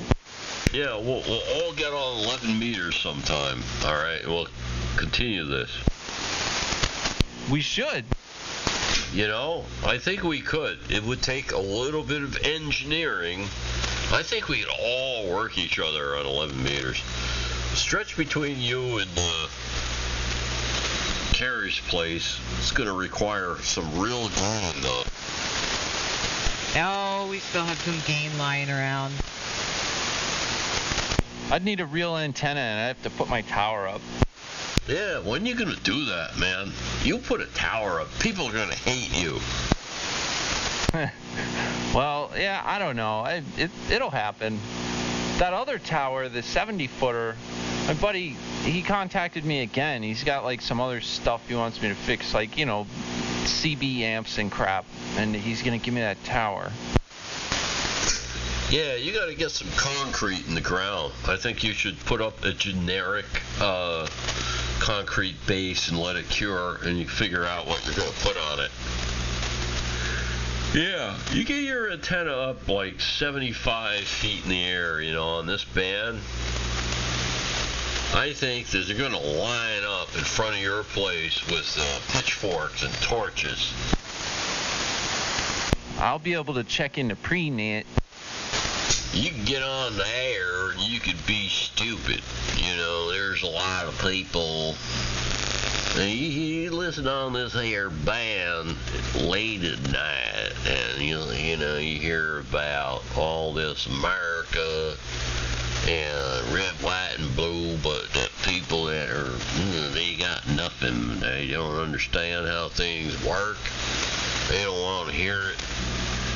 But they're all on sideband. Ain't none of them on IM. Some of the guys on IM are pretty bright, but then again, we got more dumb people on IM here than ever before. I don't know. How are we gonna fix that?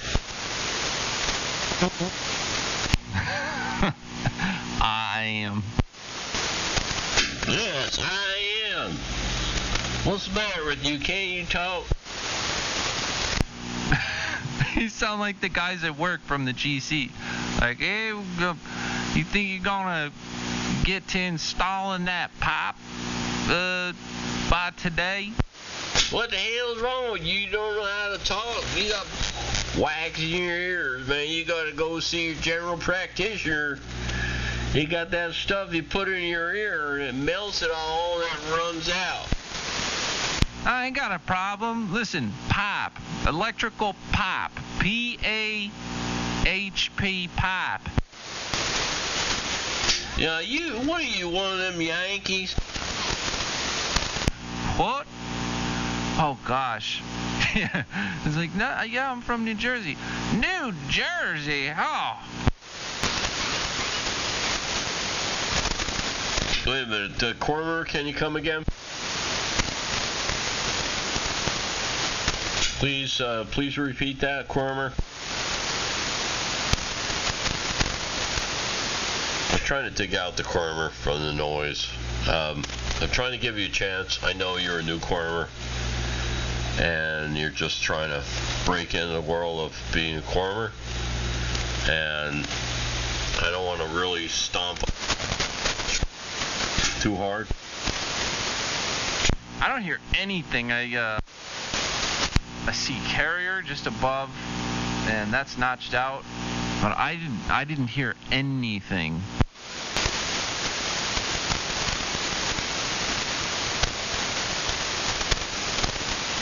Yeah, Tommy, I see that, and you got to get on where your X-Stol is, man. You got to get that thing working. I know you're busy, you got a lot going on, but yeah, you got to get on the air here with us. I was looking at this cap too. It's not very much value to it. It's 2 sections. I guess you could parallel, but I don't know what. It's probably not enough for that tuner that Tommy has. I'm not sure what circuit he's got going on there.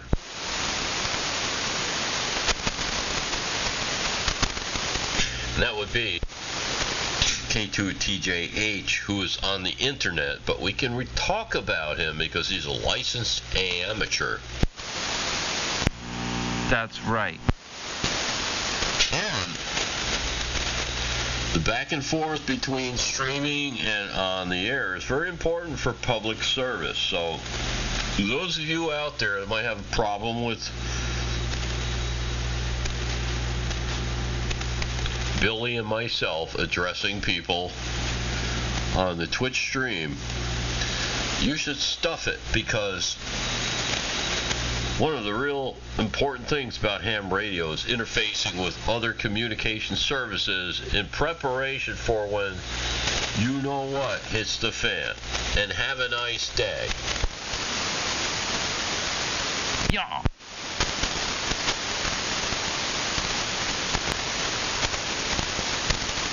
Damn.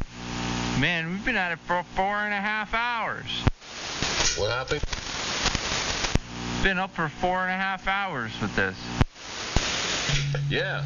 Hey, how am I coming in over there? I really wanted to hear your D-mod of this, but you didn't put it up. I know you're busy, you're tired, and all that crap. But I wanted to hear my space diversity audio profile, which I'm still using. Oh, I have last weekend's streams. I never put those on YouTube yet. But this one, I mean, you can always watch them on Twitch. They don't stay there forever. I think like 2 weeks and then they disappear. But you'll be able to hear it, and you're coming in really well. I mean, you were over 60 dB SNR for most of that transmission. Yeah, Roger. Well, yeah, I just want to hear the audio with this thing going on here to see before and after. And I was looking for yesterday's stuff, which you usually put up on YouTube.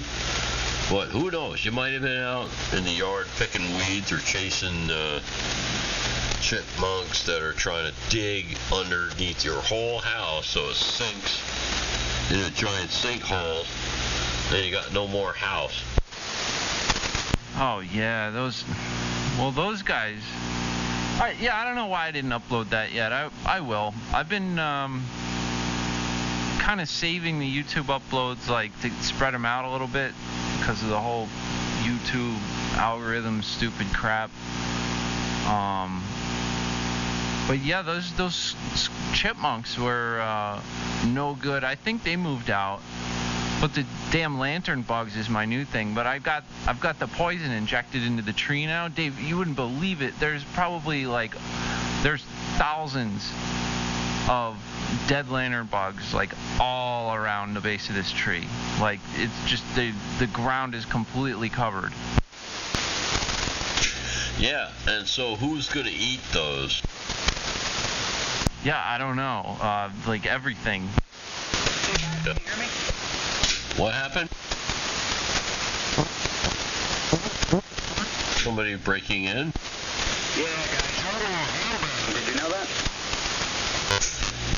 No, really? Yes, sir. Would you mind moving to another frequency? So you're going to instruct us on how to operate our transmitters, sir? Well, sir, you're bleeding into the ham frequency. I'm not sure what you're using, but yeah, I would appreciate it. First of all, I don't hear you. Your signal is piss weak. So before you're going to get on and instruct us of anything, you need to figure out how to make enough RF to be heard here. And when you can do that, you can come back and express your opinion. But right now, I can't hear you, which means that you don't have the engineering prowess to be heard, which probably also means that you don't know how to instruct us on how to operate our radios. But thank you for checking in here and showing us how much you know about how radio works and how much we don't know about radio. I really appreciate that, because it's a study in human nature, and you, sir, are a really good target to study human nature. Thank you again, sir.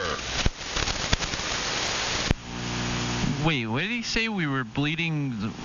I can't hear him very well. What did he say that we were doing wrong?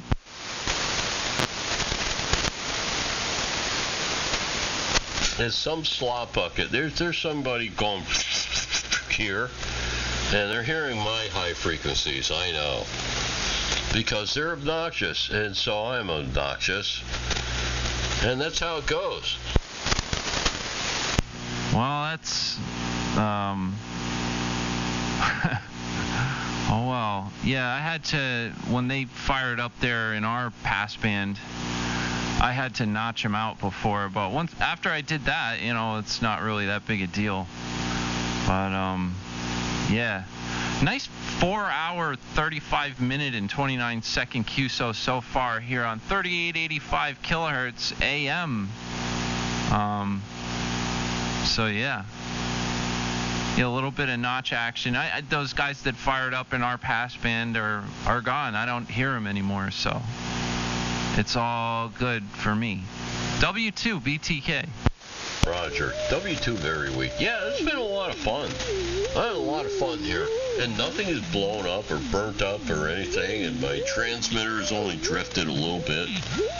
It's all good. I have a great night. Yeah. Man. It's, well, dude, like, see, you can't notch people out with a boat anchor receiver. There's people that don't get that. You go on QRZ. Let's talk about QRZ for a minute. Place sucks. QRZ is a great medium, though, Billy, for people to get together. You know, you got people that can't get on the air. They're in a HOA. They used to be active hams. Maybe they did a lot of stuff with ham radio, but raised a family and had medical problems, and they're flat on their back somewhere, living with their grandchildren or whatever, and they're on QRZ, you know, posting about stuff. So it's a good medium. It's abused by a lot of people who are pinheads, and there's a whole lot of people on there that never get on the air. And if they do get on the air, nobody will ever hear them because they can't figure out how to make a signal because they haven't learned the art of radio. But they know the art of posting on the internet because anybody can do that. Okay? But occasionally you can get people out of that abyss, and they can be really fine find business people to hang with, you know? So you have to reach, man. You gotta reach. You gotta scoop. And you put a little fertilizer on it, and hopefully something green comes up. You know what I mean? Yeah, well, I guess it's good for some things, but for the most part, not a fan, don't hang out there, don't really post there. So, that's just me. Man, there's some really piss-weak carriers, guys fiffling around like crazy, attempting QRM. And this one I'm actually going to give an F failing, because it was like pathetic. Their carrier was getting buried by your modulation. So, that's pretty funny. Dude is just wasting electrons, really, and making me laugh. So maybe it was worth some effort, because I thought it was kind of funny. So there you go. But that's about all it's worth. Not a very good signal. W2BTK out here. I adjusted my audio profile a little bit too, so it shouldn't be like too much different, but it's a little bit more open, I would say. Some of the stuff that I seem to screw with as far as the sound might simply be just a little higher. Roger. Well, W2VW. Some of the stuff that was there within our passband has disappeared. So I almost feel like I want to adjust my passband for the designed communication. But we'll see what happens. Maybe I'll do that. I'm waiting. It's a transitory thing. I'm having fun here on AM with a low distortion signal. Yes, Billy. Hey, it sounds great here. It sounded great all night and for the last couple of years. You got your stuff together. It's nice to talk to somebody who understands audio. I started with this crap on AM, years and years ago with people who were experienced sound people. They got a ham radio and they did AM because they could not stand SSB because it sounded like dog excrement, right? So it's still going today, but it's a lot different. It's nice to have somebody on the other end of my QSO, Billy, who knows how to do stuff. I'd just like to express my feelings about that. I'm an old, angry old white guy, and I don't express my feelings ever. So I'm saying that here. If anybody records this and plays it back, I've expressed my feelings. It's against the Guy Code to transmit this in any medium outside of amateur radio.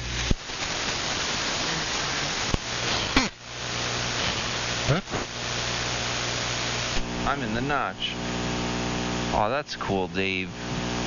Well, I'm happy that you showed me how to do most of this crap that I know how to do.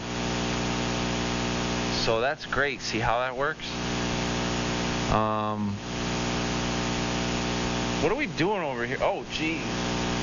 I forgot. I got Big Blue. Well, that's pretty much Big Blue right there.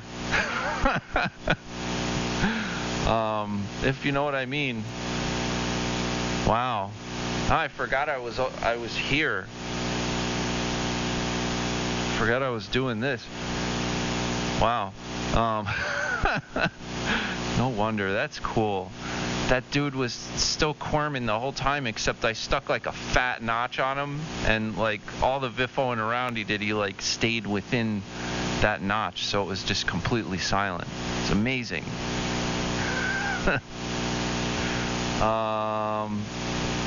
Yeah, having people to talk to, or people you like to talk to, or that's ham radio wouldn't be much fun without that. So I'm thankful for the same stuff. W2BTK. Roger. Well, I'm waiting for the S7 Swisher guy. I think that it is so fine business that somebody cares so much about having their tiny QRM recognized that they're going to sit there and manually swish a dial. Think about that, Billy. Somebody out there cares enough that they're going to swish their dial. They're going to wear out their planetary gear or whatever else is, their varicap diode or however it is that they're varying their frequency. And they're taking the time out. It's like Friday night. People, they want to be with their friends on Friday night, go out, have a good time, or their woman or their wife or whatever, their dog, whatever it is. But they're here taking their time out, wearing out their planetary drive to make a statement that they care about you and me enough to swish their piss weak, pusillanimous, ineffectual carrier, which is like 30, 40 dB. 30 is 1,000, 40 is 10,000 times weaker. But they're still in there swishing it. They're here. So they think that much. Billy, I think that's an honor. I'm thinking we should do like some kind of award for that, for somebody whose life is so forlorn. That's all they have. So, yes, Mr. Swisher, please continue. I'm not really, I'm not fulfilled without you in my life, pal. So please continue. Over to you, Billy.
Roger. W2, very weak. I'd like to pause for any QRMers who would like to make a statement right now. Thank you, and Billy. I like this band. This band is good. I've been listening here since right around this time of year, 1974. My sister went off to college. She had a radio stack. I think it was 3-band AM/FM thing. They also had a shortwave band.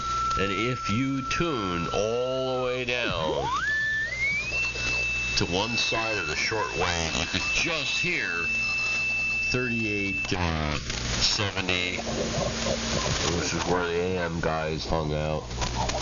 You had to kind of force it against the dial string, you know. But that's the first time I heard guys on AM. It's been that long. And people were interfering with them on purpose back then. And they're still doing it now. But like a wise man said, you turn up the wick and you just bury him. And you know what? What's really sad is these guys, they've got modern stuff. They have end-fed antennas, or they're loading up a flagpole, or an extension cord, or whatever the hell it is. I'm using a frickin', how old is my transmitter? 63 years old. That's old. 63 years old. And I'm, you know, oh my God, it's not right. It just ain't right. Well, that's the thing about ham radio. People used to have stick-to-itiveness, you know, they could learn how to do stuff. I really feel bad for the present state of QRMers on amateur radio. They just don't have it. Anyway, Billy, you know, it's fun. So I'm trying to mechanically stuff my tuned input here in this box. And I'm looking at these gears, and I'm trying to figure out how to get a matched pair of bread slicers going for tuned input. And I got to get my 180-degree phase shift. Yeah, for neutralization. I don't want to do that on the plate circuit. So I'm working this out, and it's right next to me, and it's keeping me up, man. Keeping me up nights.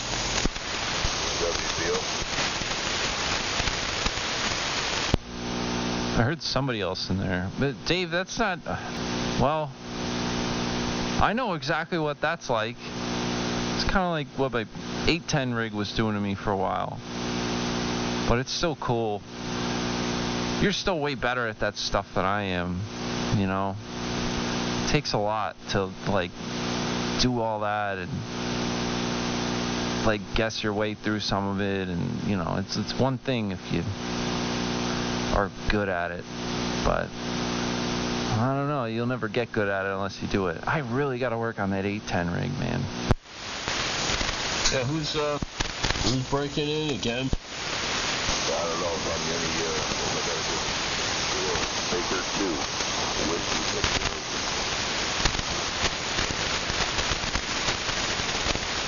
I got whiskey. Couple times more, please.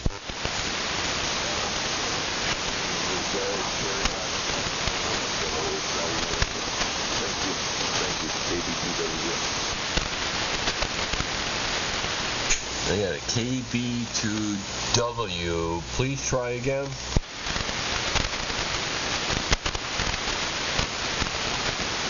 One more time. Don't give up.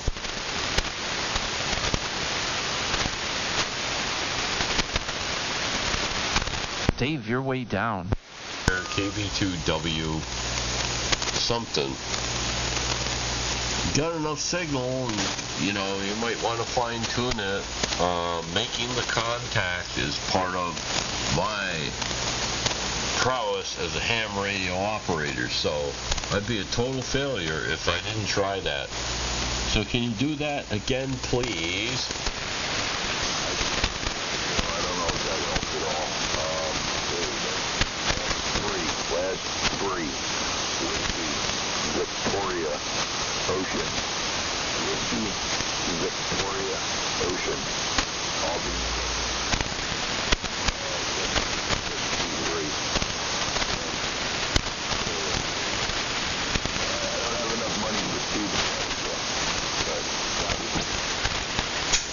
entry VBO. Did I get that right?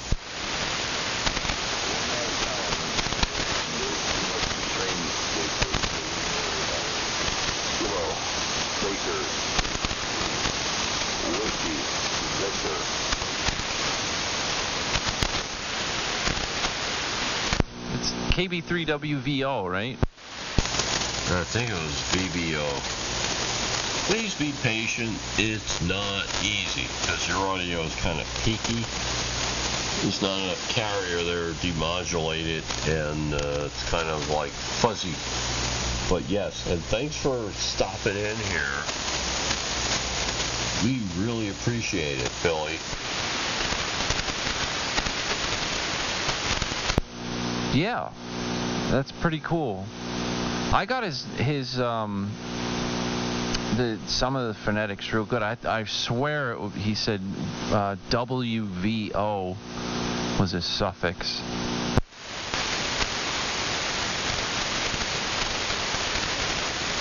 Over. Dave, you're way down, man. The band did something. Where am I at? Am I S9 yet? What? Wait, what? Yeah, you went way down. The band has flopped, as they say. Yeah, you're only 30 over. Holy crap. You need me to turn it up? No point.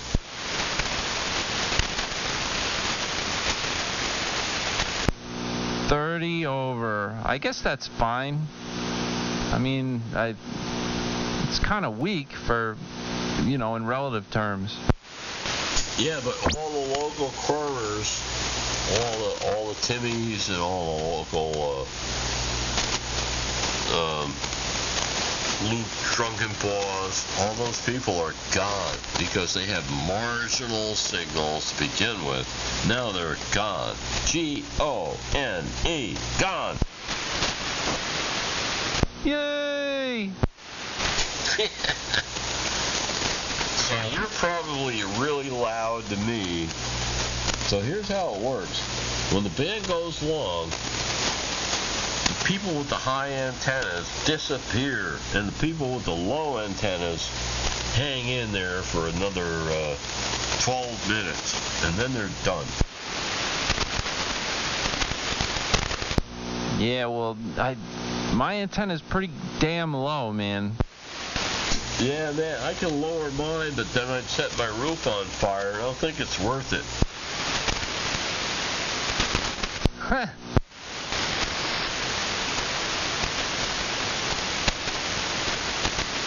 You gotta puck your roof, man. What happened? You gotta puck your roof. Oh, yeah. I gotta puck it. Puck it, yeah. I've got a giant puck on my roof. W2VW. Get yourself one of those, fat boy puck mounts and just puck your roof. I am so taken aback by people who sell antenna products, right? Especially on CB, but even ham radio. There's a thing. These people make stuff, right? And they're okay. Their stuff, it's okay. Nothing wrong with it. No freaking thing about how antennas work. It's ridiculous. Oh, yeah. Well, there's a lot of smart people who are good with one thing, and then when it comes to antennas, not so much. Yeah, antennas are a black art. They're like automatic transmission, but that's not what I'm talking about. There's a guy here. He's not that far away. And I can listen to him on 11 meters, He's on there a lot. And these dummies from 11 meters think this guy knows stuff. He doesn't know IT about anything. He has zero AC theory. Has never made a conjugate match in his life. And he's telling all these people about antennas and all this crap. And the pinnacle of it was He's talking about return loss versus SWR. You know, it's like, if you get a really good return loss, even if your SWR is high, it's really good. You know, like, what? What? It's the same damn thing, man. It's just a different way of expressing it. And that's only 1/10 of the dumb crap. I get to listen to this on a daily basis if I tune into 11 meters. I really feel bad for 11 meters. It's really gone downhill. I mean, early 70s, mid 70s, late 70s, 80s, 90s, the odds. All of those people who might have been stupid were not as stupid as the present crop of people who are hopeless, who will never go anywhere in electronics. It's amazing. Yeah. For every, like, one person you can find that actually knows what they're talking about, there's, like, 5 people spewing crap, regurgitated crap that wasn't right in the first place. There's a lot of that on CB. There's just a lot more, and I mean, it goes on here too, but, like, just, like, kind of, like, one-upsmanship and, like, oh, like, you know, here's somebody talking about something sort of technical on CB, and then you've got guys that want to key up and, like, say something technical just to, like, put themselves out there as, like, yeah, like, I know stuff. I'm in the technical conversation, like, well, maybe I'll say something that you don't understand, and, like, that's my goal of coming out here and communicating. Like, lots of that on CB, but that exists here too. It sure does. You can hear it here all the time. And they're not fooling anyone whatsoever. The people on here are white, and they just look the other way when somebody just says dumb stuff like they know what they're talking about with electronics. So it's a lot of fun, man. Yeah. Wow. Ben is going along. Can you hear me? Yeah, I can still hear you, but you're, like, getting kind of down there, like, not piss weak, but not super strong. Yeah, George had somebody west of the Mississippi. Somebody west of the Mississippi here on AM to tell me I'm not as strong as my buddy George. Because his stuff works better than mine, since I don't know what the hell I'm doing. This is WVW here on the Atlantic Coast. Oh, man. Yeah, you're only, like, just above a 30 dB SNR now. Yeah, you're 20 over just fine. You're usually 55 over. But you're still there. You're still here, too. But, man, you're low. It's actually kind of trippy. Sure is that Botswana. Is there actually Botswana or Madagascar? Anybody else has been overrun by Muslim extremists and taken over your town? Are you out there? Over.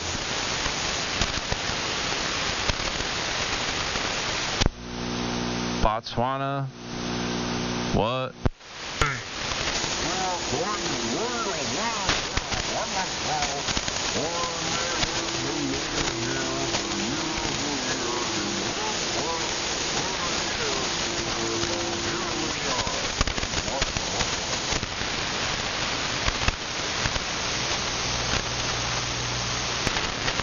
I'm actually starting to lose you, man. Yeah, man.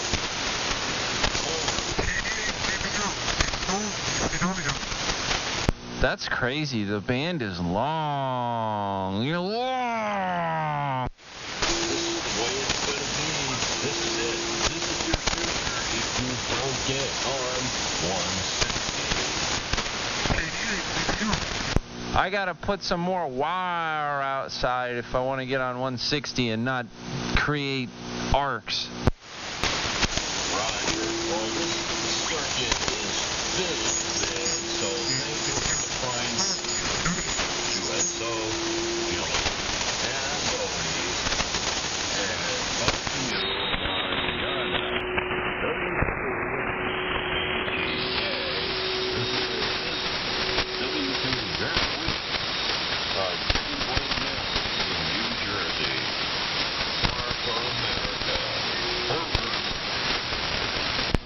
Yeah.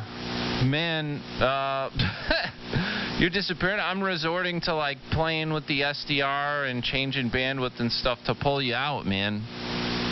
That is the strange thing. Oh well. Well, we just passed the 5-hour mark here in our QSO, so I think maybe I'll call it there. The band is super long. I guess that stuff you were talking about before about having a low antenna is giving me a little bit of extra time, but you've been going steadily down. On that one, I missed a couple of things that you said. So, I guess maybe you still hear me, maybe not. So, yeah, exactly. Peace out. We'll catch you next time. I guess I'm going to try to fire up tomorrow as well. Get out here, do another live stream, do some more radio stuff. I didn't fix my amp yet. I might do that on stream tomorrow during the day, something like that. I don't know. But all right, Dave. W2BTK. The band is long. What?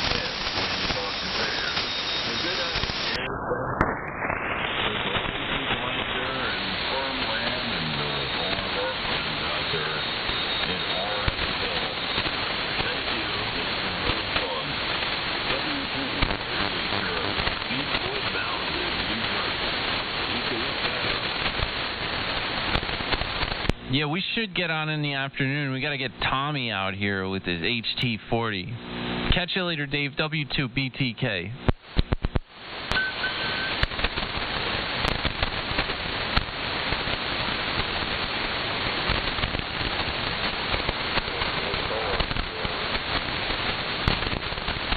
Wow, man, the band took a dump.